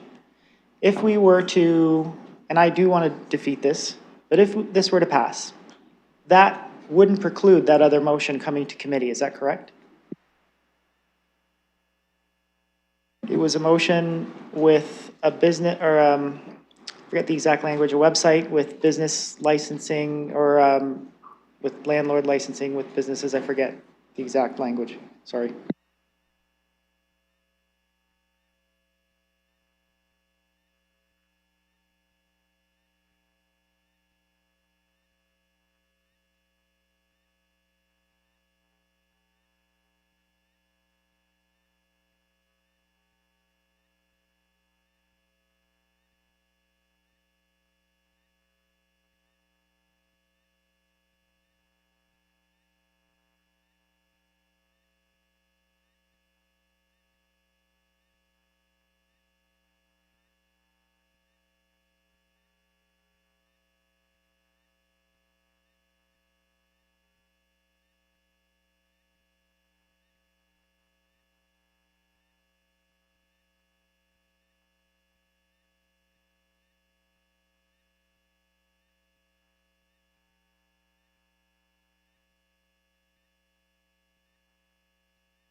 You're going to need to give us a moment. Just need to make sure we're on point.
Okay, sorry about that.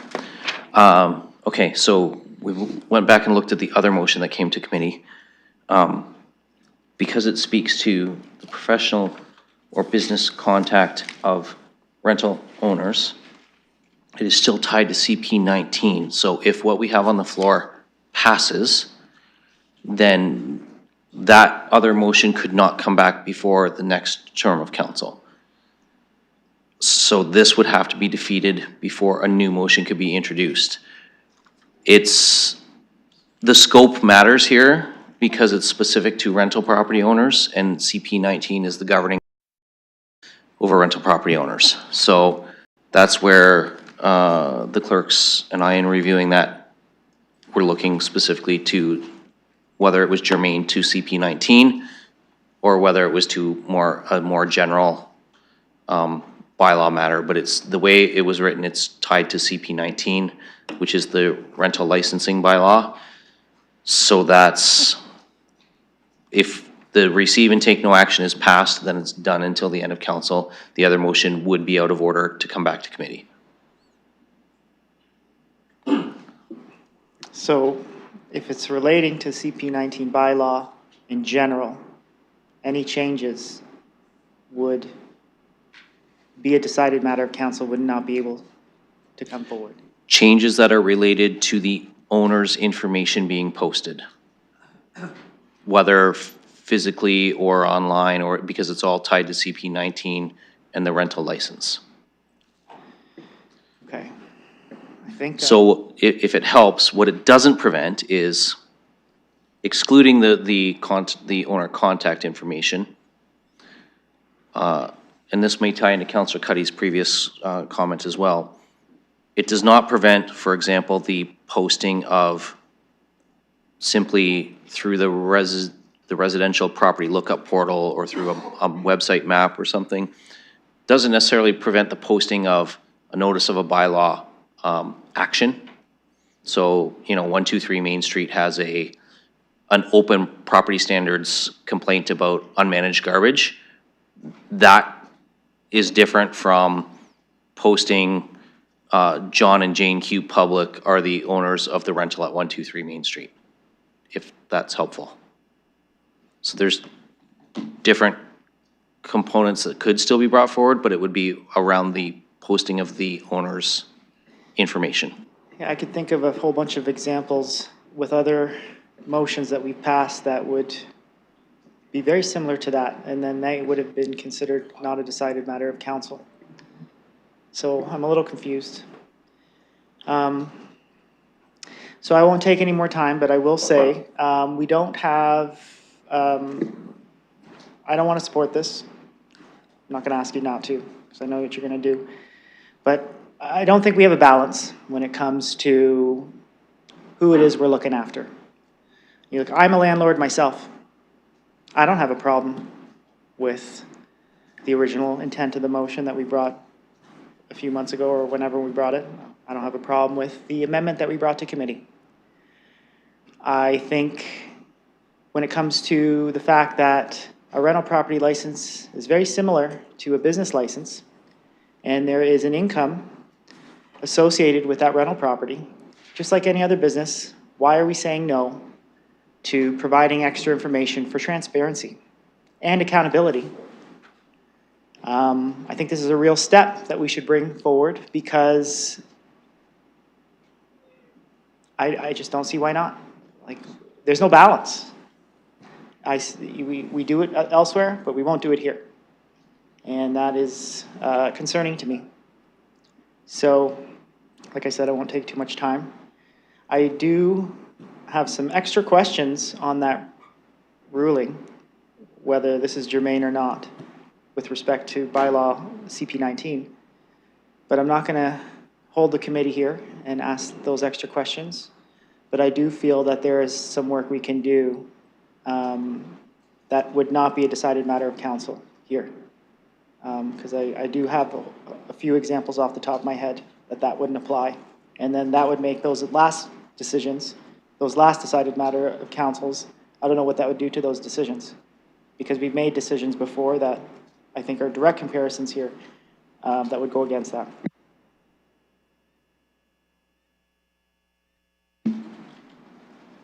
Councillor Hopkins.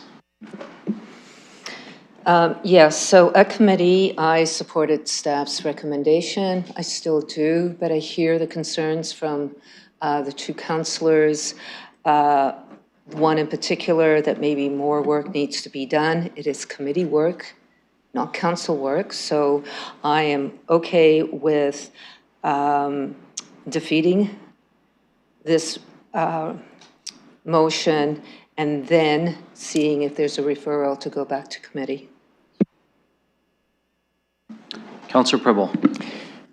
Thank you, dear colleagues. I hope you will support what's in front of us. The staff did a really good report coming back to us. We asked them to come back. They did. A couple of things that I would like to mention. The staff did say an option how individuals can find out this information. No doubt, if it would be on the front window, it would be much easier accessible. I would like to correct a couple of things. The business licenses that we issue, there are no names. Here would be actually names of the individuals.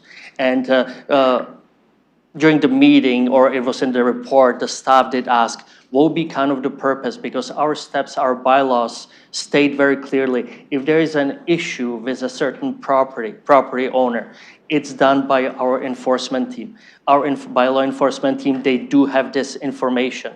So they were actually saying, first of all, protecting privacy, for the privacy of the individuals. But again, it's not just hiding.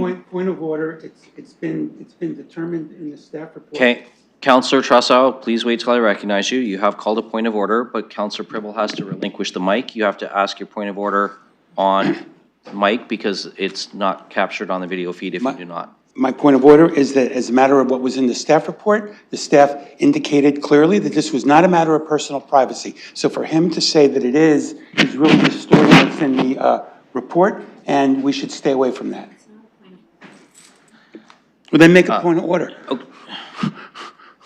Okay, again, the side conversations back and forth between members about what is and isn't a private point of order need to stop, because that's a determination of the chair. Please and thank you. So I'm just gonna relate back to. Councillor Pribble, hold on. There's a point of order that I need to rule on. So, Councillor Trussow's point of order, I think is, sorry, now I'm going to sound like Mayor Morgan. I think it's a matter of opinion on how the councillor is expressing himself. I think it's more a point of personal privilege than a point of order. Nonetheless, Councillor Pribble, if you can frame that you feel rather than that the staff feel, because it's not up to council to reflect what staff are intending. Staff's own language communicates that. Councillor Pribble, go ahead.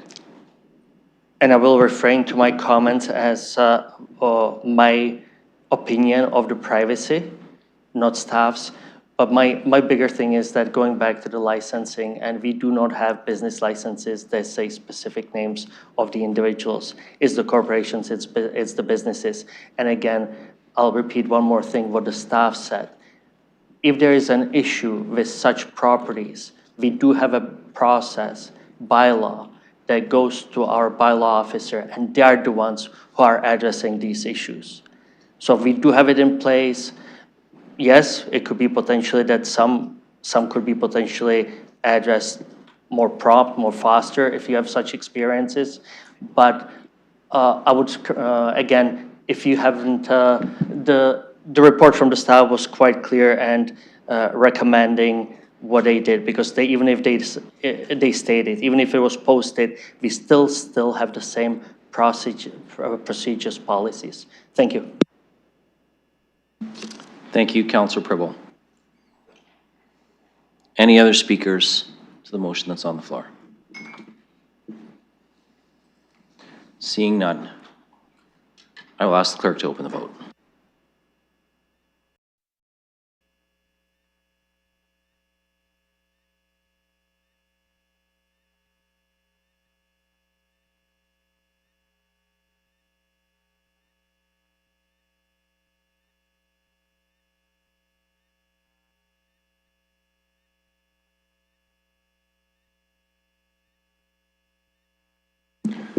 Closing the vote, motion carries 7-6.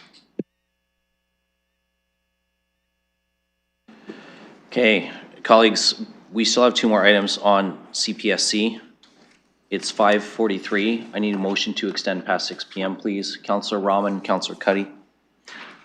I'll ask the clerk to open the vote.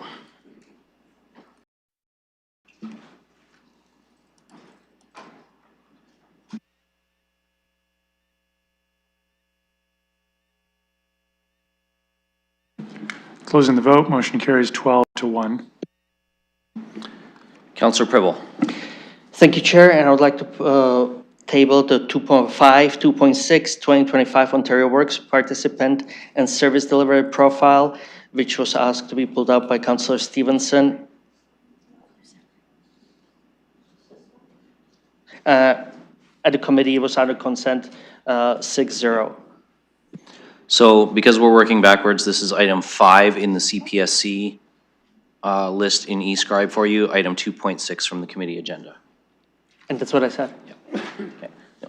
Sorry, just out of Councillor, I'll also ask from the side. So that's on the floor. Councillor Pribble, speakers. Looking for speakers. Seeing none. I'll ask the clerk to open the vote.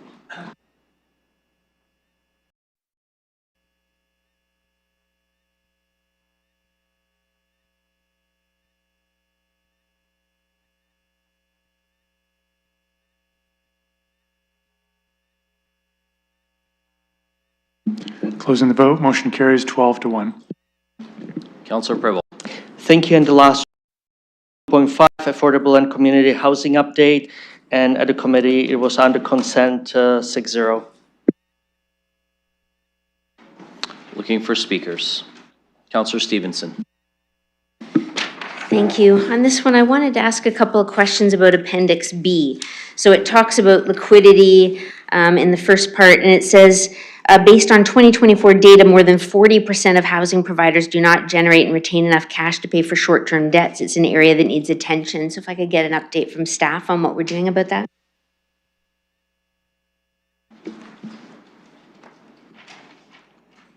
And would that be Mr. Mathers?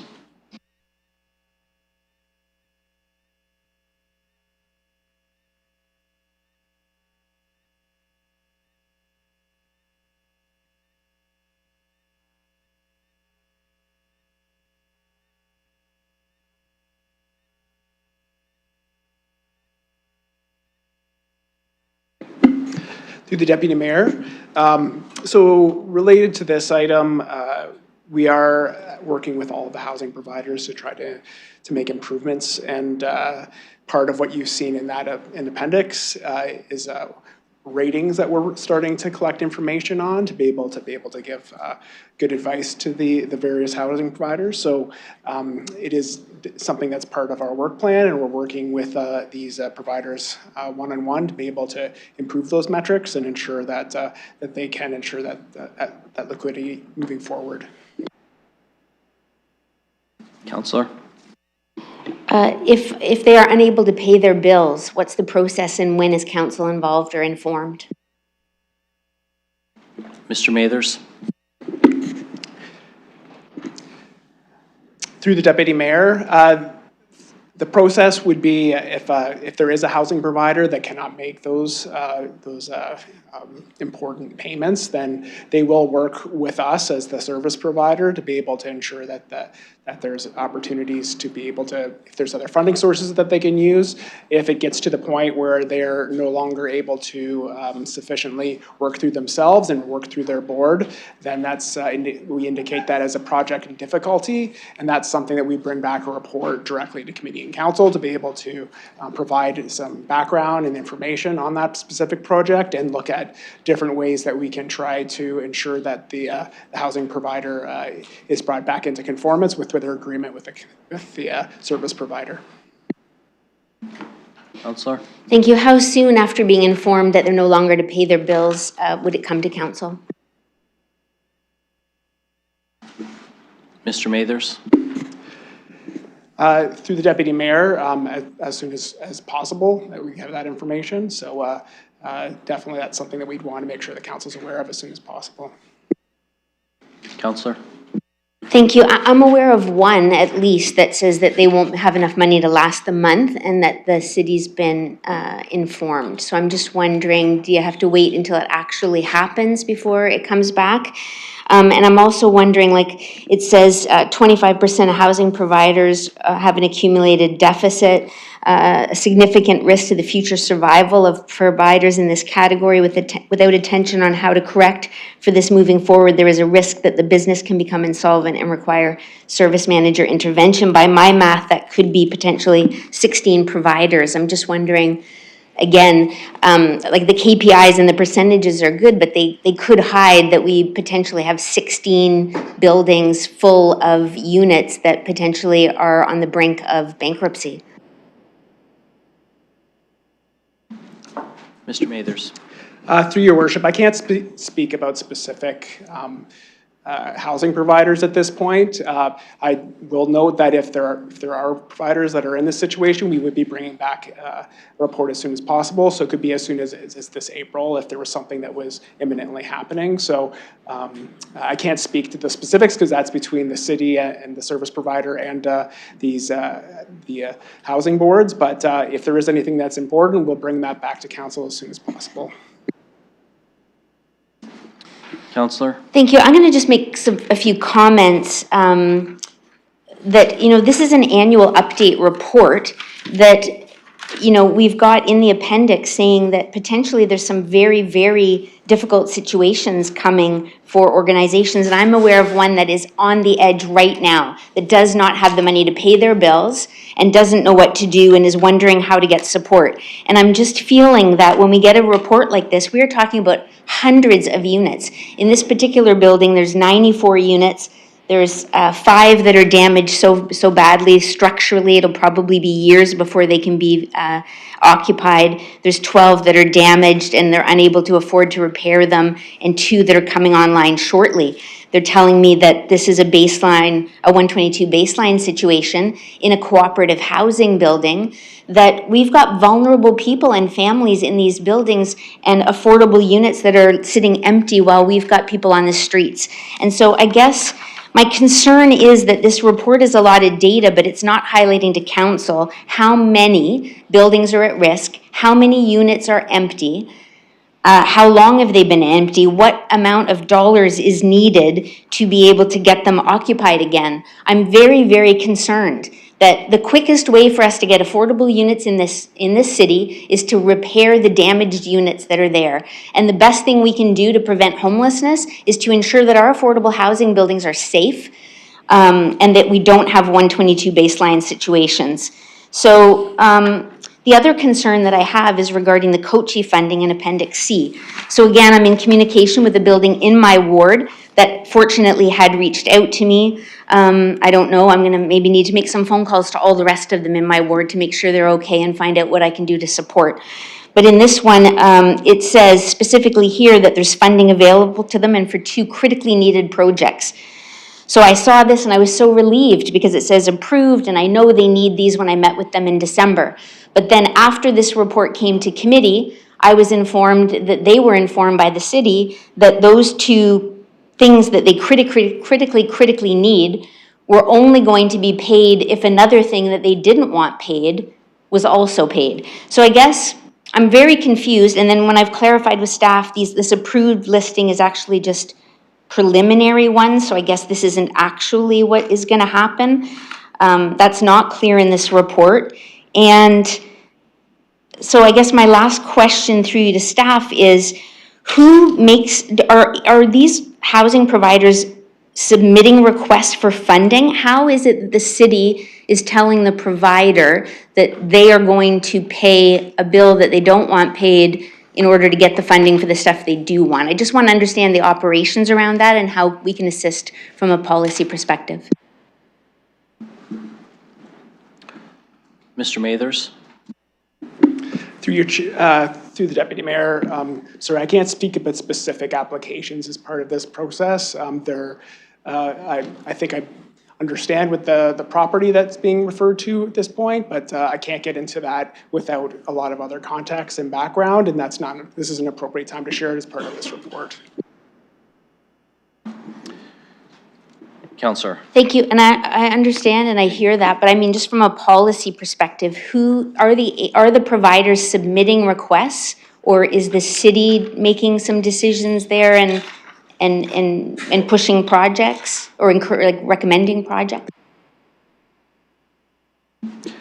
Okay, Councillor, I am going to say I will go to Mr. Mathers for this response. But I think that the questions you're asking really need to be taken when you're talking about getting into policy changes that might be needed to operationalize something that's really beyond the scope of the item that's on the floor and needs to be dealt with by meeting with staff and discussing ideas with them at that point. Mr. Mathers. Through the chair, so as the service manager responsible for allocating and distributing the funding from COCHI as outlined within the requirements. So that's our role. There is processes that we follow through an application process, and there's also specific criteria that we need to ensure that we're maintaining at the same time. So we do work very closely with all of the service providers to be able to provide what they need as well. So that's part of the conversation and part of what we're trying to do moving forward to ensure that people have the funding to be able to do this great work in the community. Councillor. What's my time? Good, the clerk and I have the same time. 4:20 is how much you've used up, so you got 40 seconds.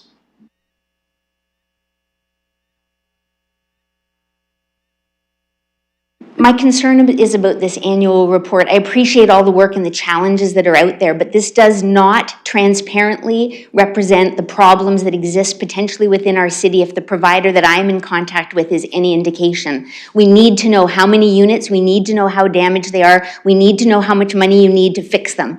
We need to address the security concerns, and we need to make sure that families and people are safe in our buildings, and it needs to be a top priority, and this annual report does not give council, in my opinion, the information that we need. Thank you, Councillor. Any other speakers? Councillor Ferreira. Thank you, Chair. So this is something that I've been on for a while. There's a few reports in the past that you could go to. I would point the councilor to. The Roadmap 2.0, I believe, has it, and I believe that there was a report on this for the end of mortgage agreement, specifically, I think January or November of 24. But if the councilor wants, she can send me an email and I'll give you those reports.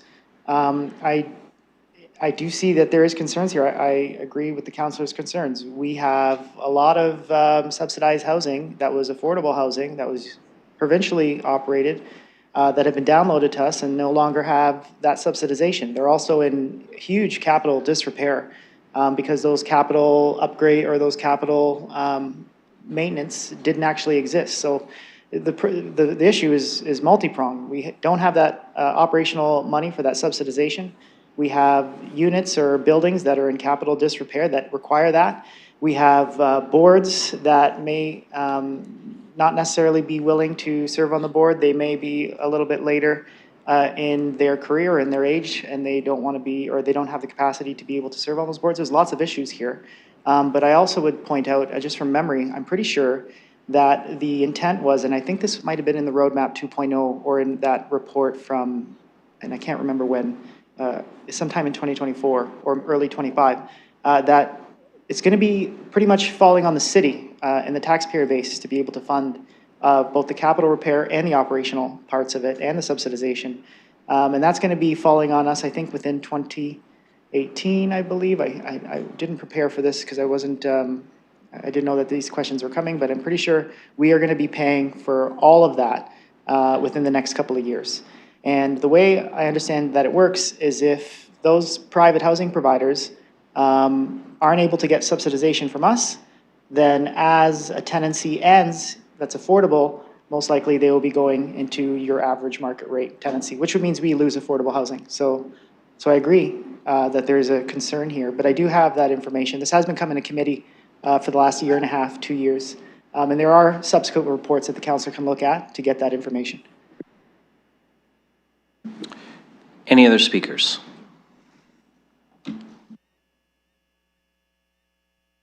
Seeing none, then I'm going to ask the clerk to open the vote.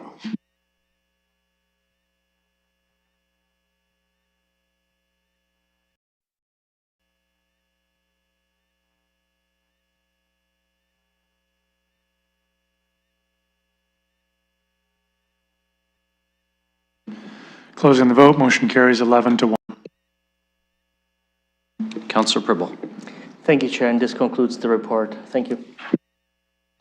Thank you. Councillor Rahman, I'm going to call on you for SPPC. Thank you for standing in my place today. Thank you. I'm pleased to present the fourth report of SPPC. I have not been asked to pull any items at this time, but I'll look around the room, see if there's anything that anyone would like pulled. Hey, looking to colleagues to see if any items need to be dealt with separately. I think you can put the whole thing on the floor, Councillor. Wonderful. Happy to put the whole thing on the floor. Questions and comments? I just want to make a comment, and I'm really glad to see people here in the audience who. Sorry, point of order. Yeah. Still. I just want to say that. Yeah, and Councillor Trussow, sorry, you just need your mic. Councillor Rahman, can you turn yours off so Councillor Trussow can offer his comments? Councillor Trussow, go ahead, please. I see that we have representatives from Tourism London here, and they've sat through the whole meeting very patiently. And I just want to say I appreciate you coming. I don't think, doesn't sound like anything's being pulled on your item. I don't know if other people on this council have any comments or questions, but you look like you're falling asleep, and I feel really bad for you. But thank you for coming. Thank you for coming. Yeah, that's all. Okay, that's all it was. Get excited. Councilor McAllister, Councilor Ferrer, do you want on the list as well? Okay, Councilor McAllister and then Councilor Ferrer. Thank you through the chair. I don't want to take up time, but I just also wanted to thank Mr. Chisholm for sticking it out for LMCH. I know your back's probably killing you, but again, thank you for being here. Councilor Ferreira. Thank you. So nothing was pulled, we're speaking to everything? Okay. So, thank you, Mr. Chisholm, for standing there and sitting. It's going to be uneventful, and I'm sure you're going to be out of here right when that's done. To tourism and to the music office, thank you for sitting also through this, and I know it's going to be a little uneventful. I wasn't there at SPPC, so I just wanted to make some comments here. I do appreciate the tie with the downtown plan and the economic development strategy.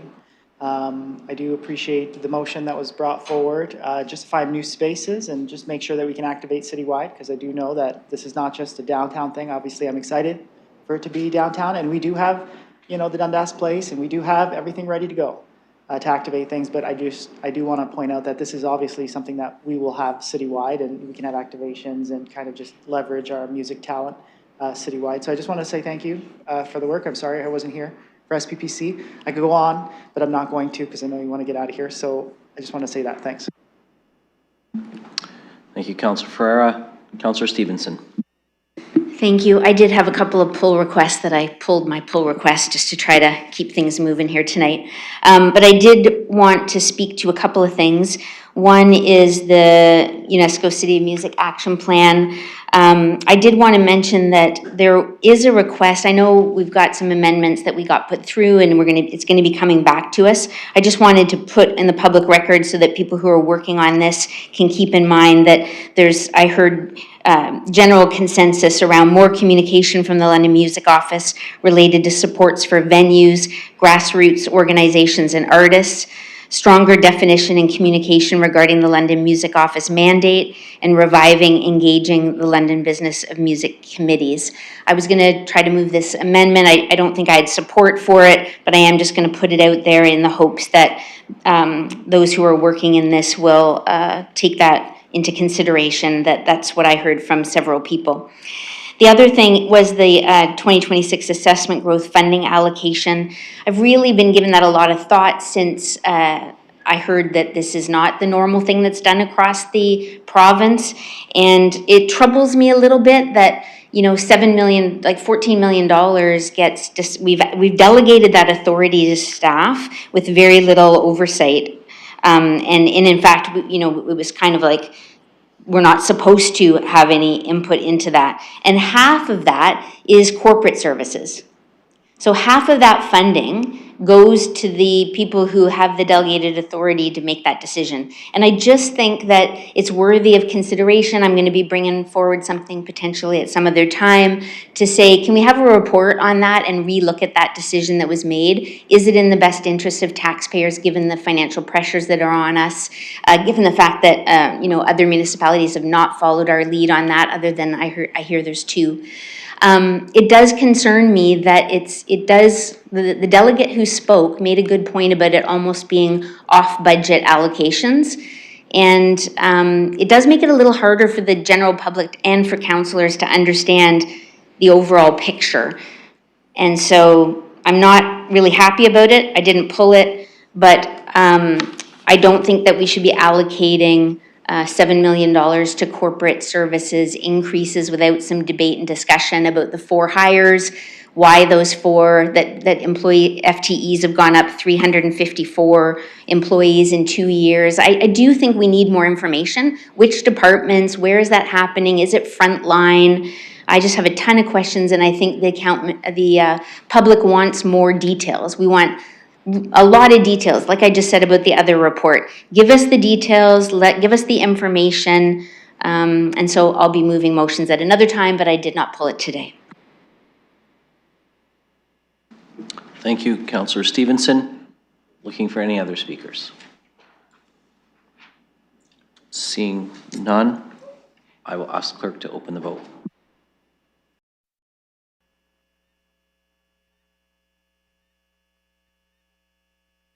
Closing the vote, motion carries 12-0. Councillor Rahman. Thank you. That concludes my report for SPPC. If I may move on to ICSC. Yes, I was going to say congratulations on the shortest standing for a report today, and now you get to do it again for standing in your own place.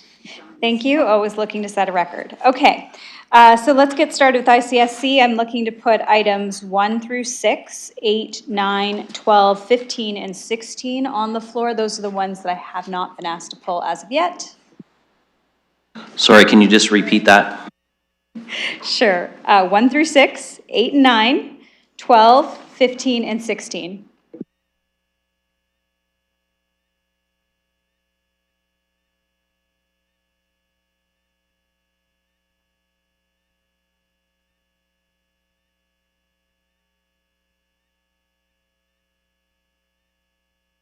Okay, so those are on the floor. Looking for any discussion? Seeing none, I will ask the clerk to open the vote.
Okay, that's now open. Sorry, we're big motion, so it took a moment.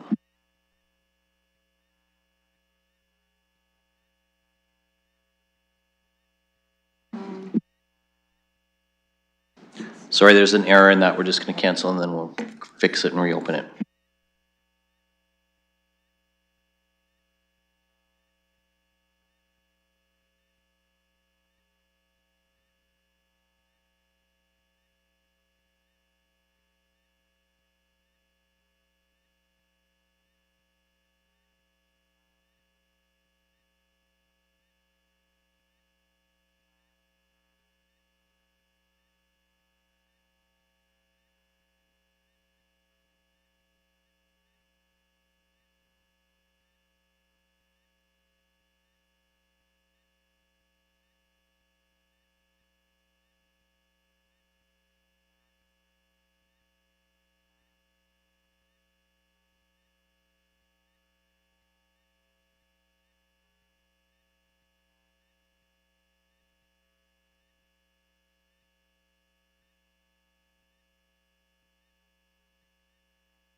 Councillor Rahman, can you just clarify? Absolutely, and through you. So I'm just clarifying with council that item 15 was not requested to be pulled.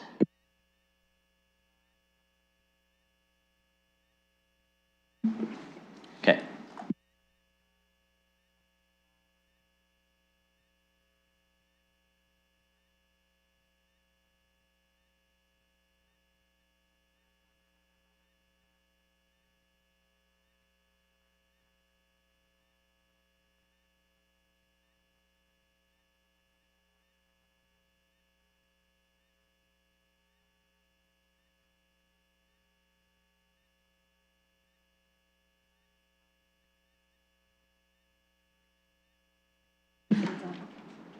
Closing the vote, motion carries 12-0.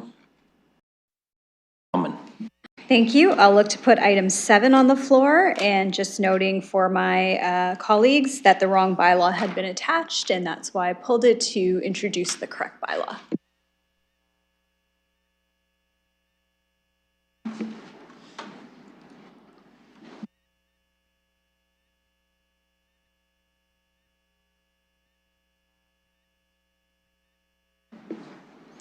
Okay, and item 7 is the Fiber Connect 3 municipal access agreement. And I just want to make sure it relates to Bill 100. That's the correct number, okay? Any discussion? Seeing none, then I will ask the clerk to open the vote.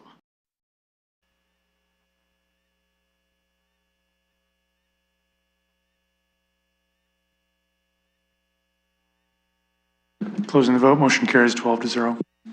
Okay, and then we will need a motion now for the as amended. Councilor Rahman, you're willing to move that? Do we have a seconder? Councilor McAllister, thank you. And we'll ask the clerk to open the vote on that.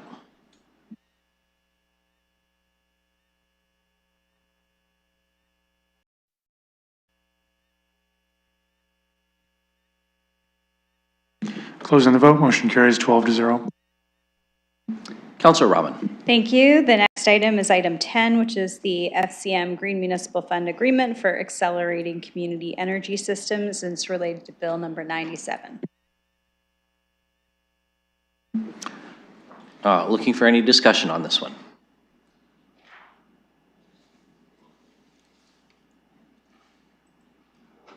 Seeing none, then I will ask the clerk to open the vote.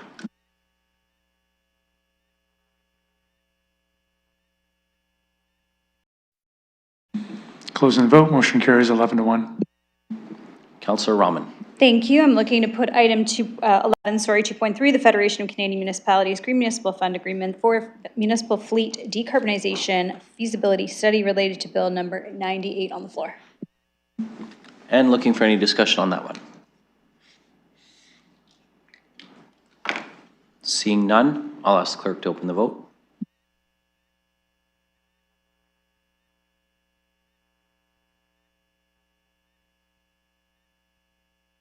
Closing the vote, motion carries 11-1. Thank you, colleagues. Councilor Rahman. Thank you. I'll put item 13 on the floor, 2.9, contract award tender number RFT 2025-2023 Wellington Gateway and Municipal Infrastructure Improvement Phase 2A Street to Baseline Road. Looking for any discussion? Seeing none, I'll ask the clerk to open the vote.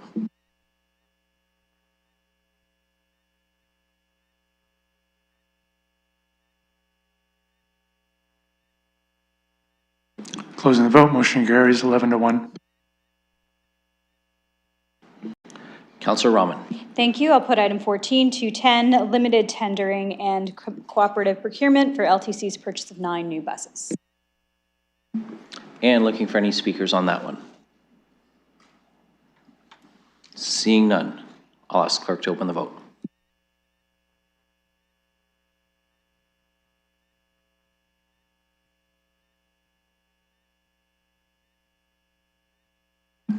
Closing the vote, motion carries 12-0.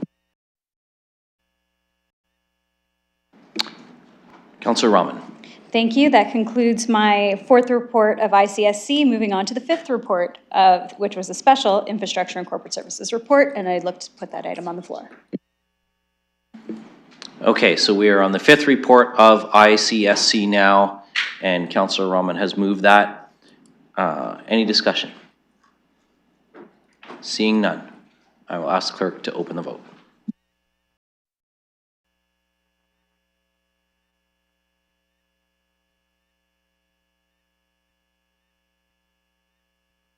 Closing the vote, motion carries 12-0. Thank you, colleagues. Councilor Rahman. That concludes my report. Thank you. Moving on, item 8.6 is Audit Committee. Councilor Stevenson. Thank you. I have the pleasure to present the first report of the Audit Committee. I am going to pull 6 for just a housekeeping item that was circulated. I haven't been asked to pull anything else. I'll just do a quick check. So I will put on from 1 to 5 and 7 to 9. I'll put that on the floor. Okay. Just making sure nobody wants anything else dealt with separately. Seeing none, so that's on the floor for discussion. Seeing none, I will ask the clerk to open the vote on that.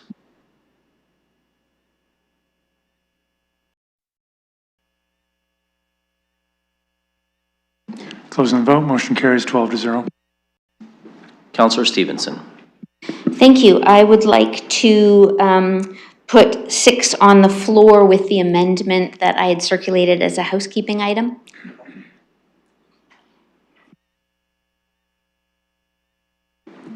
Or I think I have to Okay. pass the chair, right? Or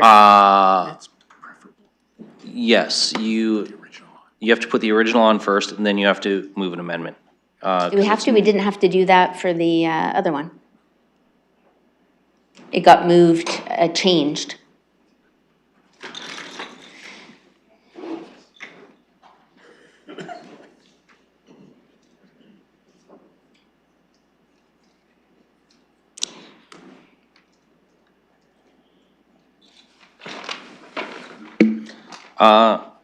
So it's slightly different. I get what you're saying, Councillor Stevenson. The challenge is in terms of, so it's to be received, but your amendment is actually changing the order of which audit's coming in which order.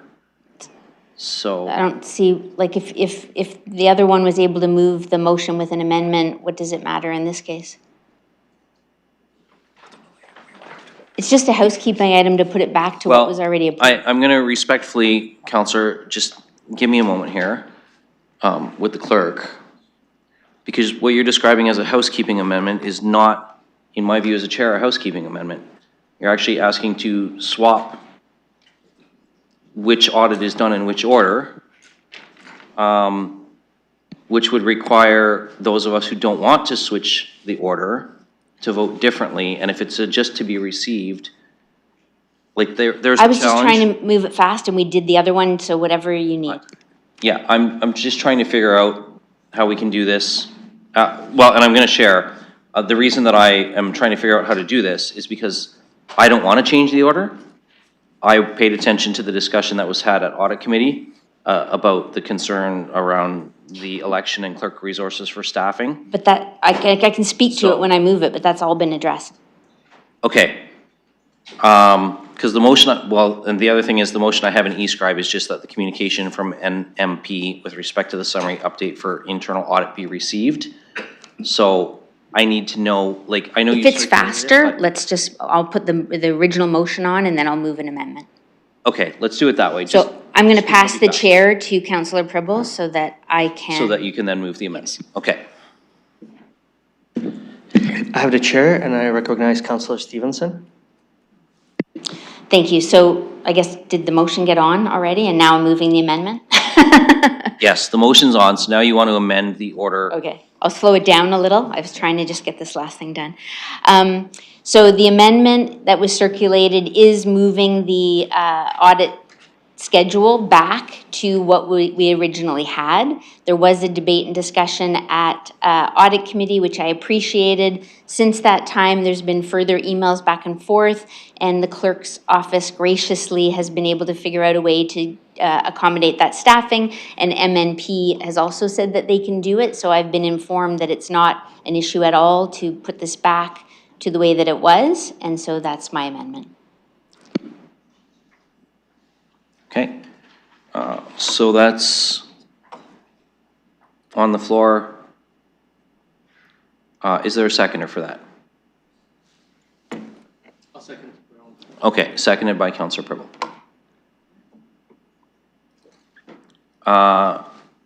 Councillor Pribble.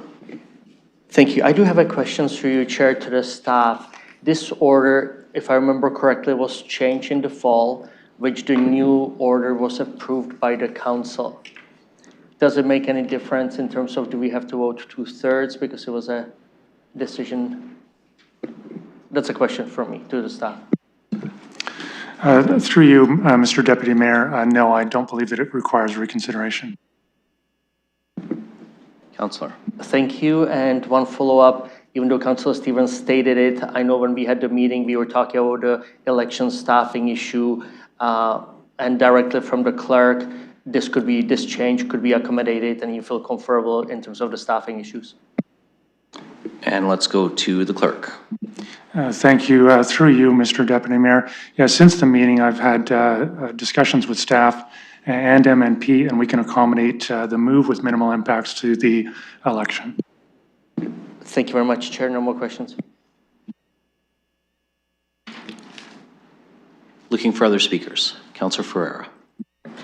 Thank you. I'm just, like, when I heard this was a housekeeping item, like, when I hear housekeeping, I think issue with the bylaw language, or some kind of clerical error. But this was presented as a housekeeping item, but it doesn't seem like it's a housekeeping item. This is something that was discussed at the audit committee. And I would just say, presenting this to us as a housekeeping item when it is not a housekeeping item, frankly hurts my trust. And I also followed the audit committee discussion. So when I first heard it being just at the housekeeping item alone, you lost me.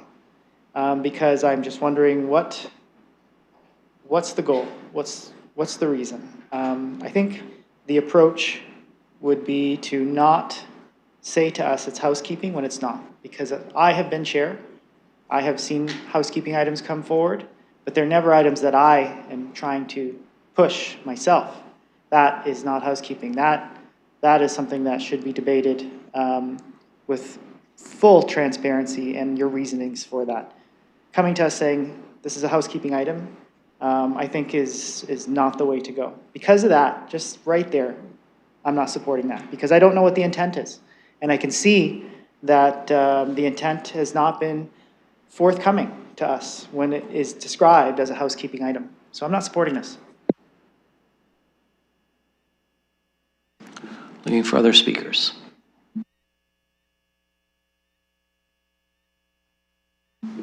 Seeing none. On the amendment, which is the change of order piece, to change the submission dates for the privacy audit from December to October, and the submission date for the continuous improvement audit from October to December. And Councillor Stevenson, can you just confirm that that's the language in eScribe? It's, you might have to refresh, but just, okay. Okay. We have no other speakers, so I'm going to open the vote on that.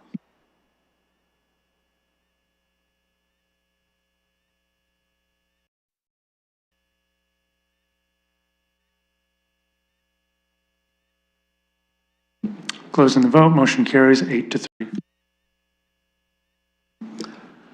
Okay, so now we have a main motion as amended.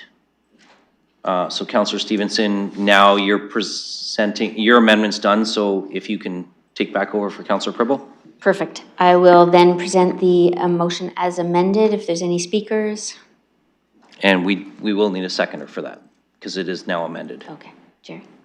Councillor Cuddy, I see you seconding. Okay, so main motion as amended, moved and seconded. Looking for any speakers. I just want to say thanks to the clerk's office for helping me with that. Thank you, Councillor. I'm going to ask the clerk to open the vote.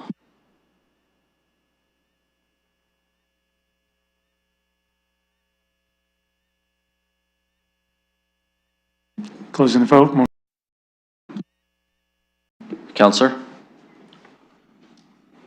Thank you. That's the first audit report complete. Thank you. Moving along, Councillor Lehman, I'm going to ask you to report out from closed session. Thank you. This is the fourth report of the council in closed session.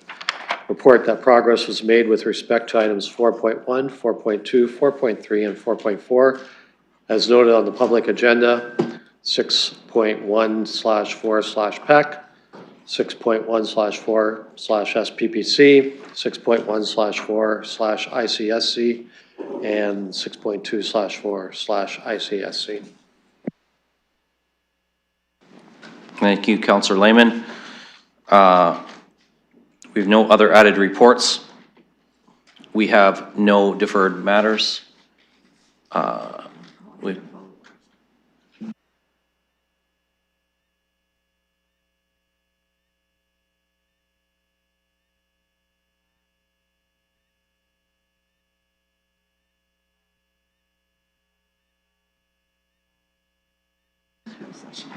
Okay. Deferred matters, we have none. Inquiries, I'm not aware of any. Emergent motions, we have none, so that moves us on to bylaws. The clerk has broken things up into a series of votes for us. So the first two bylaw votes will be bills number 97 and 98. These go together and they are the Green Municipal Fund Grant Agreements. So I'm looking for a mover and a seconder for, ideally, can we get a mover and a seconder for all the bylaws, or is anyone opposed to any of the bylaws? Like, sorry, Councillor Lehman and Councillor Hillier, that'll just make it easy. We'll use those on all the votes.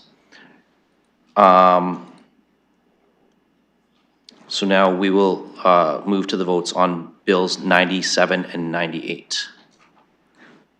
So there's no debate on first or third, so we'll open the vote on first reading.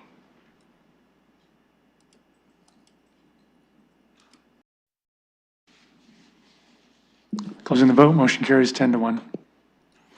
And we will now open the vote on second reading on 7 and 98 Green Municipal Funds. Any speakers? Seeing none, we will open the vote.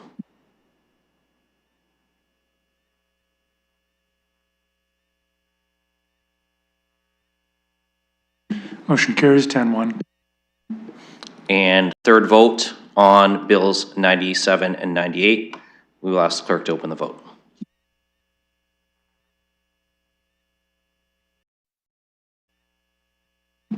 Motion carries 10-1. And using the same mover and seconder, we will now move on. The next votes are bills number 105 and number 123, and these are related to 550 Rideout Street North and 8290 Kent Street. So we'll move the introduction and first reading of bills 105 and ask the clerk to open the vote. I apologize. Can you just repeat that one more time? What was? Yes, this is bills 105 and 123. This is 550 Rideout Street North and 8290 Kent Street. Motion carries 8-3. And second reading, any speakers? Seeing none, I will ask the clerk to open the vote.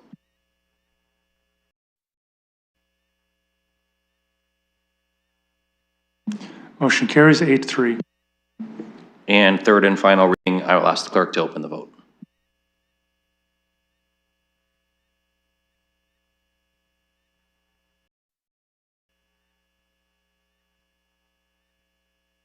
Motion carries 8-3. Okay, our next bill is 108. This is the travel and business expenses bylaw. And we will move to first reading and ask the clerk to open the vote.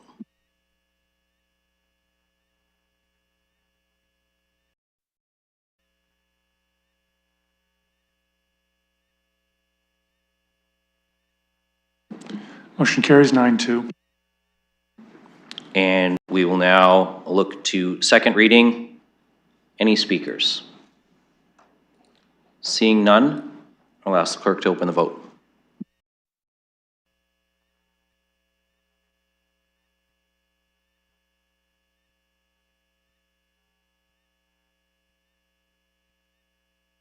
Motion carries 9-2.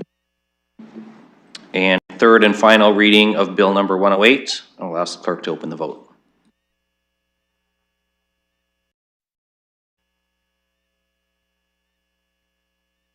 Motion carries 9-2.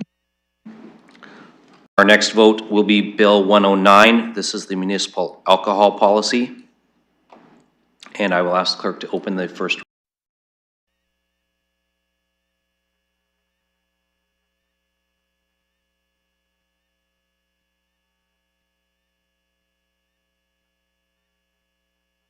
I apologize. It's late. Which one is this again? This is Bill 109, the municipal alcohol policy bylaw.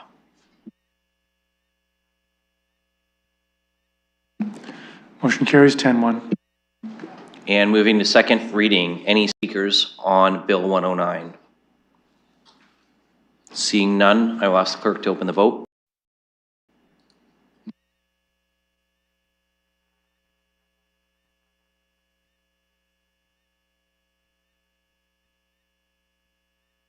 Motion carries 10-1.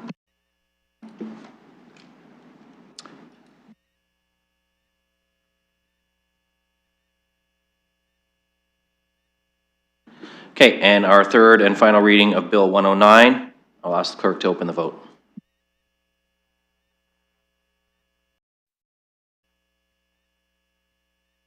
Motion carries 10-1. Okay, colleagues, the next two bills are revised Bill number 124 and added Bill number 125. These are the two bills related to the ARUs and the limit bedroom counts and gross floor area. So I will look to have the clerk open the vote for first reading.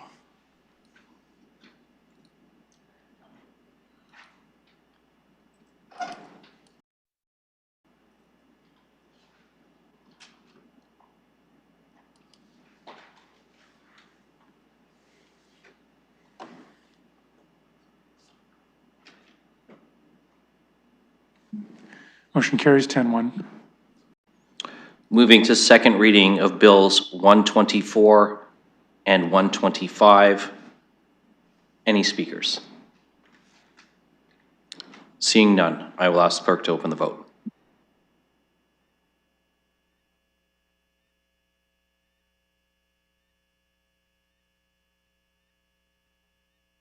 Motion carries 10-1. And moving on to the third and final reading of Bills 124 and 125, I will ask the clerk to open the vote.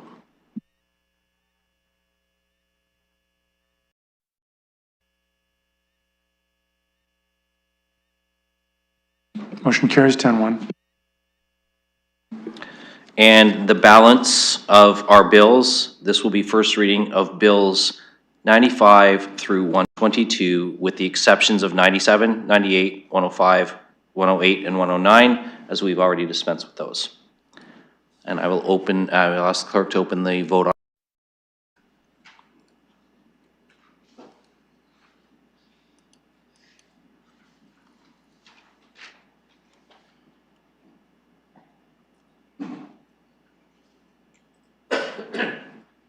Motion carries 11-0.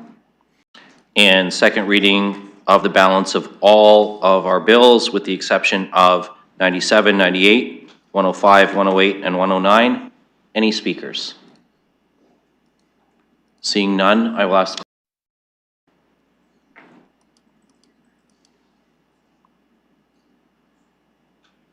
Motion carries 11-0.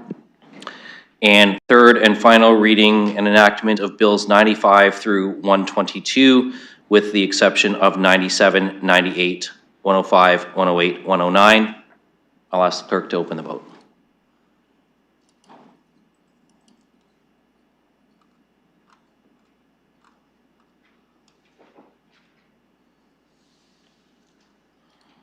Motion carries 11-0. Thank you. This about concludes our meeting. We just have two minor, what I will call housekeeping items on this one. The first is the opportunity to wish Councillor Cuddy a very happy birthday. Glad you got to spend so much time with us today on your special day. And then the second item is looking for a motion to adjourn. Councillor McAllister and Stevenson. We can do this one by hand. All in favor? Motion carries. Thank you, everyone.